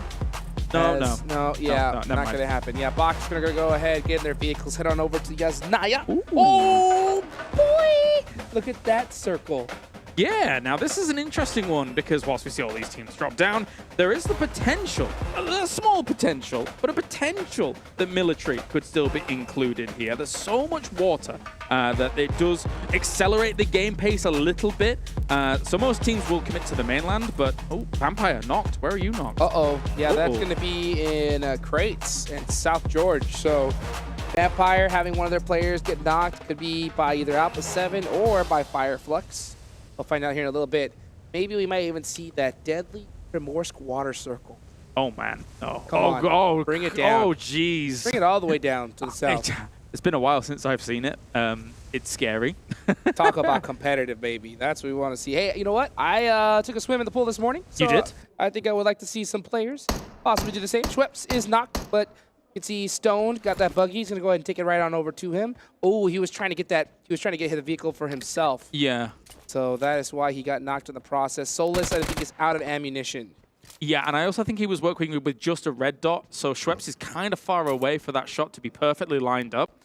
So understandable that he won't be able to get the full confirm on that one, as we do have them still kind of posturing for the moment. I think ultimately, Solus with that M16 was just, okay, right, okay, I'll bail on the shots, I'll look for a better scope, and maybe I can actually get something going, but by that time it's too late. Yeah, I think he was just very happy with just getting the knock and delaying their loot time, just disrupting Vampire just a little bit. Plus, what that also does is it makes Vampire so much more paranoid going for that vehicle. So, I mean, just any kind of mining games that you can play at this stage, you're happy with. Fireflux said, you know what, I'm not going to get the confirm. Let me just get back to looting and move on from there. Definitely so. 2023, the PMWI crate is available from July the 15th to August the 15th as well. And also you can check out the Esports Center for much more that is going on currently. So make sure to do that. But, you know, as we take a look at stock at the game here, Stalwart back down where they go. They've got no vote to themselves. There's just a little part of me that I feel like some teams might still stay on military. It's such a low chance that the circle would go there. But, you know, maybe some teams linger. Maybe. It's such a gross play to stay, to be honest. And because if that zone goes back north, you're just stuck with your team and in the most horrific bridge ever. You're just like, do we really got to cross this bridge right now? And it's just so risky. So I wonder what Stalwart is going to do. Are they going to go ahead and stay in military? Yeah, it's inside the zone, but really? Is it really? Is it really? Then again, if that zone does pop over there by some, you know, Christmas miracle, you are so good. Yeah, exactly. I mean, what you're talking about, an extremely low % chance of it happening. So I'm musing it, I'm entertaining the idea, but I do know how low that chance is. But anyway, as we turn our attention over to Rozhok, seems like GK have been very happy to win out the scenario in terms of even just the drop alone. But I mean, let's look at what Dplus KIA has gained from, you know, avoiding that fight. I mean, they're in school, they're in apartments, they're in like that mini Pachinki area north of Pachinki that will garner them enough loot as well. So you circumnavigate the problem of a hot drop and you find yourself still a central decent spot. 100%. 100%. And that spot is getting taken by the second here as the zone is starting to get a little bit closer and closer. There's 3 minutes on the clock, and we're already starting to see majority of the spots going to be taken here in the next couple of minutes. Teams still kind of taking me a little patient with their looting. They want to go ahead and make sure that they're all set up for the rest of the game. But, you know, Stalwart, Team Falcons, even Alter Ego are going to have a long rotation here. You talked about a concept yesterday, which was like how you drive and how close you stay to your teammates. Correct. I think Dami is probably regretting at present being this far away from his teammates because he had some shots going towards him. You can see him falling back for the moment. He's actually going to get out of his car and shoot straight towards 628. This could be a confirmed. No, it will not be a knockdown there for the moment. He's thankfully had the rest of his team rendezvous with him, but he was very far away. I was scared for him myself. 100%. Yeah, that's what's... It's such a small part of this game, but it could actually be huge. You know, if you have your team closer together, maybe they were able to jump off, both shoot at him, get a knock and an elimination, which could have helped them out in the end game. But, you know, unfortunately, if you're too spread apart, then not able to kind of get that assistance. There's that perfect in between because you don't want to be too close together either, because if you're too close, and there is a team waiting for you, Yes. your whole squad can get wiped rather than just one player. Spray transitions can be easier from car to car, right, vehicle to vehicle, but at the same time, there is something to be said for, okay, you want your scout out in front, that happens, that's fine. It doesn't have to be miles out in front. You can still get the same information and still have your other 3 guys safe while still kind of being close. So, but I mean, they're all okay. We are just talking hypotheticals here Absolutely. now for the moment. Always good to get kind of these thoughts out there whilst there's a little bit of a lull in all the gunplay, all the action. You know what, speaking of thoughts, I'll tell you what's on all these players' mind right now. It's that prize pool. Dude. Oh, yeah. So much money. And, you know, these teams that are currently at the bottom had a slow start. There's still a lot of games left to be played, but not necessarily, because you do not want to wait to the end like we mentioned. So I think this is going to be a very important game for teams like Alpha7 on the bottom of that leaderboard, because it's crazy. I mean, 4th place, $100,000. I'll take that. 3rd, $125,000. Okay, I'd rather take that. And then a $75,000 jump to 2nd with 200 grand, and then a $200,000 jump to 1st place with 400 grand. That is crazy. I've decided which one I want. Yes. The 1st place. I think that's the one I would take as well. If I had a choice, that's the one I would like. Yeah, okay. So we've got to exert some, you know, energy to get there. Let's see if any of these guys are going to be able to hopscotch their way towards it. We'll see. As the circle is closing rapido, and Stalwart, Falcons, and Gladiators are still the teams here, completely in the blue. There are a few other teams with members on in, as they're trying to scramble their way forwards. I like that rapido there, dude. I think I'm rubbing off on you. I try. Yeah, I'm trying to, you know, endear myself to you, you That's know? what I'm talking about. Be part of your cult. No, That's right. That is right. I had some eggs and toast for breakfast, so, you know. Some baked beans. Some baked beans. Yum, yum. Yes. Cheerio. No, I'm kidding. Here we go into this next circle. Where is it going to go? Are we going to see that toxic water zone? Oh! Okay. You squealed. I sure did. Because it's still... Hey, so you're saying there's a chance? There is a chance. I'm not liking that chance, but there is a chance. What chance is Vampire kicking themselves right now? Because normally they drop Primorsk. Yeah, right? well, So they're just like, oh, I wish I was there right now so bad. Yeah, it's rough, right? I mean, trying to deal with, of course, at 628 down there as well. This is a replay. Oh, okay. A little rollover. This is an interesting replay. You know what? I appreciate that replay. We'll do that.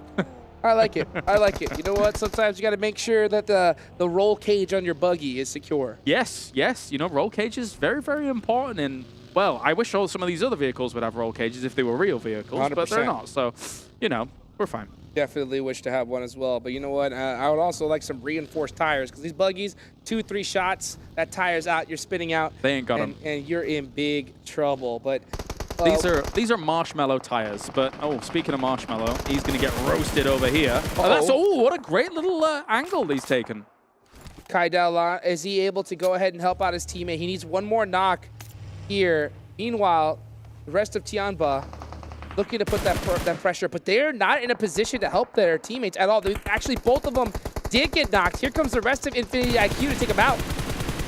Let's go for the spray. Great shots. Very, very nice indeed here as Jianyu moving up to try and reinforce this position. But here comes the buggy. He actually evades it and also evaded the nade. Is he going to be able to get this? No, he will not. Bensu coming on in. Tianba out in 16th. And it does give rise to the idea of, they were saying on the desk, so far, it's only a few games in, but the PEL team's not exactly had the easiest of times. We'll turn our attention to 628, see if they can do something in a circle like this, because it is good for them. That was so gross. Oh my goodness. I mean, we almost saw one of the members from Infinity IQ get naded by his teammates. Almost. Yeah, he Almost. just barely avoided it with that buggy. That would have been honestly nuts. Let's take a look here at 628. Oh, wow. It's going to take out Duelo there from Reject Tokyo. Man, they have just been losing players early on all day today. And defending their home. I mean, they've walked into the Dragon's den here when it comes to this. 628, they will defend it quite heavily. And also, they're taking those decent off angles on the hill that overlooks Primorsk, so that you have an opportunity here to be able to provide some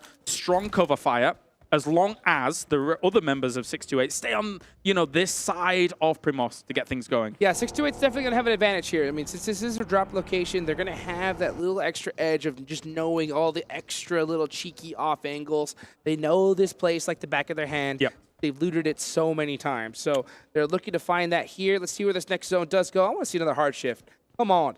This is the main tournament. Let's get it extra toxic all the way down south. Ooh. Okay, it goes all the way to the west side. We haven't seen this zone in a long time.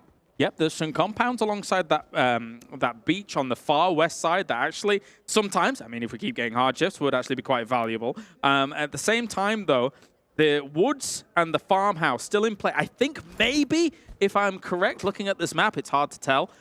Flux might have taken up that position that I'm talking about. Looks like they are just over that ridge. That's quite strong as well, so we'll see if they can convert from there. Lighthouse still in play as well. Alpha7 holding the beach side of things. Meanwhile, look at 628 looking to do something similar, take some of this high ground.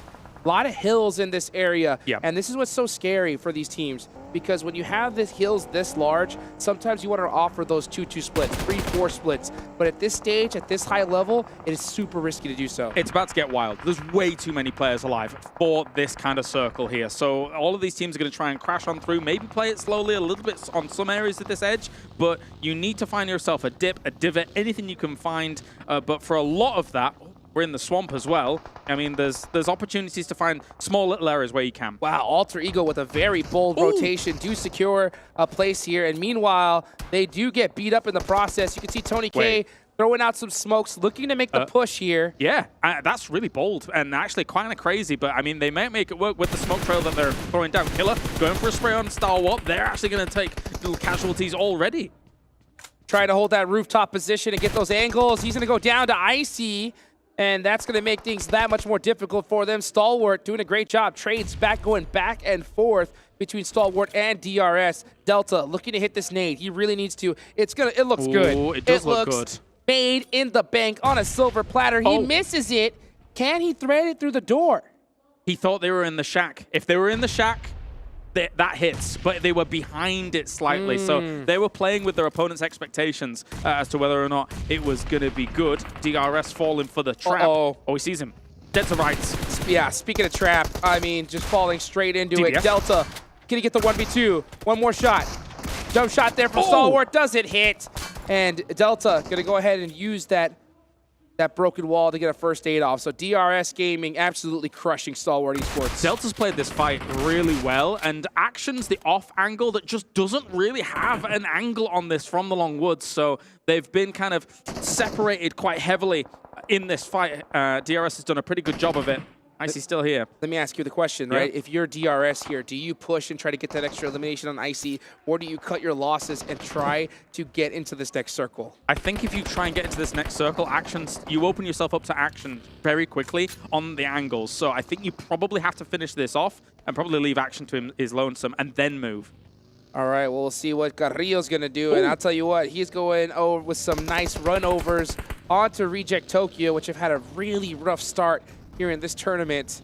So far, holding up the goose egg. It's just Sara left, and he is wishing his team was holding the shack with him, which would have been a really good spot in this zone. But unfortunately, all his team is out of there, and I'm surprised to see him actually even leaving that shack. Yep, gonna try for it as we see DRS here actually being blasted by Icy. Icy is able to deal with this so heavily. They tried to leave, as you posed the question, but you can't leave when you're leaving people on off angles, leaving behind. They will just kind of cause you absolute devastation, and Icy was able to do so. This is exactly why we talked about it a little earlier, right? If they would have just pushed, took out Icy, got the elimination, they would have had a clear push inside. But instead, they prioritized rotation, and now they're paying for it big time. They lost pretty much everybody.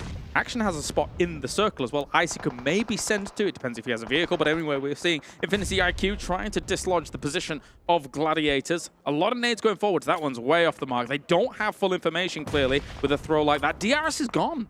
Oh, DRS eliminated. So a mistake coming out from them. Hopefully they're able to fix that in a future match. You know, every time I see these nades, I start thinking about what you talked about earlier, right? How important it is. Them. Yes, to hold on to them for that late game. Those blind nades just, oh man, they come to really bite you in the end. They can. They really can.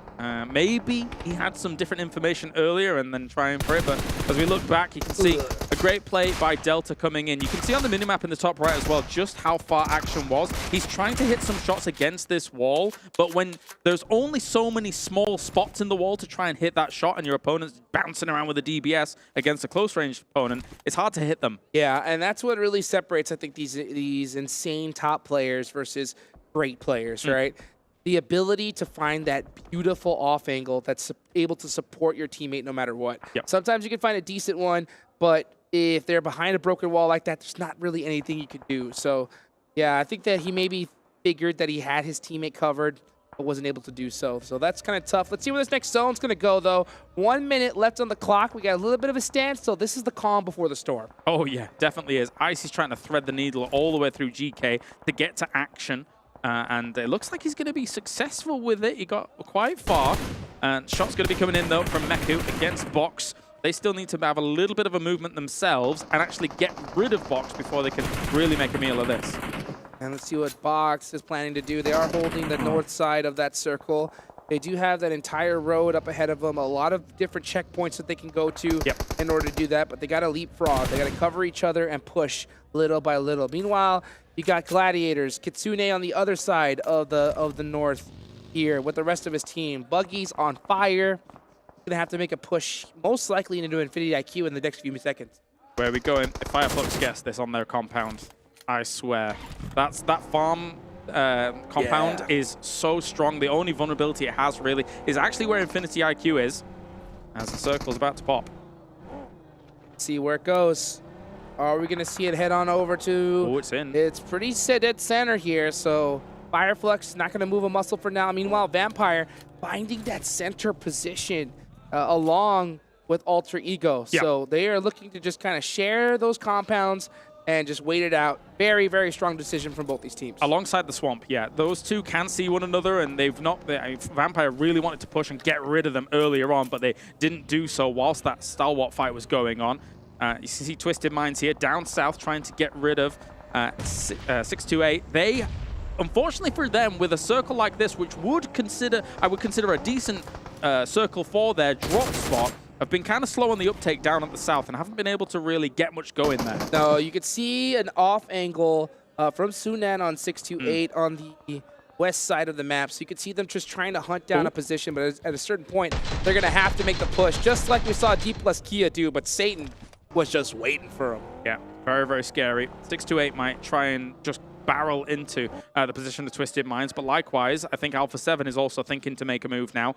So there's one really important location here that I need to talk about, which is technically, yes, Fireflux's compound's really good, but the most important part about their compound is having people also above it perched, so you don't allow teams to get a high ground overlook on you. That's why we're seeing some of them, like Soul K and Solus, take that spot. But here comes a fight.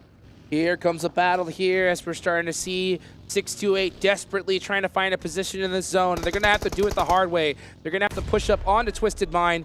Here we go, Esteez. I think he accidentally ran into that tree, but was able to get away for the time being.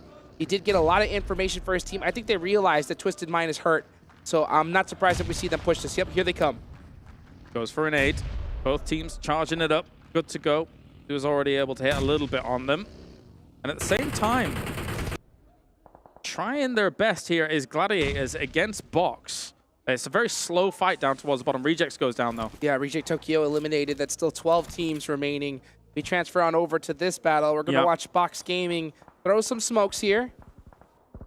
Getting prepared for a push that we'll see probably in the next 3 or 4 minutes. I'm really interested to see this fight, though. Here we go. Easy, holding the shack down with that DBS. The angle's coming in, though, from Zing. He's going to hit these shots eventually, though. Yep, here they go. Molly comes out from Easy. Very well executed from 628. Yeah, forces him out with the burn, and Roll Kiss here in the distance as well. They know where he is. He's also being shot from a Mafioso. There, Alpha7 is rocking up on this fight. They could clear out 628. Alpha7 had their ears all the way up. They heard that third party, and all it took was a nade to finish that off. And Alpha7, with some beautiful timing, clear out the entire south side of the circle. Opportunistic, love it. This is a great move from them to be able to get themselves well on the board. Meanwhile, still Gladiators and Box holding each other dead to rights up at the top. You can't move that much into those fields, because if you do as both of these teams, you'll find yourself in lines of sight of Flux, in lines of sight of potentially some of the Vampires members as well. They're going to try and make the move a little bit forwards, keep their cars in the circle as time goes on, but it's a ticking time bomb. I don't know how they solve this without opening themselves up to a lot of the lobby. You have to make a commitment at a certain point. I think they have to just go ahead and go over that hill with that UAS and commit on Gladiators. But at the same time, I think they want to see some teams go out first to possibly secure themselves at least a couple of placement points. Next 2 teams to go out, Kalaris, goose egg in placement points. Rough stuff here. GK looking over towards Falcon as well. Gets the pixels of just ahead bobbing about. Goes for some shots, doesn't quite hit things, but Falcon has got some fear in him here. Falcons looking to... Big commit. Yes, huge commitment here from GK. They're going to be making that full send on into this next circle, most likely looking to push the Falcons. Meanwhile, Vampire up onto Box, battling it out as Box tried to make that send. They lose a couple players with that blind rotation. Yeah, it's a bold move, Cotton, and it's not really going to work out for a Box. I mean, they go ahead of Gladiators, hoping that this little lip is going to work out for them, but they were completely shut down. And again, it was Vampires that actually were able to get some of those winning shots on them, as GK once again spraying violently at Falcons. One team has to come in from this angle. Which one's it going to be? Ragnar just doing some blind shots through the smoke and does connect, and I believe that is Team Falcons out of there. GK, some great shots coming in here, just understanding there's only a few spots that their opponents could be in. Not only ransack that, but here comes Gladiators as well, trying to ransack the position of Fireflux, and they're gone as fast as they enter. It's a strong compound. They're holding it down well with the 2-2, and this could be a winning position if they're able to carry it forwards into fields later on. So yeah, trying to push against this squad, it ain't going to be easy. And meanwhile, we see Alter Ego, who's had a heck of a tournament so far, currently in first place, just happy to share this with Vampire. They say, nah, you guys look on this side, we'll look on this one, and we'll meet each other in the late game. These guys are doing a great job of holding this down. That late game might come soon, man. I mean, with Alter Ego's compound slowly being pushed out here, it might come soon. We've got Soulgate as well, taking some shots, has to fall on back. The one thing that's great about this compound is you can just sit in between the compound and some of that terrain, and look at that. I mean, Alter Ego, I don't know. There's no way to be able to survive this. Yeah, that zone popping off of them. Now the sharing the rent agreement has expired. Yes, so we were evicted. Vampire has served them their eviction notice and is making a pay. Meanwhile, Octa says, nah, I made some payments earlier on. I want a piece of this action. He's going to throw some smokes, looking to press up here. He's come back to pick up some of his belongings. Yes, he is. That's right. Yes, he has. He says, I left some stuff here. You have to let me back in. Rosemary saying the same thing, saying, nah, we were roommates. Come on. This is going far. Give us the keys. Give us the keys. But Vampire, cease and desist delivered. And there may be a cease and desist from Soulgate for a second. No, he's not going to take those shots. Ducks on behind. Rosemary's not willing to take the shot, the long-range shot from across. Probably could have finished him, to be honest, or at least knocked him, I should say. Yeah. But Solus still trying to hold this lip. As I say, this is the one vulnerability that this compound has. They don't have anybody on that side. They're going to be very concerned about how Alpha7 is moving. Are they going to move hard west into them is the question. Oh, Octa getting one. Meanwhile, Schweppes is right there at the tree.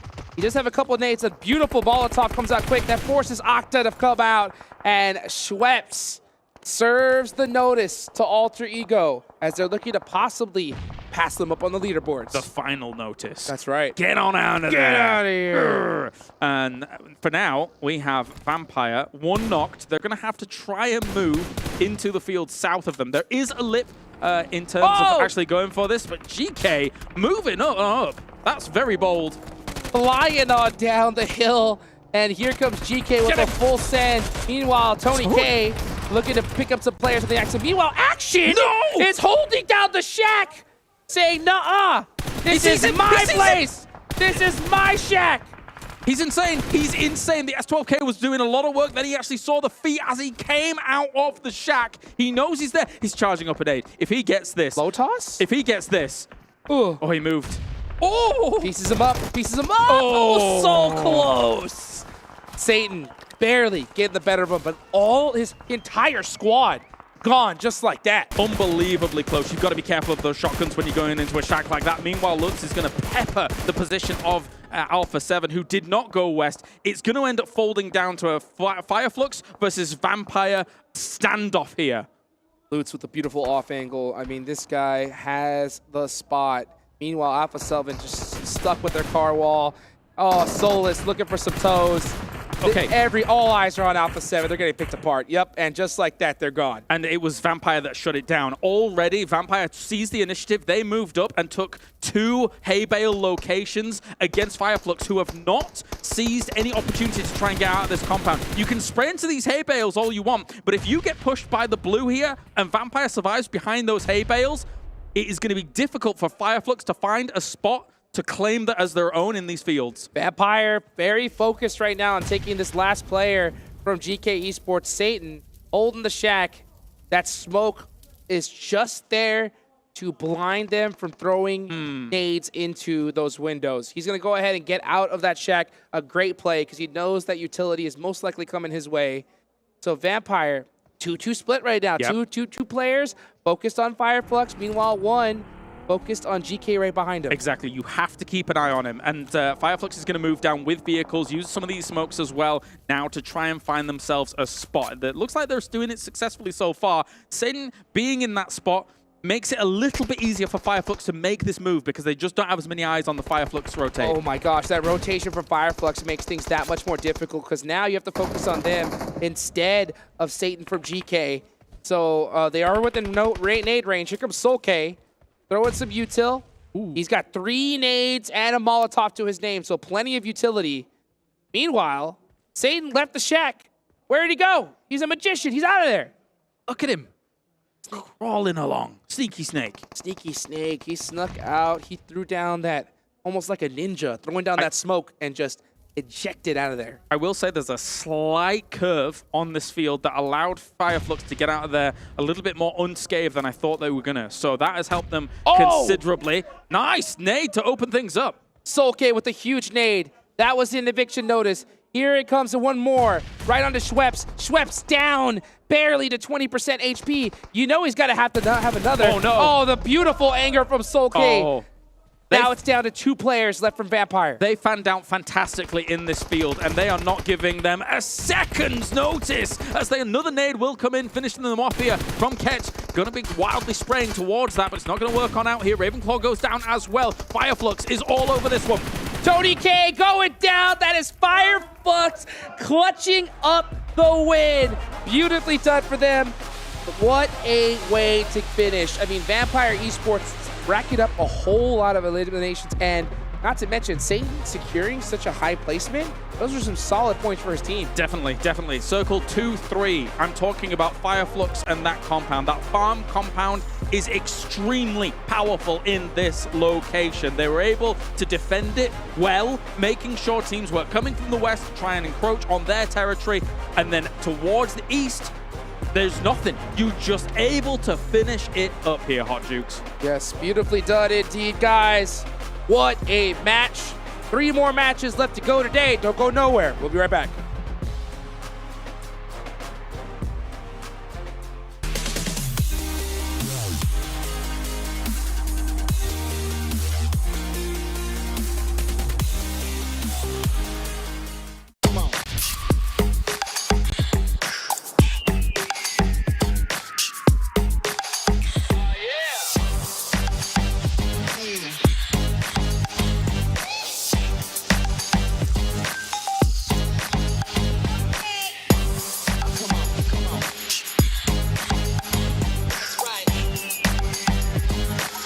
All new Honor Magic 5 Pro.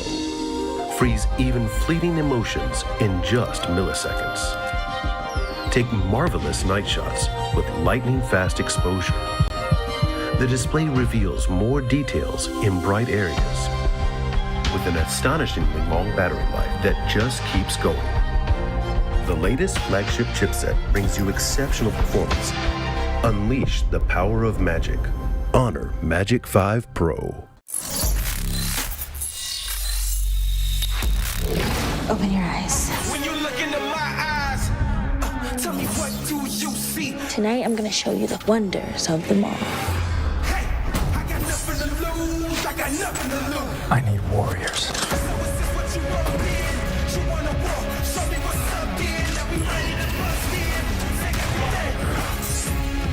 Take everything, leave them with nothing.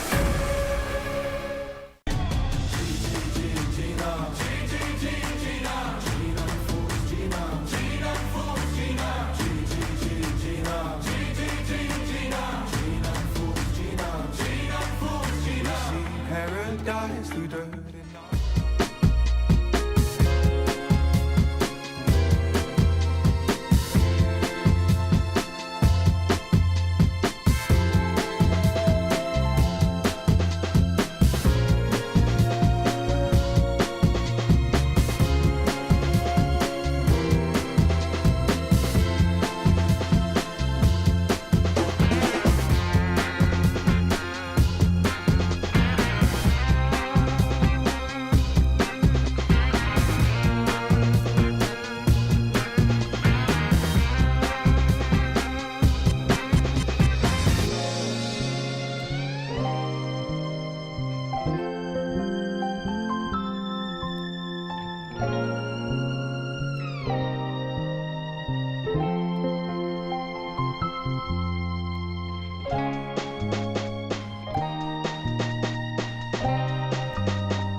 change me, rewrite our history.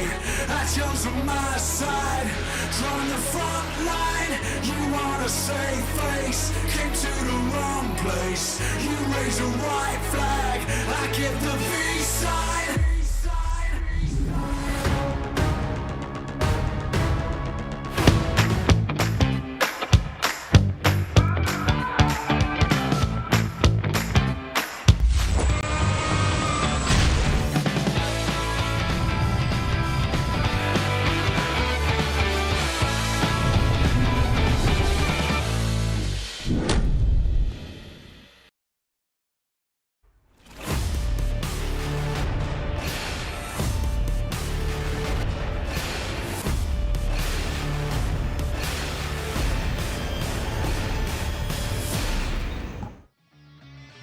Let's go Fire Flux as they take themselves a victory here in our third match of the day, but that does mean we have 3 more to go. But before we can get into this one, I got to give a big shout out here to one of our sponsors, Honor Magic 5 Pro, powered by Snapdragon 8 Gen 2 and Honor self-developed GPU Turbo X.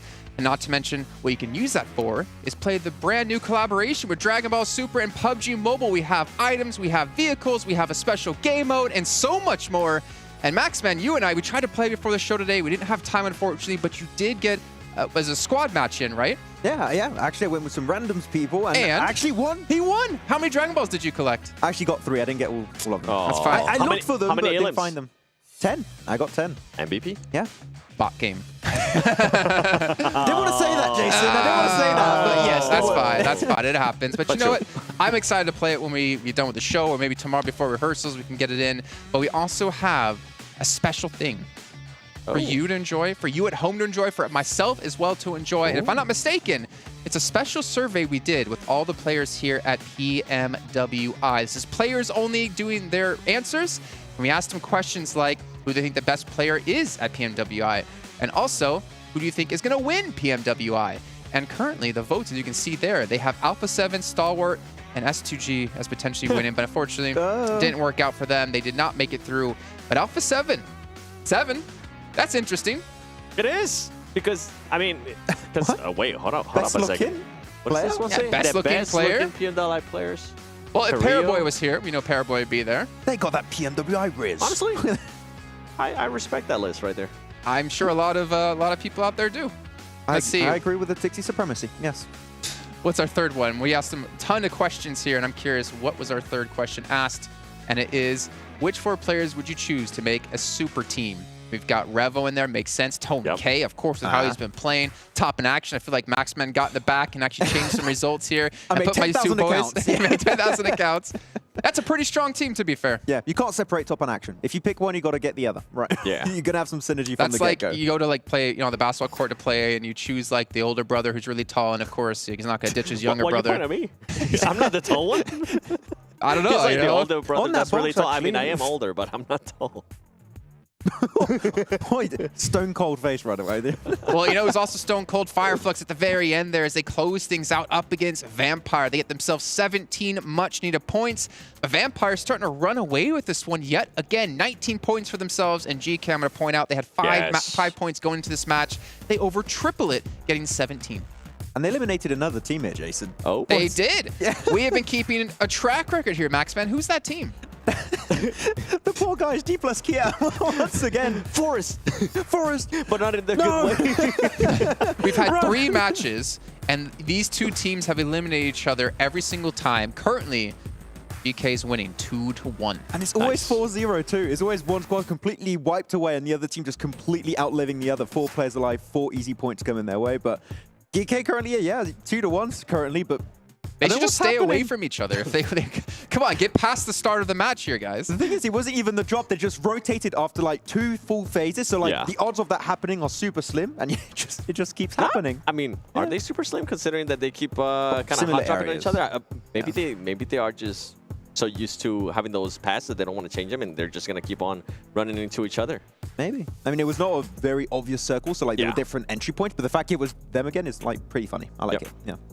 Okay, well, you know what? Let's take a look at Fireflux here. We need to talk about too much with the Turkish team, though. We did, obviously, well, you guys didn't hear. We heard it here. The Turkish casters screaming from their boys from Turkey. You can see Ketch here getting 626 damage done across the board. Pretty even, though Solus going to be taking the back seat here with only 200. But still, Ketch and Sol K. 6 eliminations apiece, or combined, I should say. 7 elims total on the match, and a very needed closeout as well. I would say here, Ketch and Solis are the 2 players that did allow their team here, Fireflux, to get themselves the chicken dinner, because that mad dash over to the hay bale in the field, if they don't do that, they don't have the off angle, and they can't pressure Vampire Esports as effectively as they were doing in that game. So those 2 players in particular, that off angle just gave them the win pretty much. The utility out of Sol K too. He continues to does it year and year and year. Over and over again. I know you want to talk about this, but I'm still going to make you talk about Vampire's player stats because we got to hurry. We see 36 seconds left on the timer, and we can see Tony K again, 1,268 damage. I mean, let's ignore. I don't even want to ignore that one play he did, because if he can consistently play like this, then maybe that was just the one time he doesn't make that play work, thinking back to the Aaron go. He might be able to actually, I think, if he continues to perform like this, he might be able to pass Stone, even though Stone might currently have the most elims, but I feel like Tony K, once he got used to some of the other teams, on day 2, he was able to actually excel. And something that I do want to point out with Vampire Esports is the way they were able to just control their gameplay. At one point, I kind of blinked my eyes, they had 0 elims, and all of a sudden, they went to like 8 elims. The timing too was really good. Yeah. I'm starting to believe it. I'm starting to feel it. I feel like all the tech problems we've had are in the past, and we're starting to get our matches in one after another. And gentlemen, things are starting to heat up here. I mean, I'm starting to look really towards Vampire quite a bit. I'm really excited to see if they can do the 4-peat. Do this not only 1, 2, or 3 tournaments won at PMWI to win 4 across 2 years. Come on, they got to give other teams a chance. If they win both events, that's $500,000 right, for that team alone. It could literally happen right now with the track record of last year and how they played so far on the All-Star stage and already at the start of today. I'm telling you, the odds are really looking in favor of Vampire. I was talking about this with Blank and we both agreed. We kind of want Vampire Esports to win both. He does. He's nodding. He's nodding over there. Yeah. It will be good to have a dominating team here at PMWI. Maybe this year they'll be able to transfer those skills to PMGC if they're able to make it there. Yeah, I was going to say. I mean, obviously they could potentially win an extra slot for their region. Ooh. It's not them getting the slot. It's the slot for the region, which could be massive. But then we also have some special invites still to come out. Curious to see where exactly it will go. But there's still a lot of teams out there fighting, though. There's still a lot of teams like Alter Ego we've seen have a good start. Not as great as the third match, I believe, but they still have more chances to come today. Yeah, it's going to be really important to secure that extra slot for your region, of course. I mean, if Vampire do get it, they might also secure themselves a spot thanks to that extra slot for their region. So it could be working out. Yeah. I don't think most people actually understand if they were watching the solos matches we had yesterday. Special moments. Yeah, we actually, if you guys didn't know, we last night we had 2 show matches, solo matches. $100,000 total prize pool. We won 30 grand just for getting a chicken dinner. IQ ended up winning what, like $65,000? He made bank. He won at least 30,000. I can confirm for sure. In an hour and a half. That's what it took. That's the best prize pool to game ratio we've had in a long time. That boy making that Mayweather money. Yeah, Revo too. Actually, they're pretty decent.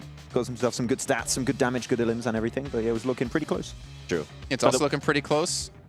Time to get in the game. I think I saw about 18 seconds, and we have some newcasters coming in as well. Honestly, Kalaris and Hotchicks, they deserve the break as well because we've had such amazing games so far. There's been not a single letdown here at PMWI, the main tournament. And I don't know what else is to come. We still have a lot of matches left.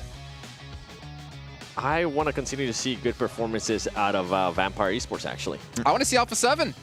Oh, because we were going to go into some of their stats, but you know what? We don't have time for it. So we're going to head into the match with John on and Blank to kick off our final Erangel of the day. Flux pick up a finish in the fields over on the Erangel we just witnessed. Turkey obviously very happy about that one, but Vampire still very, very close behind on their performance that match and have done so much so far this tournament. Blank, we're heading from North George down to Novo. Yeah, properly fair little playing path here for everybody in the circle, which is always nice to see overall. Down towards Nova Rapnoia, obviously that eastern side a little bit out of the way, but I'm pretty sure most of these teams should be able to get over towards there if they find their vehicles, the ones they need. We're looking out for GK as well as Dplus KIA, seeing if they're still going at it here on our angle. I would be surprised to see it for a third time, but it's certainly possible to be happening. Main path just about halfway through. Alpha7 out early, taken North George from the Gladiators. They had a little bit of argy-bargy there over in the All-Stars. And the relocation came through to Severny, but the Gladiators seemingly going to their backup drop this time here. Blank Ferry Pier will be on the cards for them. Could be close to 6-8 there on that Gatka split, but should be able to get there pretty safely. Yeah, man, this is the backup drop at this point in time. I think Gladiators really have had to figure out a lot of different drop spots at this point, just because of the amount of teams that have been giving them trouble around the map. Now, the strategy has been a little bit lacking towards the end of these games for the Gladiators. I think a lot of times they were well known back in the day as just this extremely strong sweeping team, but that confidence seems to be out the window at this point in time, and I would like to see it return a little bit, John, because honestly, Gladiators, they were one of my favorite teams in the past, but right now just not showing that same kind of power that we've seen in the past from them. So that would need to be changed if we want to see a top 5 finish for them at this point, just with the way these games have been going. Most teams making their way over towards the eastern side now. Tiamba down towards Milta, Falcons over towards Milta Power itself, and we do have 2 teams over towards Farm currently, Infinity IQ as well as Reject Tokyo encircling them. Gladiators playing on the buggy, rotating down through the south areas. This is Matic on the buggy, a little bit further east and closer to the circle as it did shift out to that east side. Bridges could be a little bit fraught for DRS and Stalwart, both of whom are on that Sosnovka military base. They will have to choose which bridge to head on towards. Reiji, pretty close to danger here, Infinity IQ. holding close, has got the firepower to dispatch someone very, very quickly, but could in turn just get out of dodge in the buggy, head to that cover. Here's the gunshots, but he's already pretty safe here, has plenty of cover and teammates as well to back up on this south coast near Farm Blank. Yeah, Kaidalan doesn't find anything off the back of that. Reiji actually comes back in for a little bit more. Doesn't really have much of anything to be playing around with. Has the pistol, pulls it out, takes some shots. I think he's got the K9 in the back as well. Kaidalau moving forwards, but cut out as Sara is on that flank, and Infinity IQ still have their outpost on the inside, sure, but they can't confirm this flush just yet. Ferrari on the inside, nade from Reiji, does a little bit to displace him, and 3 players move in. They haven't managed to find it. Slightly messy, but do manage to get the flush in the end. Nobody goes down from Reject Tokyo. Well, I mean, that was a terrifying fight for mostly Infinity IQ. Reject Tokyo comes around the corner, jumping all over the place and drops the boot down, and like he was a Goomba. Sara also now falls as Hugo comes around the corner with a nice little headshot. Sara desperately tries to squeeze himself underneath the truck. Unfortunately, cannot go for the belly crawl there. No, unfortunately, you know, when you're on the knees, it's not going to work. You've got a full-on splat to be able to get under that. That's a little bit too low ground clearance, unfortunately. 1 for 1 on the trade between these two teams, and you'd imagine that they're looking for a little bit of a disengage here. Infinity IQ obviously already having a player knocked means it will be 2 for 1 overall once this bleed out goes through. Reject Tokyo losing a player on the south side. An important piece of ground as well to control a lot of those rotations coming in from the west. Yeah, man, it's an interesting play from Sara. I don't think it was a necessary one, to say the least. I'm pretty sure he did get caught on the burnt out UAZ at the end of the day. Kaudalan does fall, finally bleeds out there. Bensu and Hugo are off in the distance. Bensu really has made up the majority of Infinity IQ at the moment. He is the powerhouse on the team. But losing 2 of their players right off the get-go, not an ideal start for them. And I think Reject Tokyo realized that, you know, this is not worth it. Most likely will need to start getting some loot on board. 628 actually stealthing their way over towards Gladiators. Matic, once again, on his journey in the buggy, gets away, and I think he has heard the vehicles rocking up towards the forested area. Certainly have heard that one. Yang unleashes the magazine, pops the reload to try and catch him in the open field. A tire, L2 actually go out there for Matic, but he's still got the momentum to get across to Kitsune and to relative safety with the rest of the team. But Meku and Tixi still a little bit split and a little bit behind, could still be cut off by 628 Blame. Yeah, they'll need to regroup, and I think for the guys on 628, they'll want to perhaps follow that one. So I'm assuming that the rest of Gladiators should be able to get up towards the rest of their teammates fairly quickly on that Furry Pier side. In the meantime, Dplus KIA over towards the east. They don't go down early to Gike. Happy days. I think, honestly, for Dplus KIA, coming into the 4th match of the day at 7 points, very irregular for me, right? That's super irregular. They were very good over in All-Stars, and I think they are a decent team.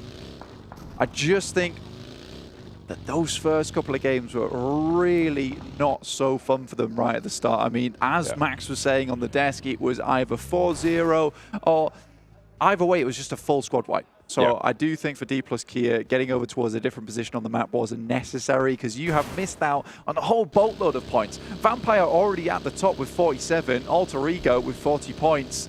The Indonesian representatives doing absolute wonders.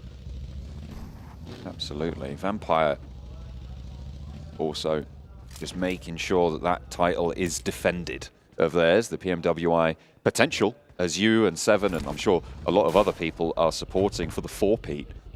Vampire have gotten off to a good start. They're currently playing towards South George. They're pretty late on leaving the rotation, given that the plane path started over towards North George as well. They will have been on the ground for a very, very long time. So they're going to try and isolate some late rotations potentially. They should be as looted as pretty much everybody else in this lobby. Yeah, I think over towards North George, South George, Crates, as well as Hospital, it's a pretty cramped zone in terms of the amount of teams that drop in that area. The good thing about this circle, though, is that it does really enable that long rotate up towards the northern side of the map, past Yaz Lake as well to move in there. It allows all these rotations underneath. So I think for Vampire, who were around the Hospital way, they wait a little bit for the teams up towards their north to move out, to get out of that location, and then start getting on their merry way. Alpha7, not particularly a team that you want to get into early on. They are very good when it comes to those early team fights. Got some incredible mechanical skill on their side. Some of the macro definitely leaves something to be desired at the moment, but they're a team that starts slow and then gets a little bit momentum as they get through the games and get used to the teams they're playing with. That is really not what you need in a 3-day sprint in this kind of tournament. But I do think Alpha7 can catch up. And after that last game, a little bit of momentum has been found, a bit more of that confidence as well. They had a big elimination count. So this is interesting for them. Plus, with this circle, the Stalber rotate has worked out fantastically well, holding almost 40% of the circle for themselves on that northern side. It's a great place to start sweeping through a lot of areas where you can stay fairly hidden in the forested areas, some decent compounds to chill out at. So I think for Alpha7, this is an excellent decision that they will be benefiting from in the future. The ever-treacherous Yasnaya fields encompassed by this next circle blank. They are such a difficult bit of terrain to navigate. We'll have to see if teams are going to be able to find any sort of sanctuary in that area should they opt to cross them. Don't have to go into them just yet, but certainly possible to see the finish there. The east bridge from the military island for Stalwart and for DRS, actually, both looking to get across near Milta. DRS allowing Stalwart to go first. I don't know if allowing is the right word, but Stalwart did get across first, is the upshot of it all. And the Gladiators are pushing in from the south as well. Yeah, Gladiators actually making that rotation from Ferry Pier now have squeezed along that coastal edge and now making their way up towards Shelter Side. A little bit of a barren position on the map, but getting past this area is probably one of the most treacherous bits of land that you can go through, purely because it's very easy to get caught up in an engagement over Shelter, where suddenly you're just stuck in this almost a standoff between two teams, so it's not ideal. Alpha7 look to start sweeping now. They find the elimination over towards Tiamba. Infinity IQ lose Bensu, just one player left remaining on that team now. Very unfortunate after their start versus Reject Tokyo earlier on. Reject Tokyo currently over towards Lipovka, trying to swing in from that east side. Box Gaming playing on the east point of Yasnaya. Rest up for Tianba. They can get some healing done now. Might take a couple more bullets, but only one player. You don't want to make yourself too much of a target here for Infinity IQ. We got trying to just stay alive and maybe make teams think that there's more than just him inside this building. Yeah, he needs to have presence, realistically. I think this is a compound that a few teams would like to get their hands on. So Huga, if the circle does move over towards that northern side, likely to get crashed. So the amount of nades he's got in pocket will be very important, but not likely that he's going to be able to survive versus a four-man squad coming his way. Alpha7, though, did find that compound over towards the eastern side of the map. Decent stuff for them. Reject Tokyo over towards the eastern coast. A little bit easier to move through this position as well, because the eastern coast has this nice little ridge that you can play around. It will depend on this next circle, though, but scouting-wise, that's a decent place to start from. So many teams already in, and this just speaks to the level of the lobby at the moment. The rotations are very clean. Being able to get into position, the amount of teams we have in this final circle with the amount of fielded area that's still in, we're looking at a Yaz finish potentially, but it is leaning down towards that southeast side, towards Lipovka. Some more of those grassy pastures, playing around the divots. And there's a couple of compounds here too, but I think it's those dips which are going to be really influential in this particular location. You can already find Fireflux making their way over towards one. And you can comfortably sit towards these locations for quite some time. So already setting up the fort with the vehicles. They've got a little bit of cover from behind as well, from those vehicles, as you say. They can use those ridge lines to their advantage. Gladiators parallel to DRS, who, as we were talking about before, had to leave that military island on the east side. Stalwart have managed to get ahead of this rotation, and they are starting to push through. In the meantime, Vampire are taking a beating over on the western edge near the Az field, but Gladiators seemingly getting away with this rotation, and DRS are going to be behind them now. It's a really fast rotation, kind of reminisce to what Mad Bulls used to pull off back in the day in EU. Gladiators obviously played alongside them, so looking to almost replicate that similar rotation, which just flows directly through the map. Now, they've headed up towards that ridge I talked about earlier that Reject Tokyo were trying to take control of, but they're going to wrap all the way towards that north side. I really like this play. I think they assumed that most teams would be on the south side, so this is going to give them the most amount of time to play around with where they want to head to in this circle, which is something they've not been afforded before. In the meantime, though, Vampire down to 3 players. They did get a huge wipe on a team on Twisted Minds, but instantaneously, the teams that came in for these third parties, including 628. Fireflux are ahead. You can see them just at the top right of the mini-map there. So the route out of this compound will be pretty tricky. We saw the position that Fireflux were holding with those ridge lines to their advantage. Can get pretty close before you're forced to engage them, but once you're that close, you are forced to engage them. But Vampire, though, trying to hold out on the inside. Against 4, an off angle also still in action for 628.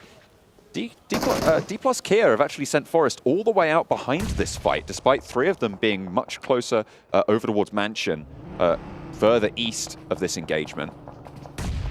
Maybe looking to third party onto it. Fabian also spiking out the Dplus KIA. In the meantime, though, Ching lines up the shot through the hallway there. Schwepp spotted, blinked away. No, not quite going down just yet, but there we go. There's the off angle for Dplus KIA, landing a shot over towards 628. The flush goes through onto Schwepp as they move forward, but a nade from Tony to answer. Another one being cooked up, and they're forcing this engagement. This off angle is huge from Fabian, coming on through as well. I thought he was going to Fireflux, but no. 2 players from Dplus KIA move in and force this engagement to go south for both of these teams. It's an incredible setup coming through from Forest and Fabian. It's 2 players taking on a single team. Incredible movements coming through from them. Circle heads up towards Yas Fields on the northern side. Still a bit of that urban territory available towards the west. And the Vampires praising Dplus KIA for the save in this situation. It was very much required. Now Tony K looking to finish off Xing. We cannot say that Tony K did not have a big impact in that fight either. Some incredible nades, and he's been throwing them all game long, all tournament long, even in All-Stars. Just like that one, in fact. Vampire felt a little bit Moomin Rider to the DK plus Saitama there. They rock up and say, don't worry, we got this. They control the fight. Fireflux cowering seemingly. I mean, they made a very fast rotation up from the position that we talked about a lot, that dip, that divot that they were playing in, and they moved very, very quickly to the northeast point of Yasnaya on the shift, with Fabian's attention drawn elsewhere, allowing that opening to come through. And somehow they've survived. They are all, however, gathered in one shack, and Box Gaming know all about it. Meantime, Huga on that building! Oh. As I talked about earlier, the nades had to be strong, but there's some support coming from outside, from Fireflux, as well as Box Gaming, and Huga lives to tell the tale. Fireflux staying in for now.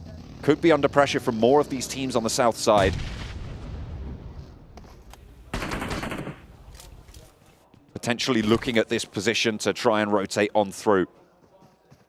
The rotation from Gladiators earlier to the north side gives them a lot of control over that north edge, but the fields in front of them will be dangerous. Yeah, right now the Gladiators have a massive amount of space. And this team loves it when they have a huge amount of space as well. A little bit cloistered sometimes, a bit claustrophobic when they get in the melee. But when they have this opportunity just to chill, relax in the meantime, have a bit more time to set up the rest of the game, that's when they typically do well. But they will have to deal with the Falcons, who have made a wide wrap through the blue towards that north side. Tixi currently outside on his lonesome. Drops a smoke, provides a bit of cover for himself as Six sends some nades that way. He'll probably regroup with the rest of the team, who has been recalled towards his position. And with Falcons being pushed in by the blue, this is an ideal time to get rid of Team Falcons. Stoned down. Ching looks to move through. The auto shotgun good in that close range engagement. Alpha7 now trying to fend off against Falcons. The ridgeline allowing this swing down south for Falcons. They'll try and bide their time just a little bit longer, as Alpha7 are going to have to pull the trigger on their rotate sooner rather than later. Meanwhile, in Yasnaya East, Box Gaming seeing the last player. Hang on a minute, we're hopping back over to Alpha7 and Falcons.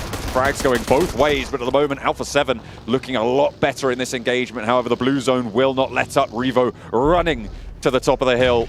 Kate Bush, eat your heart out. Trying to get away from that zone, but the Gladiators are rolling in for a third party on the northeast side to try and control that. Stop Alpha7 dead in their tracks on the back of a raggedy engagement here, and it's looking good to start. Meku lines up for a second, dips back and has cover from the team. Revo falls and Alpha7 swept aside. A perfect third party from Gladiators. Gladiators get a bit of a moment to breathe here, and that just makes all the difference for this team a lot of times. When they have that oversight over them, they saw Team Falcons come up towards that northern side, they dip back down again, they heard the engagement go through, instantly they're on top of that one. And for the first time in a long time, Alpha7's fight is not as clean as they'd like it to be. On an open ridge, hardly any smokes thrown as Team Falcons stumbled their way. A bit unfortunate. Alter Ego, Rosemary here, left alive for them. Second place team. Immediately he finds one onto YDD. Over. We'll look for it, but it's Dplus KIA to actually finish off the engagement. Damage done, but that is Alter Ego eliminated. Luckily for Vampire, I should say, as they were sat pretty close behind, but they stay that gap. Fireflux though, with that gap to close, they managed to make that cross nice and early, and they are now reaping the rewards for doing so. With only Box Gaming really quite close by, Tiamba moving in with the remnants, the dribs and drabs. 3 players are alive, but they're not playing together right now, and they're struggling to get across these hills. It's funny to me that Hugo from Infinity IQ has been able to hold on to this building for so long. Really good nades. There's guard dogs around them as well, keeping him nice and safe. So this is beautiful stuff. STE, Stalwart were not able to get on towards that building. Now GK is sending some scouts up towards that northern side, towards Gladiators. They find over from Tiamba, that's down towards the south. And they're just picking off players one by one. Stage 5, 24 players remaining in 7 teams. This is very, very unusual for our usual Arangles here. Dplus KIA looking to get some more points back on the board. We said they were down towards the bottom of the lobby, but it's not where they belong. And they know that too as they start to unleash a lot of damage over towards these teams. 6 eliminations found for Dplus KIA, 4 of them over to Fabian, 2 for Forest there. Just about getting away, the buggy bearing the brunt of the damage from Osal. A regroup from Box into the buildings. They'll stack themselves up to go for a push further north because this is looking like a field finish. You can see here on the sweeping shot blank, it is pretty much just hay bales as cover. I mean, and Hugo's building. That's true. Apart from, okay, fair enough. I mean, to be fair, the fact that no one's been able to pick that up, and I think it's just because there's so many angles around this location, it's hard to make that rotate up towards that building because it is so open without feeling about 18 different players just sighting you at that point in time. You can feel it in that moment, and Stalwart certainly did. They tried to make that fight come through quickly. Hugo was able to keep them away with some beautifully placed nades. Now for the Gladiators, this is a really incredible game, all things considered, particularly because they were in very peer. Making this rotate was not easy, but they picked the right direction and the right rotate, which obviously has encompassed some research into these games. And it feels like that similar kind of playstyle that we've seen in the past from them is coming through. And their gunfights are good, as you see on the screens right now. Not sure what happened between last and now, but it's good. Fireflux under pressure as Box Gaming finally turn their attention out that way.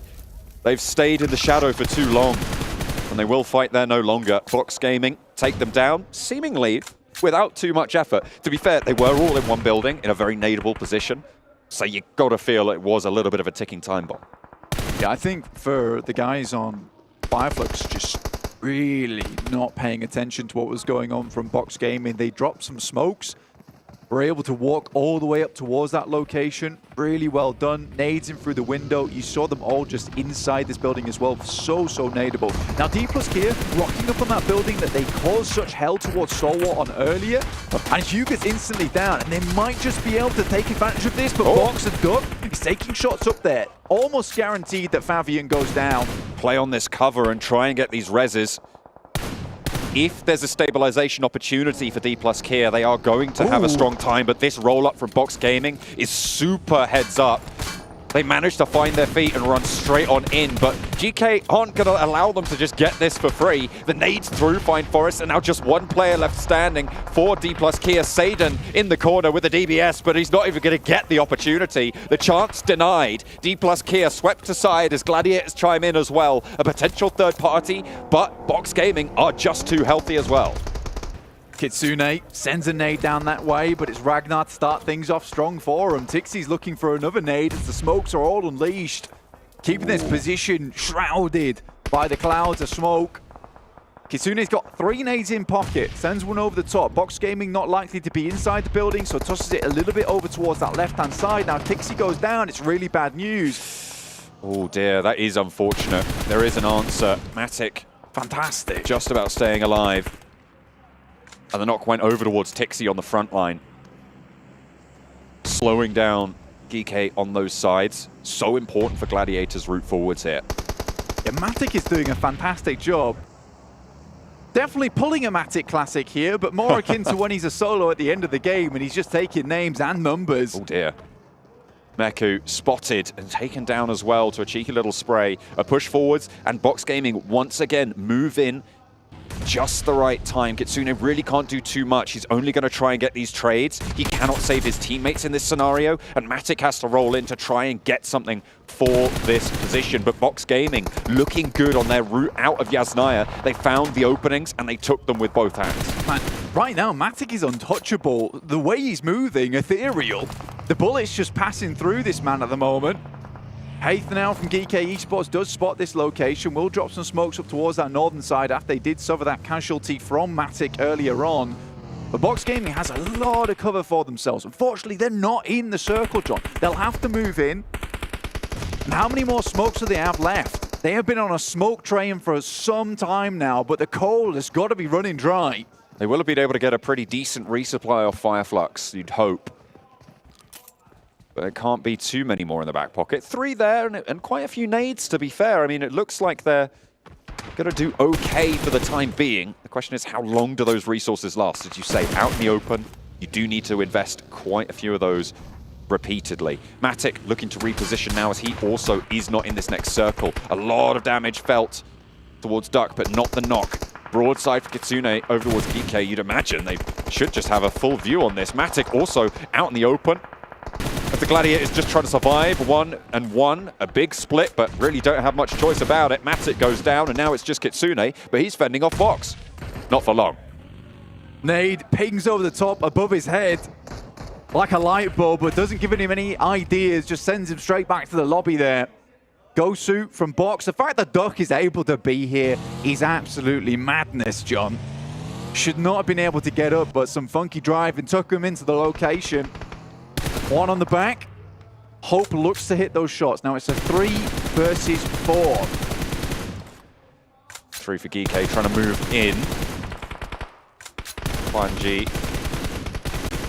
Just getting these shots down range, but not really landing on the mark. That's what you want. Duck finally able to take down Ragnar. 2 players now standing. Box on a little bit closer to the edge of this next circle. See where the shift ends up going. But the team's forced into these fields, left open. A wide swing up to the north from Gosu gives them a huge off angle. Yeah, I mean, for Box Gaming, they have to take these angles on towards GK. They know that they're limited on players, and taking these 2 angles on the sides leaves them very thin on positions that they can play now. Gosu moves down up towards another hay bale, and I'm pretty sure this is all but over right now for GK. They would have to pull something miraculous out of the bag here. Oh, another nade over the top from Duck. Leaves just the 1 player. DBS in hand, he's waiting for the pushes, trying to get a little bit of an answer, but not given the range advantage on the spot. Gaith has more trouble to deal with, but he just can't hold it out. Box Gaming make move after move after move. Precise, efficient, devastating. 23 points on the game, a 13 elimination match for Box Gaming to enter themselves into the fray. They started on 7 points blank. They're up to the big 3-0. I mean, Box Gaming certainly not playing the Box Gaming of the past, who just sat in a compound and won from there. Now they're moving from compound to fielded area. What is this? This is a change of pace for me. But good to see, honestly. I am really excited to see more of this kind of playstyle coming out from Box Gaming. They made some really good moves, took some very good fights with the information they gathered as well, John. And I think that's the big thing. They saw Hugo as well as Stalwart. They went down. They noticed that Fireflux hadn't moved out as of yet. All the vehicles were primed and ready to go, but they took their chance. They saw it. Smoke trains are down. Nades are out. Easily done. So a really nice game from Box Gaming. Gladiators, I think, could have maybe gone a lot further in this match, but they just could not step up to the task versus Box Gaming.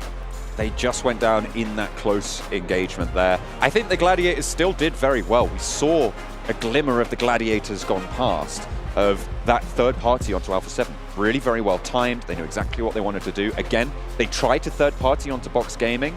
It just didn't quite work out that way. Maybe they thought there was more presence inside that shack from the Infinity IQ. Yeah, I mean, Matic's angle up towards that northern side as well, looking down towards GK, yes, it provided them a little bit of support, but I think in that location, that time where you hear that fight go off, I think you just localize all your players on that side. Yeah, it was just a little bit too lackluster. Didn't have the pressure to keep Box Gaming in the box. And instead, it was Box Gaming to be able to take it home in the Yasnaya Northeast Fields. Fantastic chicken dinner for Box Gaming. Let's head back over to the desk. Box formation, close things out.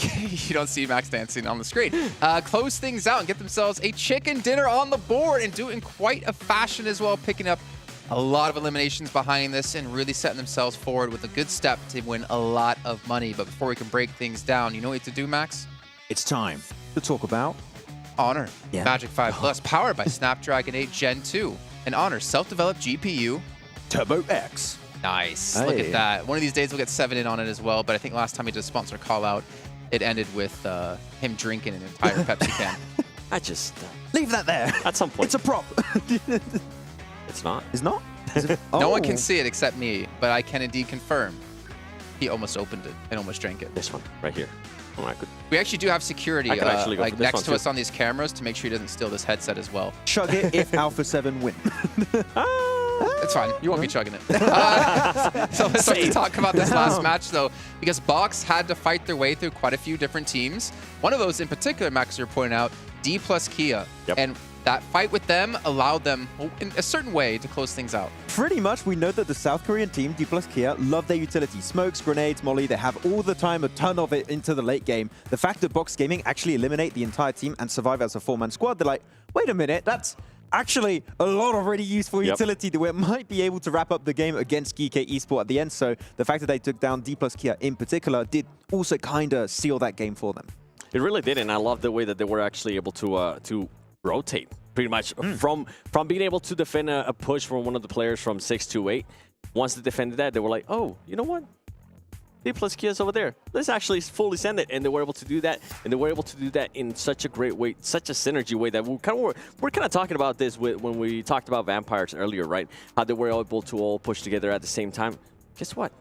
Box Gaming was able to do just that in that last game, and we were able to see the performance out of it. Yeah, I'm not going to lie, a team that entering this event, I was having them a little bit under the radar, not too sure what to really expect on a PMWI stage, but out with an absolute bang here on this game in particular. And Flux, one of the most aggressive teams, with all the smokes that were like, what the hell is happening over here? Couldn't leave the building. Then nades and mollies just pretty much ended the fight instantly. Yeah, and I also like the push that they ended up doing on GG. Once they got those 2 knocks, they were like, you know what? Let's fully send it over there too. They got rid of them very quickly. And Maddox like, I'm out of here. I'm going to go away. He was already out of there. He's always out of there.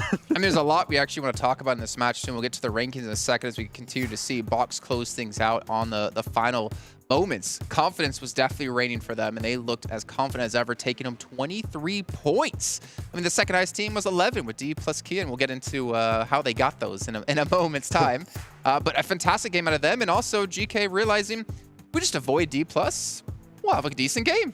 Well, GK was super quiet pretty much throughout the whole match. That's why they ended up only with just 2 LMs, but they were able to set themselves up in such a great place where they can at least secure a 2 2-place finish. Oh. Hey, Alpha7 6 eliminations. They don't get the placements, but proving they can fight. Yeah, but which everybody knows that they can fight. They need to start getting those placement points at some point here. We know they can do that, right? But it's just at least they're not falling too far behind by picking up a few eliminations. But we need to see Alpha7 reach the late game, which as of right now have yet to do that really efficiently. Max?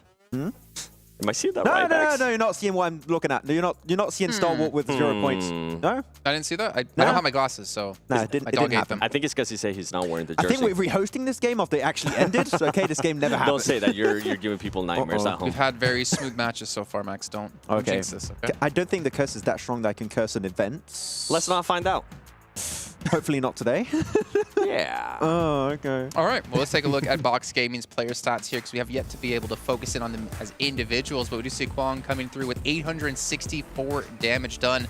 I mean, T-Duck's the only one, under 500 damage. But to be fair, didn't necessarily need to, as he had some stars on his team to help carry the weight. Yeah, Goso and Kwang going to be the ones to able to pop off here. And especially their sprays onto Gladiators, the way they just snap onto them instantly, right through smokes too, was really effective. Because it's kind of predictable. There's a few positions in the field you can really play, and they just knew exactly, so laser right through, and I think using a headshot came through from Ghost at some point in that game, and it was just so hard because the fights were so quick, Seven. The moment they pushed onto Fireflux, the fight lasted 10, 15 seconds, similar way onto the Dplus KIA fight. The fact that they were so quick and able to survive as a 4-man team allowed them to just instantly approach the next obstacle. In a final circle like that, and knowing that those smokes are going to be going away soon too, and knowing that they're not going to have that much cover, you want to finish out those fights as soon as possible, and they were able to do just that. So I am surprised we didn't see GK Esports take more control on the West while Gladiators were fighting Box Gaming. I was like, okay, they can get 2, 3 off angles. You did ask, like, why aren't GK doing anything right now? Exactly, and the fact that they just stayed onto the western side of the circle, not doing too much with it, allowed Box to just, well, take full control the moment Gladiators fell. And I think for GK, it kind of goes back to what I was saying. They were just being super passive that game. They were just trying to secure those placement points. Well, I mean, you look at, Satan on the team, and I feel like he's very similar to Matic as well, because he's kind of off. Like every so often I look at the map feed and I'm just like, it's nowhere near his team. And maybe that's one of the reasons why they're not getting aggressive and pushing, though at the end I don't think that was the case necessarily. But I did find it a little bit weird that it's, or a little bit of interesting, I guess, not weird, that it's very similar to G Gladiators in some sort of way. Yeah, the Satan Classic, we'll have to find something that works with him. I'm not sure just yet, but... Yeah, and, I mean, with GK, they just weren't really forced to fight, and Satan was being that scout. He was very far away from his team, but he was able to find such a great locations there towards the west, considering that nobody was there. And I mean, at that point, GG was just worrying with what Box Gaming was about to do to them. Yeah, I mean, GK were just playing the outskirts of Yasnai Polyana, right? So they were just waiting with that extra information, playing from the rooftops, and then they just got involved the moment the circle left the city finished position. The Hope and Satan able to give themselves one nice pick each. That's nice. I mean, I think I was telling you before, Max, when we were watching this game, is like, I've known Satan since 2019, since PMG Season 0. I remember him there playing. I can't remember the team off the top of my head.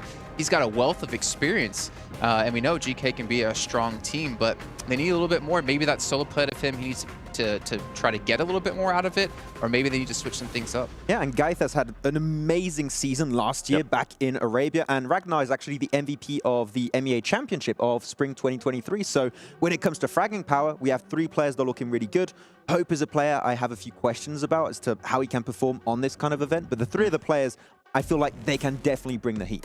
With Satan, kind of feel like we're talking about Carrillo again, right? He's always the one that's away from his team. He's always the one that's really wasn't, maybe needs to start putting up more numbers. And I think if they're able to do that, if Satan's able to become a little bit more aggressive and start confirming whatever knocks he ends up getting, or maybe stealing some illims, that might be the push that the team needs.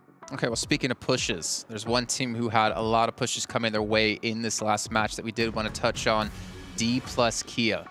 They had a very interesting moment. It was quite a few teams. It was, how to start off, Max? It was Alter Ego crashing onto them. Yeah, so it was Alter Ego fighting versus Dplus KIA south of the road when it was going towards Yasnai Fields. And Tiamba being like, okay, we don't want to do a mad rush anymore. We want to try and go for a smart play. Let's just third party that fight. Alter Ego fall down is looking great so far. Then Dplus KIA start to say, no, actually, we're going to start pushing back. And Tiamba instantly regret their decision, thinking, let's just zoom back onto the other side of the road and just bunker down.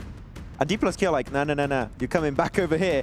chase them down, get all the squad wiped pretty much instantly. So it's pretty comedic, but you don't want to fight Dplus KIA if you're not ready for the heat. Which is crazy, right? Because with Jamba, it's something we've been mentioning. I feel like they're just being too passive. And the moment where they actually had a chance to be aggressive, they decided to back away. All right, well, we're going to back away here from the stage. We're going to throw it on over to our commentators to kick off our first Miramar of the day.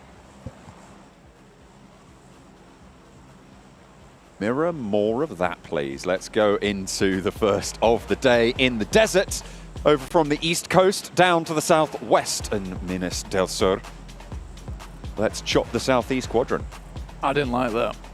I did not like that one bit, I'll tell you that right now. But nothing. Absolutely nothing. What did you like? I think I've blocked it. I've blocked it from my memory, it's fine. What are you talking about? Los Leones, though, down towards Minas del Sur and Los Higos. Most teams should be able to get up towards that northern side, honestly, just because they drop out straight away. It does mean we might have a cluster of teams up towards that north, in which case you're probably going to see a couple of these squads dropping a little bit later and going far north from that position. Bots Gaming down towards Puerto Paraíso, well, Impala for them. Dplus KIA down towards Puerto Paraíso themselves. And this is the first time we've seen Miramar in the main tournament, so it'll be interesting to see how a lot of these teams play. They've done the tried and tested over in Erangel. Now they've got to play on a bit of a bigger playing field. Now, for a lot of these teams, this is going to be quite different, especially those who qualified from All-Stars. We're back to 16 teams. This is going to be far more easier to hit these rotates. There are going to be less players crowding up the match and the map itself. But Circle heads over towards that western side now, John. Power Grid, Monte Nuevo, San Martin. A lot of high ground to be played around with here. I'm looking for the rest of Alpha7 because I've spotted two of them on the northeast side. Revo and Senatexa both breaking up towards Tierra Bronx. Oh, it looks like they're all in that vehicle on the, on the south vehicle. Okay. I was wondering, is there really two of them there? Are they playing a super split drop? But no, they're going to be playing up towards Campo Militar and Tierra Bronca. Picardo, looks like that's going to be GK's for the time being. Reject Tokyo playing Los Leones on a bigger split. And that south side, Gladiators, split position there. Miramar, very much more common to see these split drops on non-large POIs.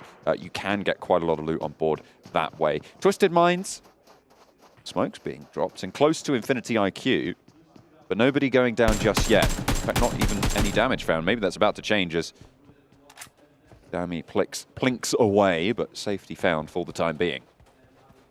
Yeah, actually the only player that's taken even a lick of damage is Alter Ego. Over on that side up towards El Azahar, probably dropped out just a little bit too quickly. Hit the ground with a bit of a crunch. You rub those ankles and get on with it though. You've got to get moving on this map because it is a big one, making sure you can get over towards the side of the map that you need to be in, especially with a playing path that heads down towards all the way on the east, and we get a shift on the circle over towards that west. I think a lot of teams will have to consider the fact that there is going to be a big roadblock of these teams. Getting over towards Monte Nuevo, El Pozo early on will be a big boon. So hitting into those vehicles early on, moving towards those positions and getting some massive wealth of loot on your back is going to be very important. Alpha7, as we talked about before, on that northeast side, so paths available to them to get in, to maybe circumnavigate all of those traffic jams, that roadblock that will come into effect for a lot of these other teams. 628, the westmost front of the line of players that spans the middle of the map. We'll look to push probably further west. Aren't seeing too many early rotations out to that western side just yet. No one's swinging for El Pozo. Yeah, I think most teams are just going to try and bleed a lot of this land dry of loot, right? And I think for 628 in particular, this is going to be a case of taking North Picardo drop, transitioning to Power Grid, and then maybe heading to Monte Nuevo or one of these high ground positions up towards Crater Field. That would make the most sense to me. Most teams just trying to get as looted as possible, understanding that, you know, towards that western side there's going to be more loot available to them. So it's a smart play, and I think a lot of these teams that headed west nice and early will have the lion's share of the loot going on in this game. Teams like Box will have to just do with Impala, albeit that is a big place. With our esports setting in play, you will be able to get as much loot as you need. I think the difference for Box Gaming is that they'll have to get moving a lot earlier than some of these teams. They don't want to get caught up in that crunch. You know, even a heavy north rotation could work out for Puerto Paraíso and then Impala. Dplus KIA, though, are going to head on that south side. Maybe try and move up past La Driera, where we see Team Falcons play on that south edge and buy them up. Very much a reasonable play, in my opinion. We do get that heavy shift on stage 2, so a lot of teams will most likely be waiting for that. Not too sure what he thought he saw on the top of that building, but whatever it was, it's not there anymore.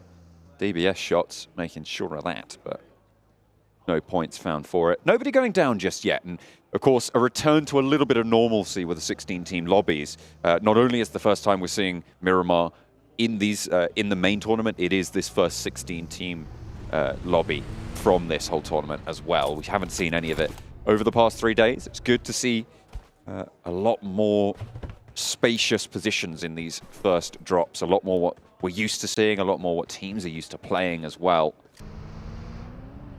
It looks like we have our first breaks to the west. It's Twisted Minds moving towards Monte Nuevo, and 628 just started to eke west of Power Grid. Yeah, sort of interesting. We are seeing Stalwart not really pumping the damage meters and those points meters as much as we sort of expected. I think there was about 4 of us over here that predicted Stalwart to win this tournament, in fact. It's true. At the end of the day, it's just not coming to fruition. I think it was only Barney who predicted Vampire. Yeah, he's a smart guy. He's a smart guy. He knows what he's talking about. And you guys at home would be smart as well to pick yourself up some PMWI special awards. You could pick that up in the 2023 PMWI crate, and that's only available through July 15th to August 15th. You do see some of the players in-game actually sporting some of that equipment. You should be able to get an eye on what you could potentially snag, because it does look very cool. I'll tell you that. For nothing. For nothing? Wow. That's pretty good value. I get free information. I don't even have to give a cent. Amazing. Perfect. Big fan of that one. Yeah, man, I'm just giving out free advice. Left, right, and center.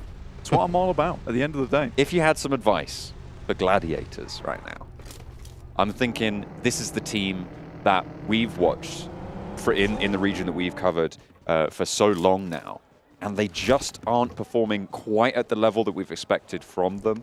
We did see a little bit from them in that last game, but if you had any advice for them, what are you thinking is the best sort of thing that they could look to address? Honestly, advice-wise, in terms of like rotations, there's really not much to work on. I think they still make these smart rotations. They get caught up in that end game though. It's that last 10 minutes, and I still think it's confidence, which is the issue right now for Gladiators. And some of that mechanical skill is just lacking sometimes, because I have seen this squad perform marvelously well in terms of those gunfights.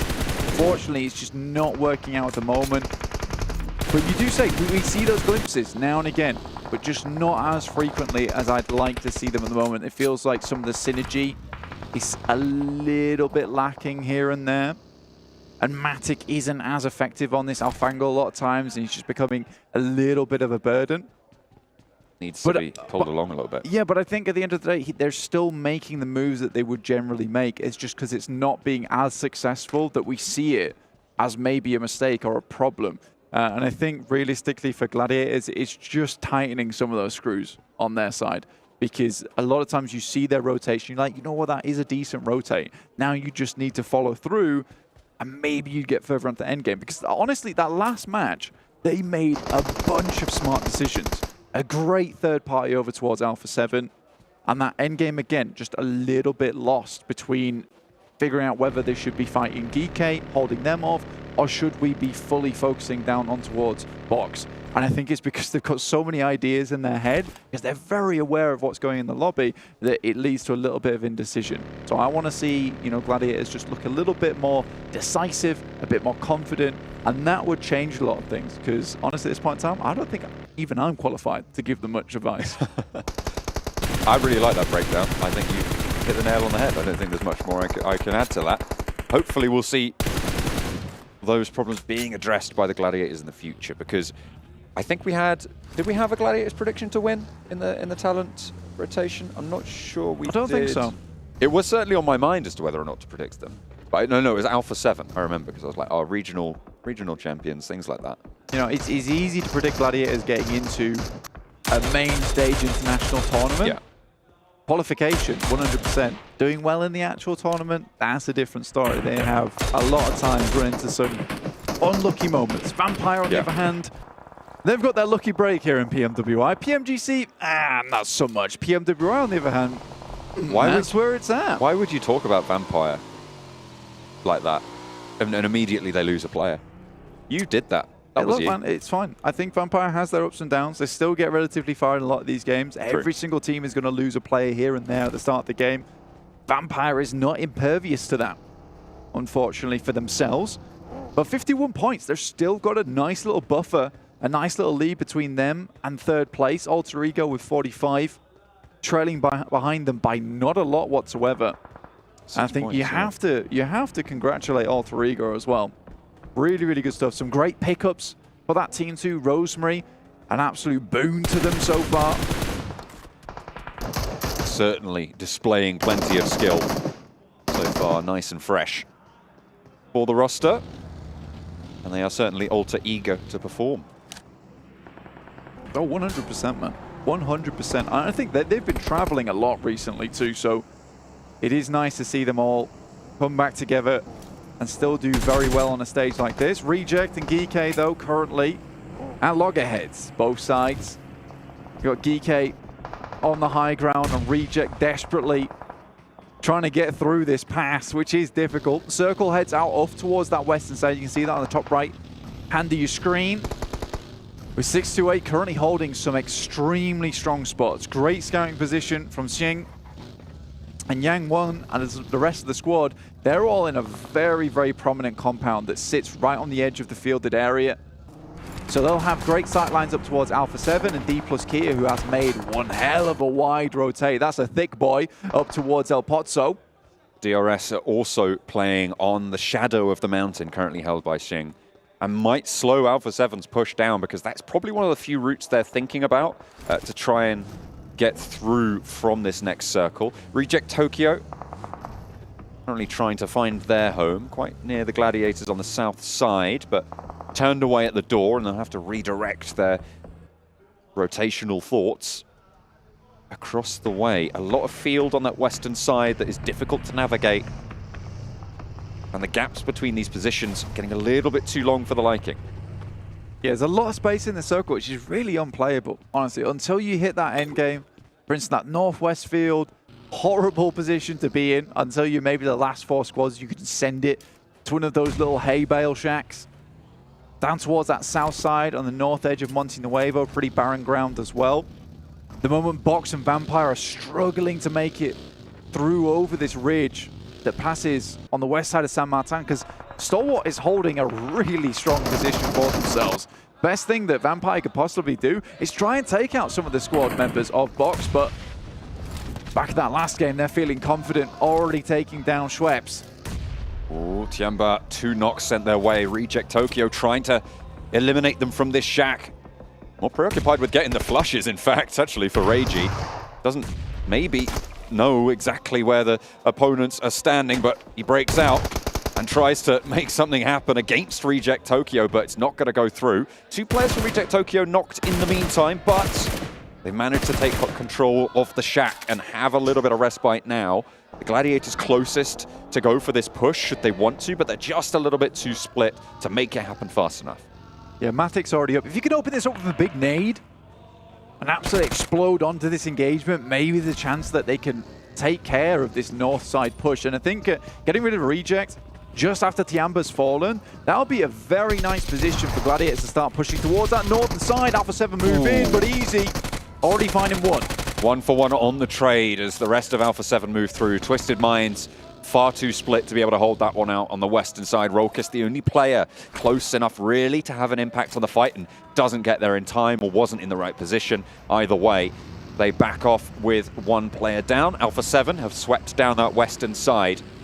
And the shift again goes hard northwest. This fielded area that it encircles, Blank, is so open. It can house about 2 teams in the hay field, in the hay barns.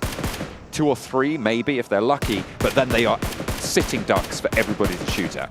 Yeah, you kind of have to wait for it to confirm itself up towards that northwest side before you really take advantage of that, which is why you'll see so many teams rocking out on the edges of that ridge and on towards the mountain on that northeast side. We've got DRS, we've got Alter Ego, 628 in a position to do it. Twisted Minds to an extent, they did just lose a player. Alpha7 right now in a really strong spot to actually translate this game into a win. They don't have anyone at their backs. They can just play this one safe, play it calm, keep control over Twisted Minds and Falcons down towards their south. And if this does move in towards that field, they have an instant position to shoot towards one of these middle arenas. Stalwart staying in the conversation on the overall standing. 6th place, 29 points. Nothing stand out from them just yet, but certainly still there. Box, however, kind of the flip side. We saw that in the last Erangel, earning 23 points, 13 elimination game. Now they've taken down top from Stalwart. Action, the other side of his coin, trying to keep a little bit of suppression on the position, and the res can come through from Stalwart. Dami moves off the top side, very low. Most likely will fall there, and he does. Ragey have to pick up that kill. Gets the elimination on board. Really, really well done. UMP just blast the vehicle. Gets rid of that. Gladiator is still down towards that south side. Infinity IQ passing through on the north edge, just over the top of GK. This southeast side needs to conclude fairly soon. With the pressure that's felt outwards from that field position, it really condenses that southeast side and makes it so much harder for these teams. This east edge as well. Box trying to push in behind Stalwart.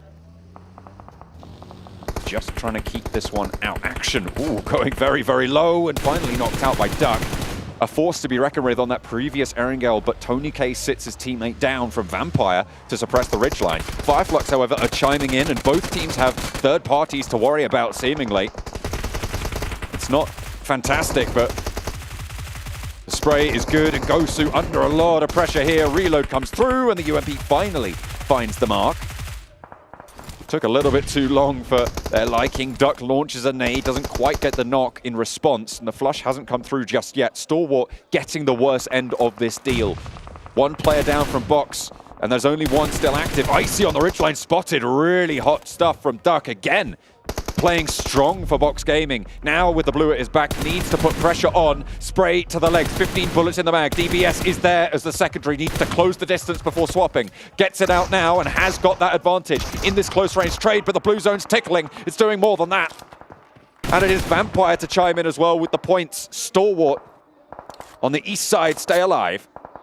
Desert the player to watch over on Stalwart. It certainly is so. Able to get his team out of a sticky situation, but their power has been drained like the color out of Top's hair. A little unfortunate. Alter Ego do move in with 2 to scout out the position from 628. In the meantime, Kitsune taking shots over towards GK, but another team chiming in that we talked about earlier. It's Infinity IQ. Meku to try and keep his IGL safe. Kitsune crawling back behind the headland. The blue zone, 20 seconds to move. Infinity IQ eliminated in the meantime, and Kitsune can get rest here. No threat from that southwest side. A lot of cover found. Now, can the rest of Gladiators move in? Because there is not a lot of cover forwards. There's not a lot of positions that aren't already occupied in their path. Yeah, I think for Gladiators, really might genuinely have to take a gamble. I think at this point in time, you just send it into the fields. It's going to be very difficult in this position. You already know there's going to be a whole clump of teams waiting on the edge side before they have to confirm on the field finish. Right now, it's looking like it could even head over towards 628's compound, which is incredibly good.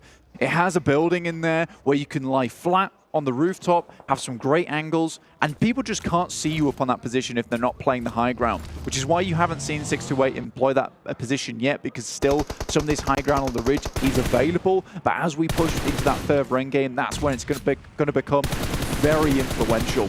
Rules takes down Stone from Vampire. The fact that they've made it this far is a testament to the skill of this team alone. I think Stone and Tony K are probably the 2 last players I would want on Vampire, to be honest. Final player as well for Alter Ego, Octa on the north flank near DRS. as Alpha7 clear up Twisted Minds on the southwest side.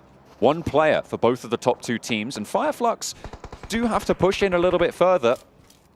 There is a chance for them to come out swinging from that southeast side. The Gladiators to contend with ahead of them. The remnants of Dplus KIA, two of their players still alive. Oh, this is nasty from Satan. Hiding in the building with the Grozer as well. Swaps out to the M4. Just gets both of them. Handles business. Yeah, it was a really nice play. In the meantime, Flux have to send out, and they go straight down towards Dplus KIA's position.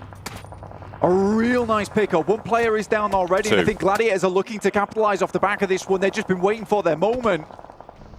The third parties have been strong with this team for the last game and this game as well. They'll carry that pressure forwards. Gladiators now looking for the back line. You can see the nades just rolling out, desperately trying to keep Ketch and Lutz safe. Nades still, though, sending in a Tixi, even closer. Matic launching forwards. Tixi given that platform to springboard through. 3 players from Flux are down, and Tony K chiming into the fight. They'll hear those Mini 14 ring across the hills and get to cover where they can. Tixi goes in for the backup as well, and Flux with 1 player still alive.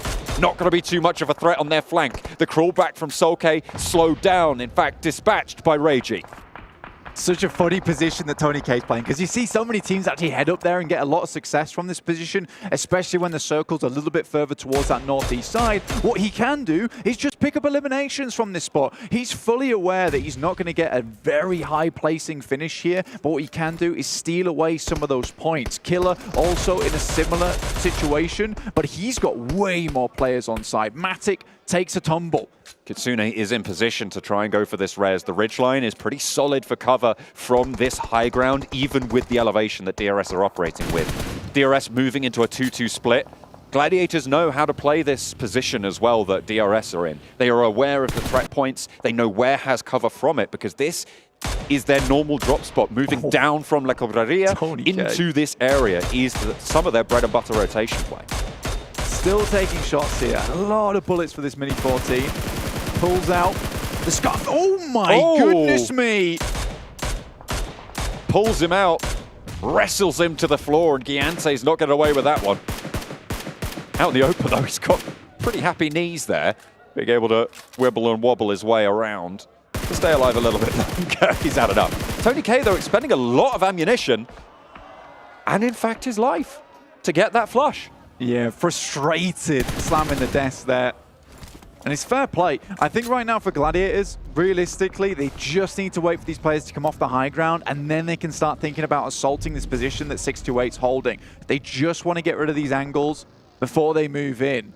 A lot of teams down towards that south side, though, and Meku, on his approach, gets exploded in the vehicle. Luckily, it's just a knock. It is resable.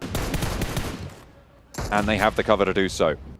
Reject Tokyo can't swing onto this position with Falcons in the way, with Alpha7 just over that ridgeline as well. The main fight for me, as you talked about just now, Blank, is Gladiators into 628's position. Yeah, realistically, it's the winning play for Gladiators. Unfortunately, this spot is quite difficult to assault, especially at this late in the game. I think their main boon is the fact that 628 only have 3 players. So moving on to that spot, it's not as covered as it could be. But again, those angles you gain from this building, which is such a prolific compound here on Miramar, is really, really big. And moving across this road with the sight lines coming down from the teams on that southwest, like Team Falcons, Reject Tokyo, as well as Alpha7, that's what makes it tough. Reject Tokyo healing up, getting ready to make their move. Reiji, unfortunately, takes a lick of damage there. That might slow his roll just a little bit, but they don't really have too much time to worry about that. 5 eliminations so far, sorry, 8 eliminations for Reject Tokyo. Miscounted there on this game already. So they've been successful no matter what. With 6 teams remaining, they'll want to ladder up a little bit further. I mean, getting the hydraulic press between Team Falcons and Alpha7 is never an ideal situation, though. And the best they can hope for is for both these teams to take shots towards one another, just scare them off from this position. And now it's confirmed. That compound is a winning play. 6-8 have been so happy with the move that they made up towards this position from San Martin. Alpha7 though, Carrillo steps into the fire, just a little too close. Gets burnt, forced back. Reject Tokyo taken so low, but they can just get these heals up. Falcon may be looking to actually move further out and in for a third party. Alpha7 with Carrillo down, maybe looking to move forwards and get this res, but the nades from Falcon are trying to get a third party onto both of these teams. Pretty prime real estate for them, but the damage hasn't really been done either way to facilitate that for Falcons. DRS in the meantime move up towards that compound in the center. Reject take a knock towards Sarah. Alpha7 look fairly healthy. Carrillo got just a little bit too close, right? And I mean, the hair gel, it is quite flammable. Ooh.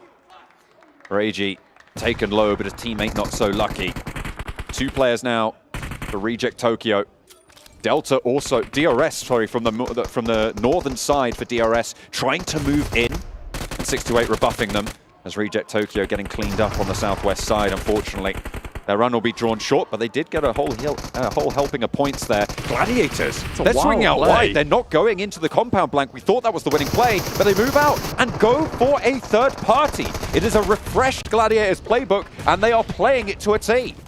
I mean, you would have thought they'd go for the third party between DRS and 6-8 whilst their attention was compromised, but they think that this position and the side swipe is way more important. Nade actually a little bit closer and the smoke goes down. And Alpha7 sent away. Matic out into the blue will swing back towards a position they know is clear. Now it's just one team. I think they're going to rock back up towards their original spot on that eastern side. Ooh, really smart stuff. 6-8 move out. This was much needed from them. The respite that they got from hearing that third party, they just wanted to clear up the remaining players. The north side of their compound now just kill it, nowhere near to assault them. This position for Matic and Tixi is dangerous. There's not really too much cover. You can see they are just going to go down the lowland to regroup with the rest of the team. For Gladiators, they know the push they have to make. They know what they must do, but do they have the strength to do it? They've played a very similar circle before over in Europe. Weren't able to make their way through. They actually assaulted this from the north side because they usually drop in that Cobraria, but to come all the way from the south of Los Leones to make it here is pretty impressive. They're clearing out the longhouse at the moment to move up towards that spot. In the meantime, the players are also holding down Alpha7, who are being pushed in by the blue. So information being gathered over towards 6-8, who have all repositioned over towards that south side. To rebuff these players, the Gladiators, provide a bit of a better defense. In come the nades, though. They know they need to clear the close angle because they need to cross this open ground fast. With Alpha7 on the side swipe, you saw the open angles that Carrillo had. You cannot waste any time out in the open worrying about 6-8 players. Push them back off these windows, get into the building, and try and take that fight linearly. It just doesn't work if Alpha7 are third-partying you and spraying you down on the side. They force you into a losing fight. That was a gorgeous nade coming through from 6-8. I think the good thing for Gladiators at the moment is that while all this is happening, Alpha7 continues to be pushed in. More utility used. They have to pour everything into this push. Absolutely critical that they get at least one player in. All the smokes are through and they go for the crash with the DPS. No one's down as of yet. Matic leaps up to avoid the licking flames at the heels, but Tixi's down in the meantime, flushed as well. And Yang now pops another molly out the side. Groza in hand, and it's just the one player for the Gladiators alive. The crash has gone catastrophically wrong for them. Matic tries to drop, but it will not be enough. All three of 6-8 survive, and now Alpha7 can start to march forwards, but Mafioso down. The Cenetex are going for the res. They have to delay somewhat, but they can push in now. But Killer's still here for DRS, the MVP of the squad. A huge elimination count from the All-Stars stage blank, and he's still got more in the tank. This guy is mega at the end of the day. Still taking shots, still sending nades over the top. And that was first one was very, very long. Luckily, they should just have enough time to pick up Revo before the circle starts to enclose. But you got to give props to Yang 1. The fact that he was fighting versus Alpha7 and the rest of the team from Gladiators were moving in, that is an incredible move from him. They'll get a full resupply from the Gladiators side. Killer getting shot out from underneath the vehicle itself. Sunan taking those shots. But Carrillo picks up easy from that side. Oh. This is not good. Alpha7 able to get an opening knock, but Yang 1 again. on such a huge side swipe. Slows Revo down. Now turning attention to the backline, but there's a teammate already pushing forward. Senatexa drawn short out in the open. Has to just go completely raw into this fight. Gets the cross. Oh, Yang1 perfect on the timing. And 2 players fall to the scope. Carrillo now under pressure. And Yang1 on a mission to try and take down Alpha7 single-handed. No Finally falls, but the health bars are blinking. And now can 628 pull it back together? They got the res. Sunan playing around this door frame. They reposition and they have got the center. Breaks out wide and Sunan's forwards. DBS in hand, but it's cut down. And Revo turns the tables again. Now on the back lines, they're looking for one more, but it's denied yet again. 3 eliminations found. And they want the res. They slow down the fight. Carrillo has the off angle. Groza to try and stop it. He knows he's there. Burns him out of position. Lights his feet on fire, and he has to tear to the back of the warehouse. Vehicles as cover, and Carrillo desperately trying to keep his team alive, allow them to get the res. They have been able to get it on board. Mafioso and Revo now very healthy.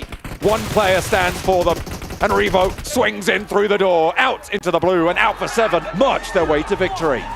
That is a disgustingly difficult win coming through from Alpha7. Assisted by Gladiators, who came in just when they needed them to clean up with Team Falcons. But Alpha7, that push over the ground is really, really hard, John. What a final march from Alpha7. Yang1, what a valiant effort as well. This is why we talk about these teams from the region, from the PEL. They just have got that X factor sometimes, but unfortunately it was not enough to stand up to the Brazilian might of Alpha7. Not at all, dude. It is tough to go against Alpha7, but Yang1 made it look pretty easy in that situation. The fact they played with 3 for so long, it is a marvelous effort from 628.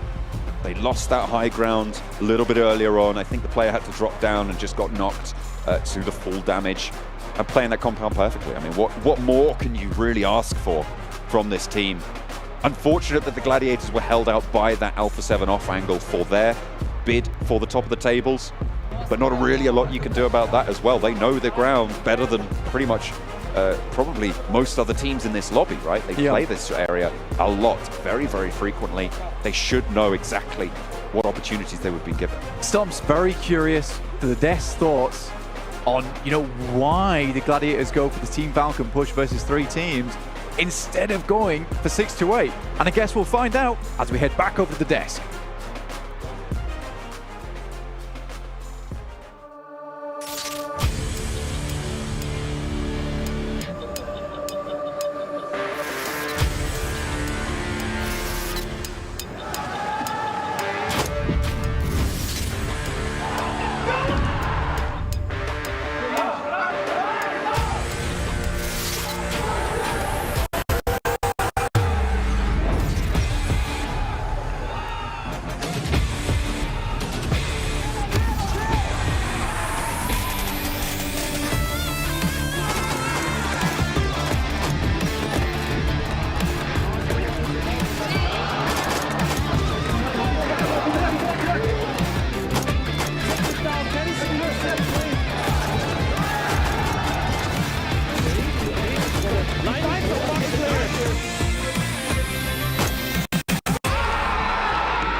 Alpha7, well, we gave them 2 matches. Maybe we need to rethink some things here, 7, as we do see them take home a chicken dinner, and a much-needed chicken dinner, to finally show some adaptation in their play and to bring one home for Brazil. I'm just Captain, still joined by Maxman7, World's Gaming here on the desk. And 7, you were saying it, they switched up their style a little bit, played a little bit more passive, and they got aggressive when they needed to.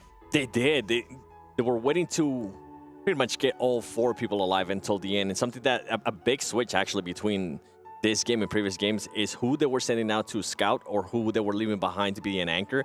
And it was actually between Mafioso and Rebel. It wasn't Carrillo. Carrillo was actually within the pack. They were always doing a 3-1 split, and it was either Mafioso or Rebel being either sent out or being set back to be an anchor. And I felt like that really worked in their favor, and something that I really enjoyed as well is pacing their game. It wasn't just being A7 aggressive. And I feel like this is something that we kind of notice in Americas as well. They decided to just slow it down, don't be aggressive, wait for other people to take care of each other, and find those openings that you can actually third party, and it worked out great for them. Don't be aggressive. Actually, them playing passive is really important here, because at some point there was a three-way fight on the Western Edge. It was Reject, there was Falcons, and there was Alpha7. And actually, because of how the circle was going, consistently shifting over to the east, Reject were forced towards Falcons, and Alpha7 kind of understood that. Like, we don't have to get involved in this fight. It's going to happen regardless. We can just move north of it and wait for the fight to break out. And the moment it does, we get involved, clear the entirety of the West, which actually didn't end up happening because Gladiators just ruined everything and just cleared the teams themselves. But that was the game plan, and I feel like if it did go that way, the execution would have been really easy because that third party was pretty much a given. So let's go back in time, actually. Let's start from the end of the game and go backwards, right? I want to ask you a question. I want an honest answer. 6-8, I think they threw the match. I don't remember who the player was because he caught Creo on the transition, I believe that was. Or was it He caught Mafioso. Yang. Yeah. And he caught, was it Mafioso or Creo on the transition? Got him through the slit of the doorway and caught him just barely, as he knew he was going to be running through. As you can see here, Alpha7 getting 23 points. But then he like overcommits on the peak. He pushes by himself. He gets caught. He gets knocked. And it felt like a downward spiral from there. Yeah, it was Yang. It was Yang. Unfortunately for 6-8, they was just not quite able to capitalize after that opening knock. And they were just able to crawl out of sight. And because of that, as we know, we saw Alpha7 here playing passive again, stalling things out to be able to get those reses. And the reses at the end here, 7, is what enabled them to secure the win. And in a way there, at the end, they were kind of being forced to play passive because you could see that they wanted to go third party to fight between 6-8 and Gladiators. But somebody from 6-8, I can't remember the name, I think it was Isuna, and was able to hold off a great angle. Knocked him. He knocked him, and it made Alpha7 fully back off, and it allowed, and I think this is why you're thinking that it was 6-8 to win, because that allowed 6-8 to kind of set themselves up, but at the end, it didn't end up working out. Well, even got to credit to Creo too, just to stall stall it out, right? We were actually watching, we're like, that's a great play by Creo as he ran into the warehouse. He kind of ran between the vehicles as well, buying time for those reses to come through. But yeah, even before that, you had Gladiators crash, like you mentioned before, but that same angle Gladiators came from was there was too many teams there. We had Dplus KIA. They got overwhelmed by Fireflux. Fireflux got overwhelmed by Gladiators, and then the Gladiators eventually made their move through. Well, the whole time this was happening, 6-8 just like, this is fun. Just gonna chill in my compound for like 10 minutes, it felt like, and it got them a lot of points at least. They were just holding off DRS, and DRS currently not being aggressive. They're just going for those placement points, collecting the information. They were like, okay, we can coexist for a little bit. I'm sure DRS wanted to play aggressive, but from the field location against like the warehouse compound of 6-8, you're not going to make it happen. A lot of people said 6-8 are a three-man team here. the compound was the fourth-man player. Yeah, I mean, to be fair, I think DRS was kind of lucky to even get into that compound because Altrigo tried it minutes before, and didn't make it all the way through. I think that Alter Ego maybe overcommitted because that breach is not easy, especially when you have 3 teams like Falcon, Reject, and Alpha7 to the western side. You can't just crash the wall and wait there. If you go for the crash, you need to fully commit, get inside the buildings, which they couldn't quite do, and that's what did cause their demise. But DRS just stayed onto the hay bales in the fields, which they could just play the long game, hope for a podium finish, which did end up happening. Highlight of that game for me, though, it actually isn't what happened in-game. I think it was Tony K shooting down at DRS from the mountain, and then he gets hit, he gets eliminated, and he just slams the desk. It's so frustrating. It's great to see. It's a strong phone. It did not break. Strong desk as well. Let's take a look, though, at Alpha7's player stats in this last match. Again, we have to focus on them because we kind of almost started to count them out, and we can see Mafioso. Usually it's Revo we talk about. 1,085 damage. I mean, you said he was a really good anchor point here, and he was doing even more than just being an anchor point. He was also securing that off angle for his team. And for him to be able to secure 5 Willems, and this is one player, remember, we're talking about when Korea was able to step it up, Mafioso was the one that was kind of slacking a little bit in regards to Willems. It's good to see him being able to actually stop performing in regards to the Willems, and maybe now they have found pretty much a position where he can excel at. If it is going to be anchor, or if it is maybe a little bit of scout, or just a combination of both. Do you feel now, 7, that this is the one game that's going to put them on that momentum, that streaky playstyle we expect to see from them? Because I feel like this is a change of pace from the first, then 4 matches of the day. I felt like the second Erangel, actually the third Erangel was a momentum one because they were able to perform pretty well and they were able to carry here for Miramar. Okay. Well, we haven't checked in with these in quite a while, but I think it is time to take a look here at our overall stand to get an idea of where our teams currently stand going into the final match here of day 1 of the main tournament. And we can see 57 points for Vampire, but Alpha7 You know, we've been kind of counting them out here. 48 points. They have secured themselves second place at the moment, as well as Alter Ego in third, Fireflux in fourth, GK in fifth, and you can read the rest. But Stalwart, they're not out just yet, Max. Yeah, they had that one good game. It's fine, though. I'll give them a little bit of a break. They can come back. The last time we talked about a team having only one good game. Careful, Max. We didn't talk about that. There's a big drop-off, though, between 9th and 10th. You can see Gladiators at 30 and Falcons at 19. Remember, it's $400,000 for first place. Also, an extra slot for your region for PMGC. A lot to play for here. Where is Dplus KIA? Where is Forrest? I need to see more of him. That's all I have to add. Yeah. Well, it is time to head into our final match of the day. It's our second at Miramar. Not going to mess it up this time, and neither will these two gentlemen. John Allen and Blank, take it away. No messing, Blank. We're getting into Miramar for the final time today, for the second time today. We're going from middle of the west side of the map down to Puerto Paraíso. Yeah, we basically got the same playing path, just opposite. Just switched it around a little bit. So the completely different playing path. Yeah. Opposite. It is different. That's what opposite means. Yeah. Yeah, oppositely different. Okay, yeah. Same but different. Is that Same, okay? same. Same but different. There you go. You're on board now. I like it. We're all on this plane together. We're all feeling good. It's the final day. Final match of the day. Goodness Not the final day. Goodness Not me, the final wow. day. Not the final day yet. All right, we've still got 2 days to go. All right, I'm getting ahead of myself big time. Trying to go to the future. I don't want that. I want to see all the games because I know they're all going to be just as good and as action-packed as last one. I think the funny thing is for me on that last game is that the third party came through over towards Team Falcons from Gladiators. And I think the Gladiators actually kind of ruined their own game for themselves. Because if they hadn't helped with that engagement, they would have had more time to get in towards that compound for 628. Alpha7 wouldn't have been able to third party because they would have been still dealing with Team Falcons at that point. Because Alpha7 actually played a big role in that engagement between 628 and Gladiators. There was a lot of firepower coming their way that Alpha7 were able to capitalize on. So I think that is just an unfortunate scout, really. I think you don't expect 3 teams to be existing in that area for such a long time. So you hear the third party, you assume it's just 1 team remaining. So I think Gladiators, again, making some correct decisions. Just a little bit further into this game this time around on Orangle. They had a great game there as well. So Gladiators starting to warm up just a little bit. But I think for Alpha7, fantastic match. Once again, Revo bailing them out with the auto shotty. Doesn't have the DBS, doesn't matter. Still does work. It feels like Gladiators have very consciously decided more third parties. That's their whole sort of shift that I think I've seen over these last couple of games. I don't know if you'd necessarily... You're looking like you want to say something about that. I mean, that has been some of their playstyle for a long, long time now. They've been very good at it. I think it was quite difficult to do in the All-Stars just because there are so many teams there. It's difficult to go for a third party without inviting another That's third probably, party. yeah. I get that. Which is a struggle, but I think Gladiators have always been a very opportunistic team, and they're great at it. They did it in European Championships. They did it over in PMPL as well for EU.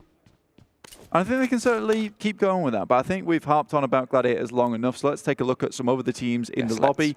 Fireflux at the moment makes some good initial rotations, but they seem to be suffering exactly from what Alpha7's maladies were over in the Allstars, which is a case of great first 15 minutes, man. The rest, questionable. I think they are just sitting around in compounds a little bit too much, and I think it was acceptable on the map where they won, where they just sat in a compound and the circle came to them.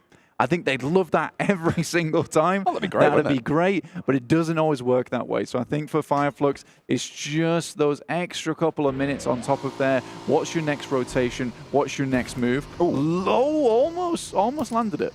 Almost landed it. Nearly stylish. Yeah. Unfortunately, it didn't stick the landing. Scuffed on the hems. Yeah, not great. That is actually in style, by the way. Scuffed hems? Yes. Is it? I have some T-shirts like that. I don't define myself as the epitome of style, though. Yes, you do. Don't try. Don't. No. Don't. No. Don't back down now. People can't even see me on camera. It's fine. Blank thinks of himself as the height of a fashionista. And I can't say I disagree most of the time. I'm pretty tall. What is the height of a fashionista? Well, 188. 6'1". 188. 6'2". 6'2". Yeah, I'd say. I'm like bordering 6'2". 188? You'll never 188. I'm probably taller than that. It's been a while. What do you mean tall? No. Pull the other one. What do you mean? There's no way you're that tall. Okay, fair play. You're smaller though. Fireflux, on the other hand. I'm a perfectly appropriate height, thank you very much. Okay, fair play. Let's get 7 in here to talk about Whatever you say. Yeah, 7 would make me feel better right now. Let's get Kalaris to talk about this. Yeah, that'd also be nice.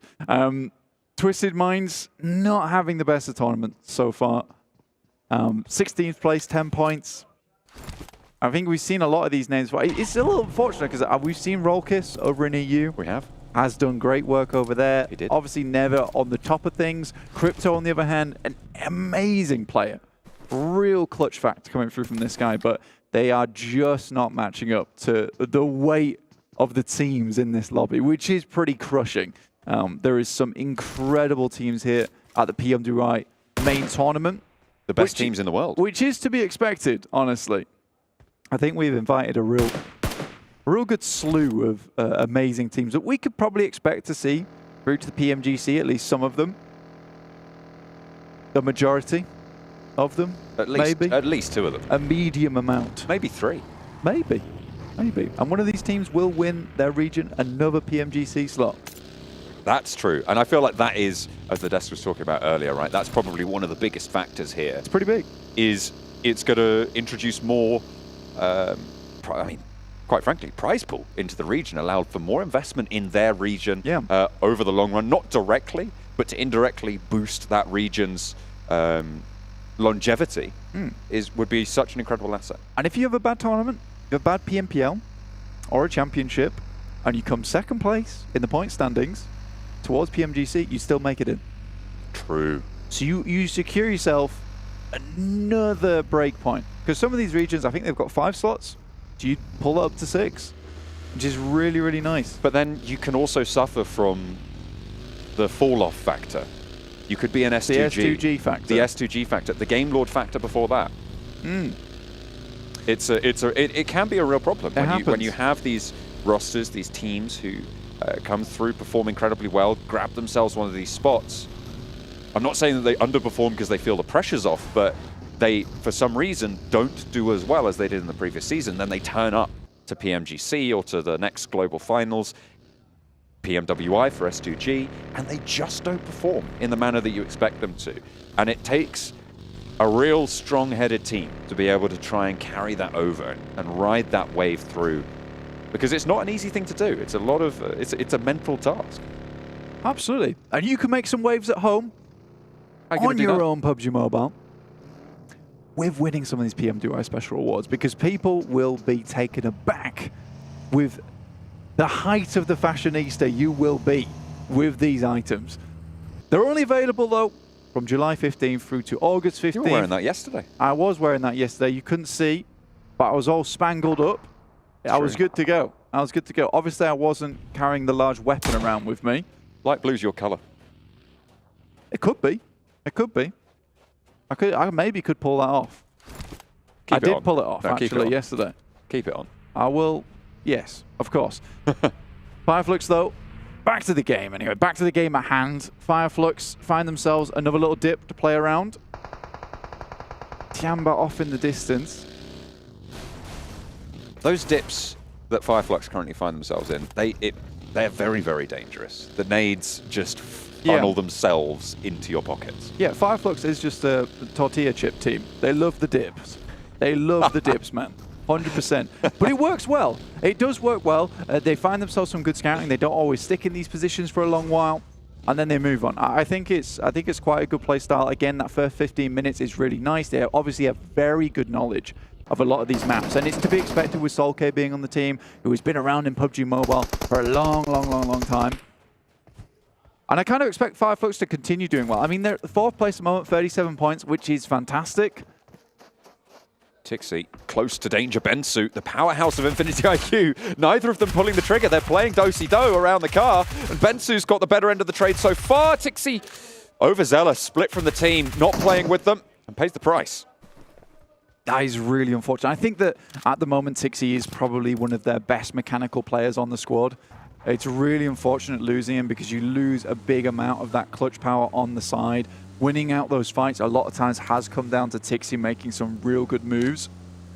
Not as impactful as we've seen him been before though, John, which is a little bit sad to me. I mean, Tixi supremacy is just not here at the moment. Tixi mediocrity currently. I need to stop coming back to Gladiators. What? Don't put them back on the screen. Stop that. Well, when they're taking a fight, it's fair enough. But yeah. When we're looking at Vampires trying to hold a central position and Fireflux taking plink shots at the compound, certainly talk about that. Dplus KIA send into the Labendita crater, and they might have some neighbors to worry about. Goodness me, Reject Tokyo don't want to let them get away with this one. Fabian is a little bit isolated, but the rest of Dplus KIA, they are establishing a high ground, and that is what you want to execute with. Forest able to suppress that close range position and keep his teammates safe. They send one down in, they lay the trap, and it looks like Reject Tokyo might have just bit. Yeah, Lufa tries to scrub Forest off the top side, not able to quite make that one happen though.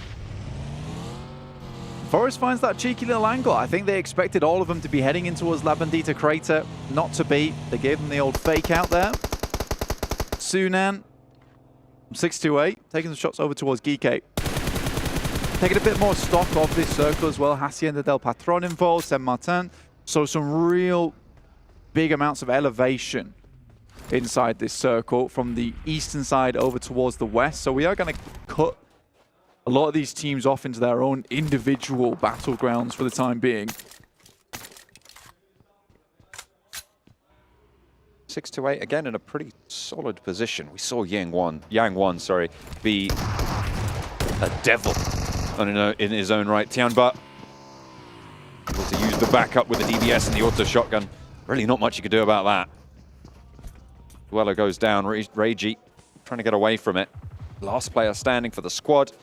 They were able to get quite a few eliminations. I think it was 8 overall, Blank, in that last Miramar that we just saw. This time around, they're not so lucky. Reject Tokyo, it feels like a team that has always consistently had that chance, but just never quite pushed past the line. Now, for Reject, I think they've been a consistent esports team making it towards these international events. And absolutely. They obviously are performing very well in their region of Japan, but right now, it's not able to put up those performances on international stage. But it's always great to see them here, and I think that the Japanese teams are constantly improving. And I'd say that they probably are at the level of some of the they deserve to be here. SEA teams as well as European teams from about a year ago. Because I do think that PUBG Mobile teams in general have just leveled up in such a gigantic way over the past year. It's really crazy. And we've had more and more coaches move in to the scene, providing really valuable knowledge to these teams overall. Providing infrastructure, I think, or even, well, equally as importantly, right, is providing that infrastructure.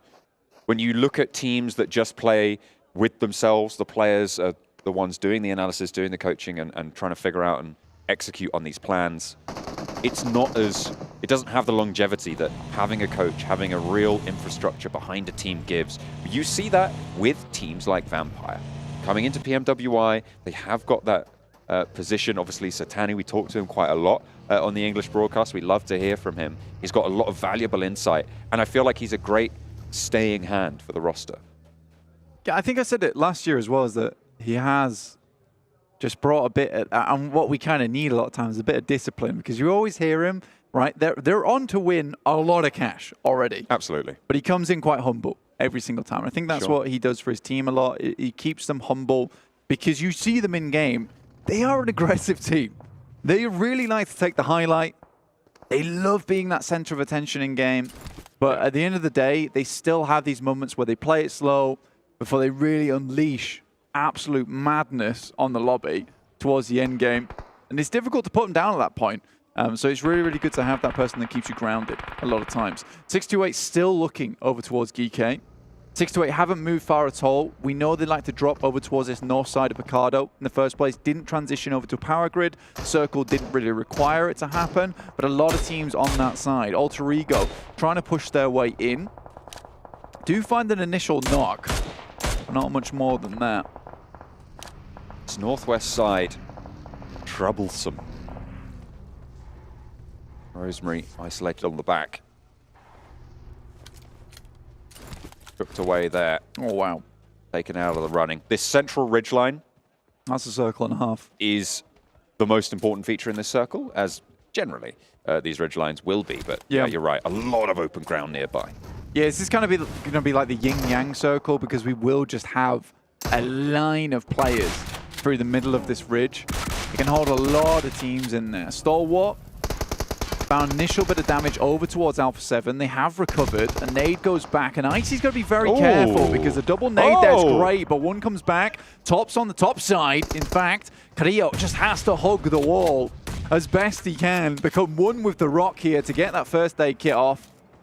Trying to stay alive. The heals need to come through. Icy is far more isolated than the player knocked. I think that's Revo. Some great nades, actually. Getting taken down, which means that Icy can't get rezzed. Wow. The numbers are still in the favor of Alpha7. Top taken low, with the nades over the top bursting perfectly. Mafioso just about tickles the ridge, which stops it going further with the next nade, but looks to put more up there. Can't quite get the angle that they got in the first time, and finally, Nerzed moves in for that res onto Icy. In the meantime, Twisted Minds, third party from the west. It's a well-placed smoke on the top side. Really denies a lot of the sight lines coming through from top, looking down towards this team. Kind of invalidates this position that top's playing. Action's still playing backstop for them. Nerzed now comes up with a nade of his own, sends it all the way across. There's a little dip that currently Alpha7 is holding in. They can't step out too much with Twisted Minds on these angles over towards their way. In the meantime, 628 have moved up towards the central area of the ridge. Team Falcon's also there. Dplus KIA have sent a couple of players towards that position, or at least just one. It's Favian, last remaining. And Fireflux now need to think about getting in towards the circle, because this is where we do see them start to falter a little bit, get a little bit too concerned with that outer edge. And we know that they have some extremely good splits in the end game. But it's getting towards that position in the first place to start controlling stage 7, stage 8. That's where they're really efficient. DRS pop a shot over towards Stalwart. Find a little bit of an angle, that northeast side. Have that set up firing line. As we hop on over to the south edge of the circle. 628 on the high ground with Sunan. Gladiators trying to move in underneath them. And the Shadows are treacherous in their own right, with GK holding out underneath Sunan. The rest of 628 a little bit further forwards, closer to the circle. Falcons, very central. Box Gaming already pick up one of those knocks over towards Fireflux.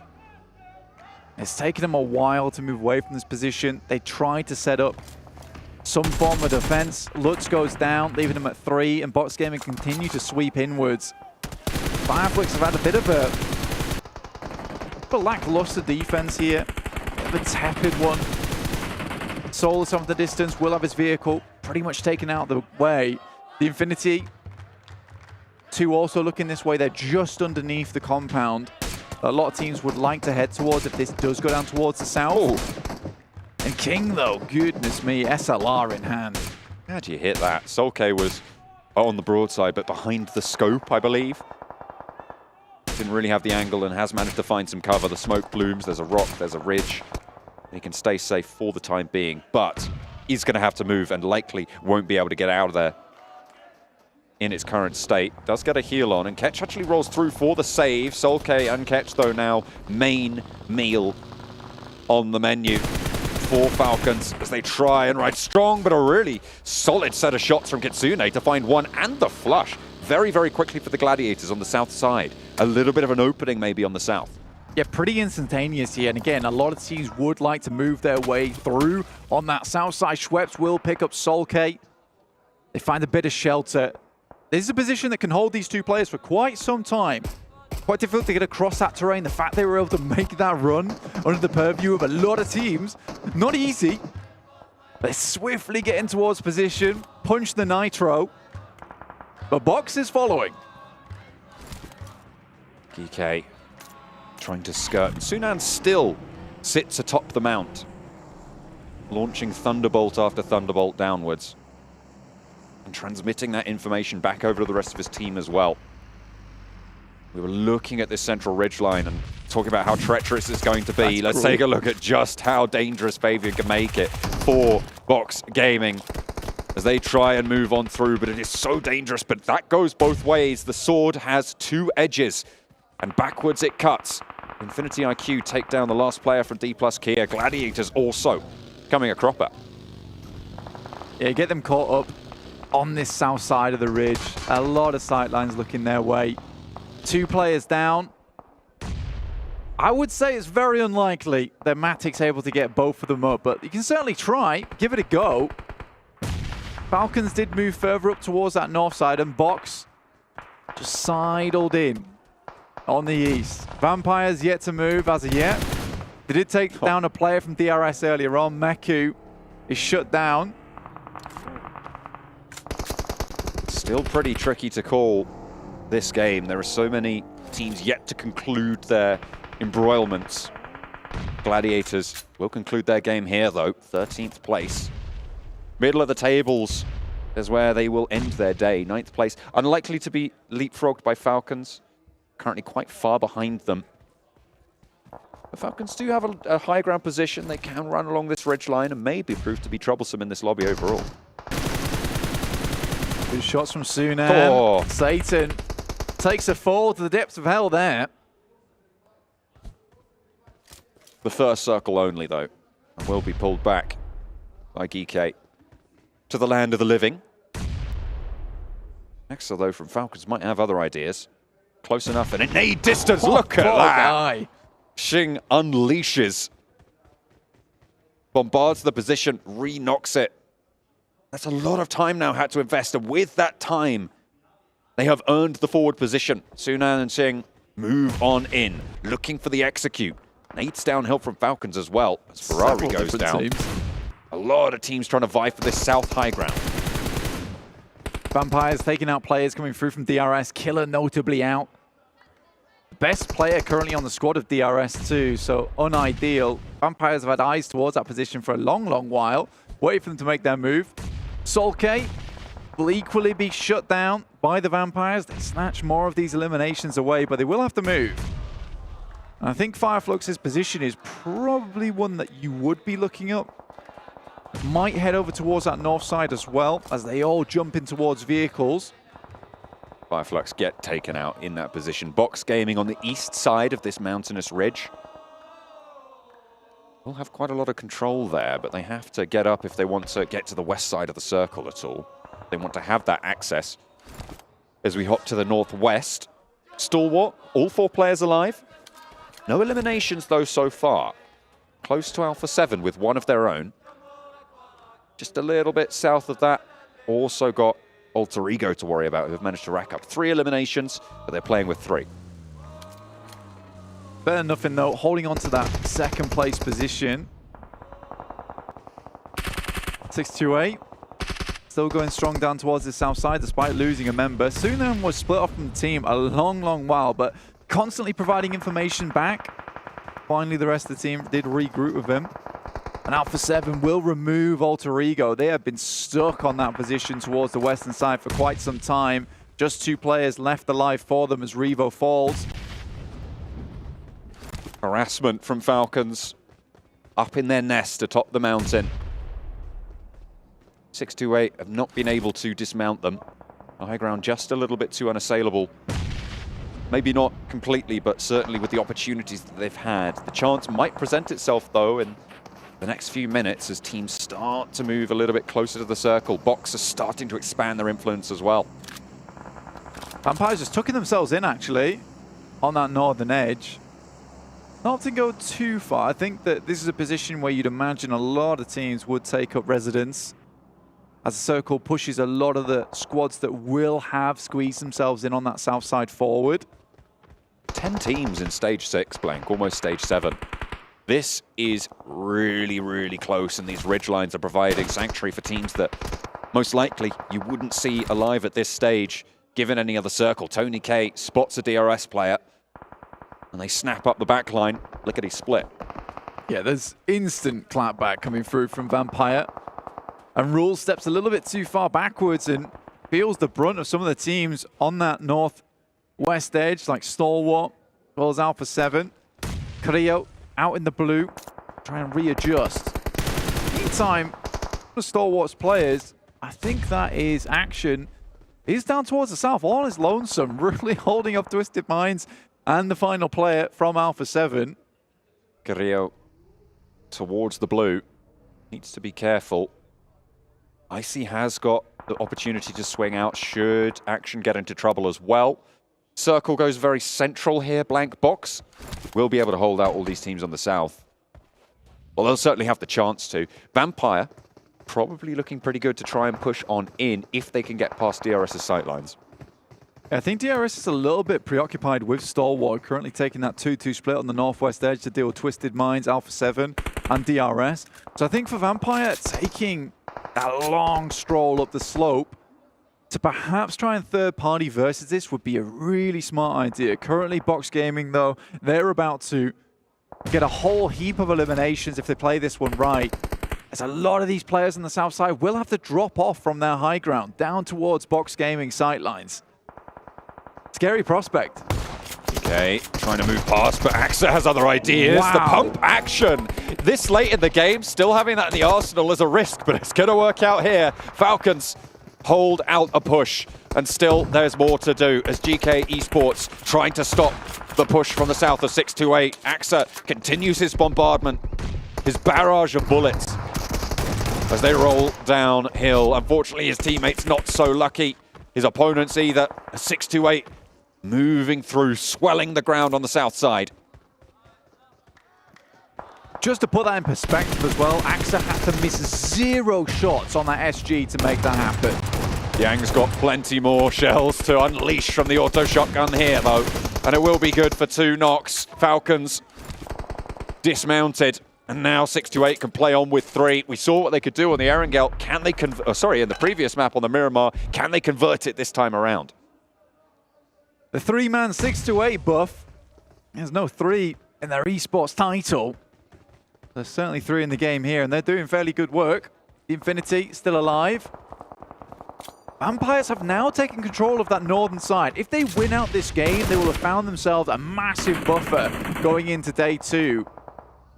It feels like a repeat of the All-Stars. Finished that first day off with 78 points. Bear in mind, there was a lot more eliminations available with the 18 teams in the All-Stars. So can they break their own record on a day 1? Already up to 5 eliminations. An extremely good spot for themselves. Finding Yang 1-2. Wow.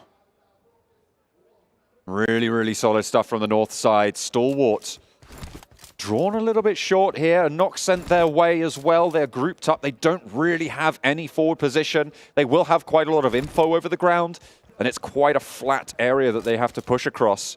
Vampire also going to have to breach that ridgeline. Who's going to be able to get forwards first? Get that stranglehold over this next part of the circle. Stalwart cut apart as 3 players from 628 take aim.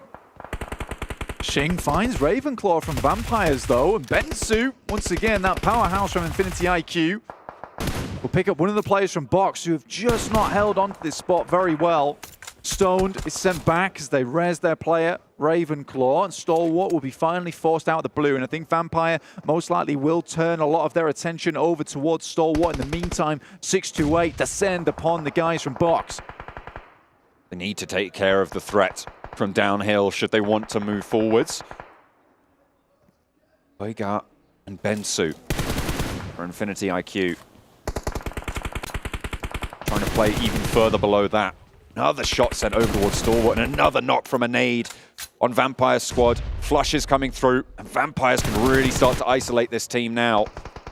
Very, very difficult to move forwards with the threat of Stalwart there, but once they have removed that, they can start to march in. Icy falls next, and the Vampires yet to lose a player. 628 dastardly daring in this lobby at the moment. They're just taking fights all over the place. Oh. A lovely nade over the top will do a good amount of damage, and just top remaining now. Not long for it, I'd imagine. The blue zone will push him in if nothing else. 3 seconds until it goes in. The fire not quite touching him there. He does get lit up. Has to hit the deck and go for another heal there. Doesn't really have anything left in the back pocket. Action crawling forwards, trying to get info. And Vampire need to move in along this ridgeline to stop 628 from getting control, Blank. Luckily for Vampires, it's such open ground that a lot of these teams have to push towards, but They have been lacking on these elimination points, and 628 is lapping them up themselves. Stalwart finally taken down. No further will they go. Gosu from underneath does damage, but no more than that. Yang Won stays alive. Vampire get the final knocks there, the final points. 2 teams now remain, and there's knocks already. Xing trying to stay alive, but Vampire looking to shroud the lobby in darkness, and they'll be able to take everybody down. From the northern side, they play slow, they play efficient, and they devastate the lobby. 20 points on the final game of the day, and their day 1 here mirrors that of the All-Stars, Blank.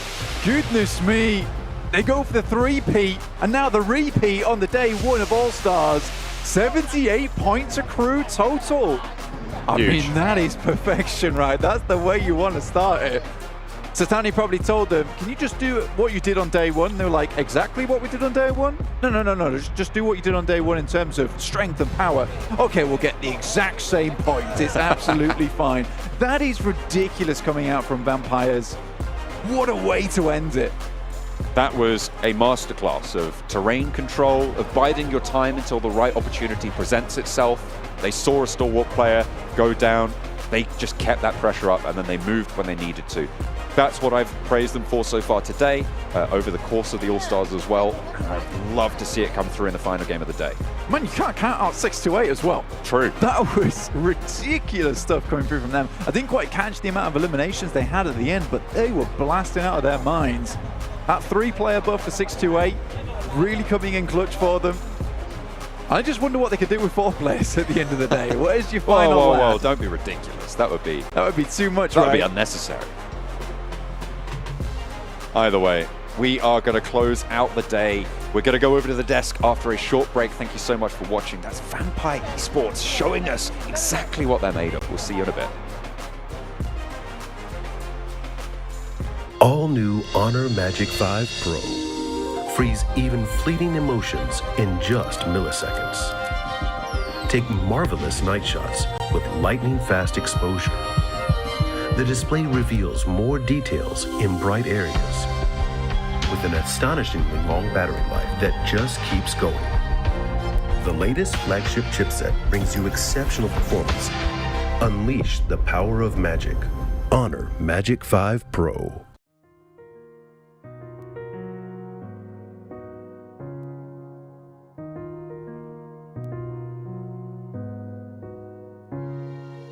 الحياة لحن، ولأننا جزء من مقطوعة عظيمة تحركنا، تلمسنا، تصنع من لحظاتنا ذكريات بديعة. لأن الوجبة، التجربة، المغامرة حياتك بعد جديد في هيلتون الرياض.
To just think, Vampire Esports were just one more win away from breaking their own record from last season here at PMWI. They get themselves 2 on the day, and almost certainly able to keep themselves in first place as well. They're on track to take home the trophy yet again, and of course, $400,000 in their pocket. Jason Kaplan, we got Maxman Severals Gaming to help break down this last Miramar, our last match of the day. And gentlemen, that was indeed a clinic yet again by Vampire. The kings of third parties, I think it's fair to say. Once again, they're like, all the fight's happening, and it's in the late game circle. We're just going to full send it, get themselves like a few eliminations on board once again. A lot of control on the circle to make sure they have all the angles they need to secure themselves. Once again, another win. And I mean, Vampire, we expected them to do well here, Seven, and they proved it once again. They are worthy of being the champions. Not gonna lie, I kind of wish they would have broken that would have been record. nice. That would have been nice. And you were saying the kings of third party. There's still 2 days left. It could happen. Oh, okay. First day, though, imagine the message Joda said.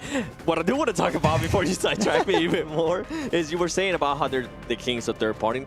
The kings of pacing, because they are able to decide when they want to take on those fights. And I think we saw that perfect too, the way they were able to clear out the north. I mean, after they took on DRS, they were the only team in the north, and now at that point they were able to just kind of scout. Okay, do we want a third party that fight? Do we want to wait? And I think that's what it kind of comes down to, right?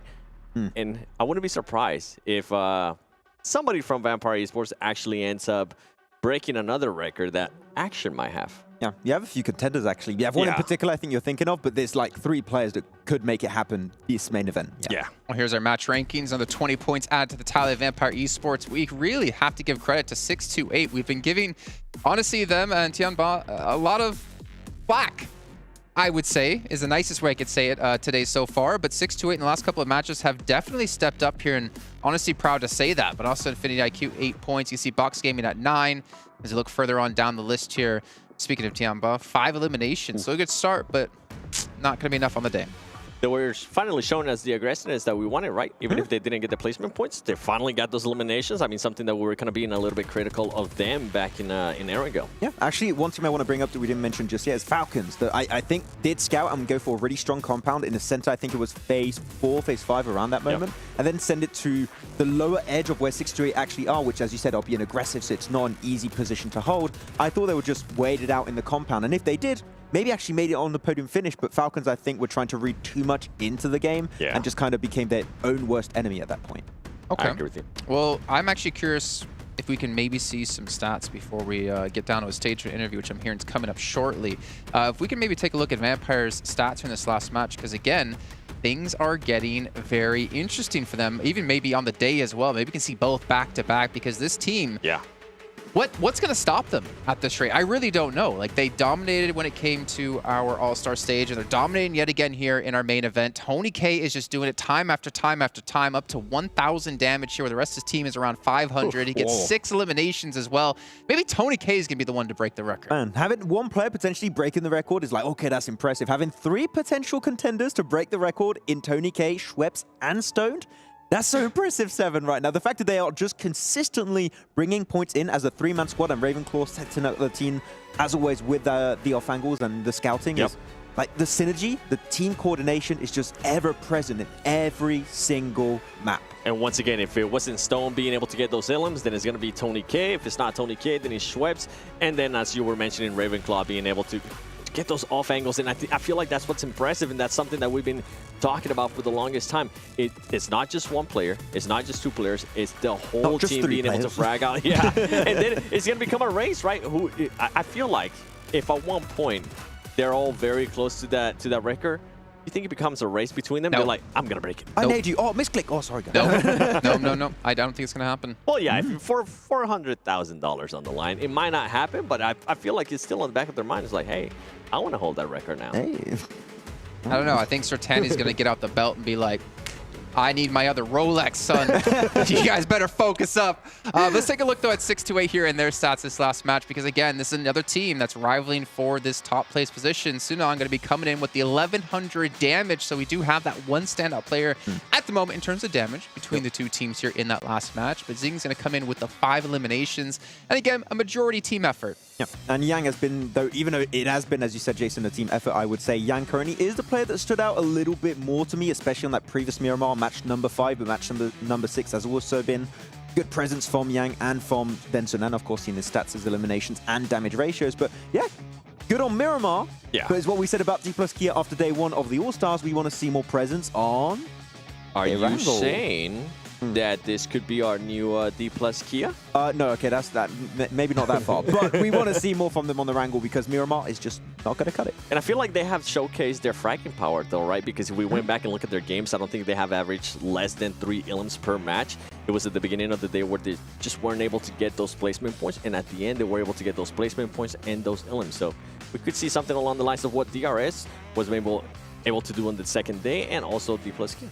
Yeah, some teams just need to take their shot and just stop waiting, just go for it. You know, when you feel like the vibe's there, just make it happen. And hop on your Ferrari and go for it. Yeah, hop on your Ferrari and just take a ride, and maybe you'll find someone else with a Ferrari. Who knows? But you know what? We are talking about teams who have done well. Flux, unfortunately, hasn't done amazing so far today, but at least for us, we do have an interview on the stage with Barney to actually check in with the team. We are joined by Lutz from Flux. An impressive performance today, we have to say. You know, the desk have been talking about it, we've been talking about it backstage, but we want to hear from you. Obviously, a difficult final map, but how do you feel your performance went today? Thank you for the question.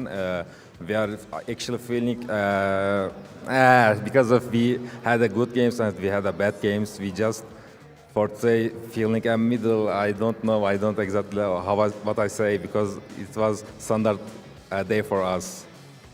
سألنا لوتس من فريق فلوكس كيف كان اليوم الأول بالنسبة لكم، كيف كان الأداء فيها، واللي ذكر أنه كان اليوم كان شوي صعب. في مباريات كان أدوا فيها بشكل مرة ممتاز، في مباريات كانت شوي صعبة، لكن بغض النظر بإذن الله راح يرجعوا لنا بكرة بشكل أفضل. A question that we're quite curious about, just from your point of view, what are the main differences between competing in your region and also then competing against the best teams from all around the world? In the first, the play with the, in front of the spectators, it was exciting for us, like every time. But and like that, how I say, sorry. So we're thinking about things like, is the skill bigger? Is it just like the rotation's different? Yeah, rotation is different, and gun skills is so much powerful in this because of we meeting with the best players in the world. That's the reasons, I think, yeah.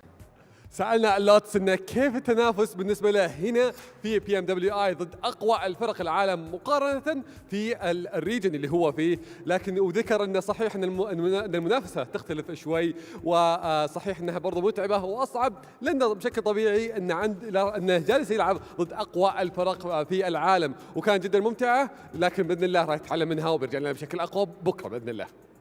Now, before I let you go, you know, the past 3 days, we had the All-Star Stage. It was tough, and S2G didn't make it through to the main tournament. So how does it feel being the only Turkish team representing Turkey here at the main tournament? Actually, it is the hard part because of we need to present so well because of Turkey. I hope we will present so well. سألنا لوتس إن صحيح إن قبل كانت في مبارياتنا في الأول ستارز كان في فريق S2G كان مشارك في هذه المنافسة وكان عنده الفرصة إنه يتأهل، لكن ما حالف الحظ. لكن فريق فلوكس هو الفريق الوحيد، هو الفريق التركي الوحيد اللي مشارك معنا في هذه البطولة الحين. فكيف شعورك وأنتم الحين ممثلين للمنتخب التركي؟ قال إنه بصراحة إن حمل ثقيل في هذه المنافسة، وبإذن الله راح يشرف، وبرضه إنه سعيد في مشاركته هنا على هذه المنافسة، وبإذن الله راح يشرف المنتخب التركي أو خلينا نقول الريجن التركي بشكل كامل في هذه المشاركة.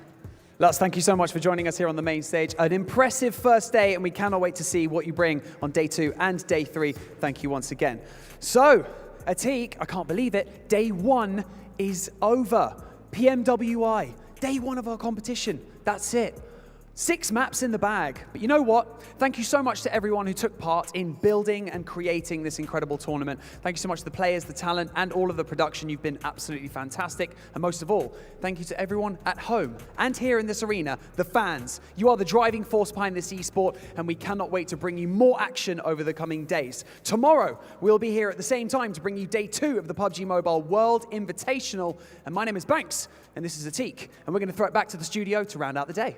والحين أعزائنا المشاهدين أعزائنا الحضور، هذا كان ختامنا لليوم الأول من البطولة الرئيسية. عدت 6 مابات اللي شفناها قديش كانت والنتائج حقتها، لكن هذا كل شيء ممكن يتغير. الفرق راح تتطور معنا بكرة، وبعدها راح نعرف منهم أبطال PMWI معنا في هذه المنافسة. خلوكم قريبين، يعطيكم ألف عافية على المشاهدة وعلى المشاركة وتواجدكم حتى برضو معنا هنا على المسرح. شكرا لكم جميعا. لكن الحين راح ننتقل لكم على طول على الاستديو. كان معكم مقدمكم عتيق باللغة العربية ومعنا مقدمنا باللغة الإنجليزية بانكس، واحنا نترككم مع الاستديو. You know what? Thank you, Banks and Atik, for being there on the stage, for looking so beautiful, doing such a great job, as we got to hear from Lutz as well there from Flux. It's always great to hear from them, and you know what? We've been talking about them, so why don't we see where they currently stand here on our overall rankings, get an idea of where they go into on day 2. We can see Flux going to be in 6th place, so not too bad here, as we can see, coming out with 37 points. But Vampire, 77, leading by 24 points compared to any other team out there. They do have 2 chicken dinners, if you got to keep that in mind, not just the one there. Looking down towards the bottom, Twisted Minds. Max, one of your favorites. What? Where do you get that from? Where do you get that information from? Twisted Dports looking, unfortunately, not great right now. But yeah, at the bottom of the rankings, Reject Tokyo, Jamba, teams that we need to see significant improvements from. But the fact that Vampire have still been able to hit close to the average they had during the All-Star stage shows that, once again, their playstyle is consistent, is relevant in All-Star stage and even in the main tournament with even more gifted, talented teams. So I expect it to continue. Tomorrow might be a little bit of a tougher day, as we do maybe expect some adaptations from squads that struggled in today. But I think they're just going to keep cruising. Really quickly, correct myself. It actually is 1 win for Vampire. For some reason, I thought they had 2. I think they had 2 second-place finishes before. My bad. Oh, you know what it was? They were first in regards to points. That might have been it. 16 elim, 13 elims. Yeah. Okay, sorry about something. Oh, you're good. You're good. I know I'm good. But what I was going to be saying is with G Gladiators, we really haven't seen them much. I mean, we saw same thing that I was expecting from Alpha7, right? I was expecting them to come out at the end of the day, at least be in the top 3, have a good day. G Gladiators haven't showed us really much. We need to see them play together. That's the main issue that we keep repeating once again, and it seems like they're just not. It's not even that they don't know how to fix it, it's that they're not willing to fix it. It seems it's just a playstyle they're used to, and they're just going to stick to their guns and just see if it works out, which as of right now it hasn't. It's a short event, so 2 days. I don't think they can make a comeback with these results unless they change the core of their strategy. It's funny that you say watch them play together, because we see them play together when they are forced to by the zone or by teams, and they do so well. And I'm like, oh, please. I know when we were both watching matches, we're like, please, just screw Pot up a little bit more. You guys do so well. Go back to the team. Well, you know what, Max? You've been talking about fixing things. You know who doesn't need to fix something? KFC, because it's delicious. And we have our Colonel's Choice by KFC here for you. I'm not going to make you guys predict this time, because you know what? That's just mean. There's so many great plays today that it's hard to really choose. Let's take a look at what our Colonel's Choice will be today. And it's going to be Flux. Okay. I thought that's up against Vampire, right? Yeah, when Solis and Ketch actually went for the off angle to secure the win, because Vampire could not make it out and away of the Boozer in here 7. And game-winning play, very clearly. What an angle. I mean, look at those shots. Kidding me? It wasn't. No, it wasn't. I know. I know. That's what I'm saying. I'm glad we finally got something different than the DBS. Oh, okay. I thought, what was the sound you made? That's not. Yeah. Yeah, well, I like how we're all 3 making just all different depends sounds. on where in the world you're from, right? Well, when we go into our save of the day, presented by Dr. Suleiman Al-Habib, I think we know what it's going to be. I think it was the Alpha7 res against 628 on the first Miramar. It has to be. There's no way. I wasn't going to make you predict, Max, because you only can set yourself up for failure here. If you get it, you look good, but if you don't get it, it's like, eh. It has to be that. I don't see what else. What is it going to be? Our save of the day here. Let's take a look, as Maxman seems quite confident. It's not. What? I have been bamboozled. Who's selecting this? Who picked this? Dr. Suleiman Al-Habib, of course. Oh, okay, I'll allow it. Okay, Well, there you go. I'll have to go we can each have our own choice. That's fair. Yes. Yeah. That would be my save of the day. But what about our ride of the day? By Abdul Latif Jamil Motors. That one, I think we did have a choice earlier today, didn't we? Yes, there was one. Which one was it? It was at the start of the day. Oh, I can't remember. We had a rollover from Stalwart also right after the parachute. It might be that one. Well, it doesn't matter because it's actually, every time we've done this, there's been multiple ones. We can take a look at our rides of the day here and get an idea of all the crazy action we've had in our vehicles. That was Infinity one. getting revenge, of course. That was up against Stalwart. And then there was the rehost. No, that was the rehost. That was the rehost, yeah. More Fireflux action. Oh! That's how all the cars piled up in that day. Yeah, we had like 7 cars all piled up, and we never knew what happened at the beginning. You get a car, you get a car, we all get a car. We finally found out how it happened. There was great lore there. I don't even need to ask you guys who the MVP, the KIA MVP of the day is going to be, because we're all going to say the name on 3, right? It's going to be 1, 2, 3, name. Yeah? It's not as close. Actually, 1, 2, 3, Tony K. Okay. Who'd you say, Stone? Stone, yeah, I wanted to go for another one, yeah. Let's take a look. Who's our KIA MVP of the day? Okay, fair enough, yeah. Good job. Well, I had to jump right there. Oh, yeah. You know what? To reach and go It was so nice. We're going to have to do it twice here. 3 average eliminations for Tony K. I mean, obviously coming into the roster as well, like he has been a fantastic pickup here for Vampire.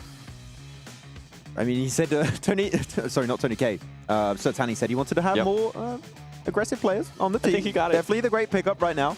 And one of the most impactful pickups of 2023 without any doubt in my mind. And successful at that. And as we said, I think they're just going to keep cruising. Their playstyle is so successful that they might already have in the bag. It's early to say, but who can contend right now because they're just so consistent. What I love to see out of him too was the survival, right? The survival time, because we always see players being able to perform really well, but when their team is actually not performing that well. And right now, Tony K, we're having one of the best fraggers in the best team. It's like he couldn't ask for anything better, and that's why I was saying he or Stone could probably end up breaking actions. But you didn't. You said Tony K, and we got to do a little... You actually had to jump. Poor Max Man. You had to have it happen twice. Just get good, Max. Just get good. Predict the MVP. Well, that's going to round out our day here, but not before, once again, I give a big shout out here to Honor Magic 5 Pro, powered by Snapdragon 8 Gen 2, and Honor self-created. Yeah? Self-developed GPU with Turbo X. White shot, please. White shot. Come on, White shot. Please. Come on. White shot X. Yay! Well, that's going to do it here. I need to work out. You couldn't hold the pose? What? My legs hurt. Oh, no. Well, if you weren't on a box, you wouldn't have had to squat. So that's going to round out our first day here of PMWI Main Tournament. Remember, it's $2 million on the line. The best teams from all around the world competing for their lion's share of that $2 million. We'll be back tomorrow, though, at the exact same time for some more PUBG Mobile action.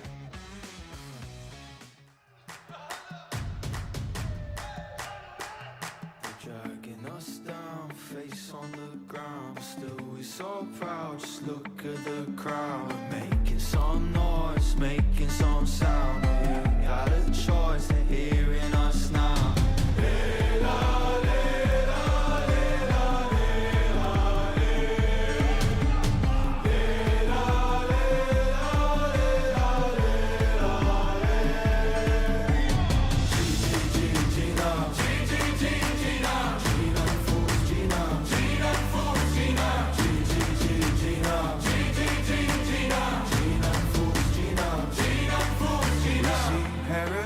Through dirt in our eyes for us. Oh, actually, I'll try, actually, I'll fight for us.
lost on.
Command the show. I can see it in your eyes. I can feel you watching. Got your hooks, got you right where I know I want you. Play the switch, I'm a mystery, but you love it. Hook, line, sinker, follow the leader.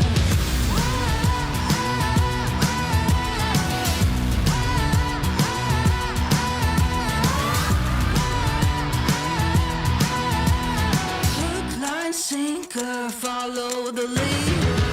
Bring you right there to the edge, make you sweat like you can never take the heat, but it's never too hot for me.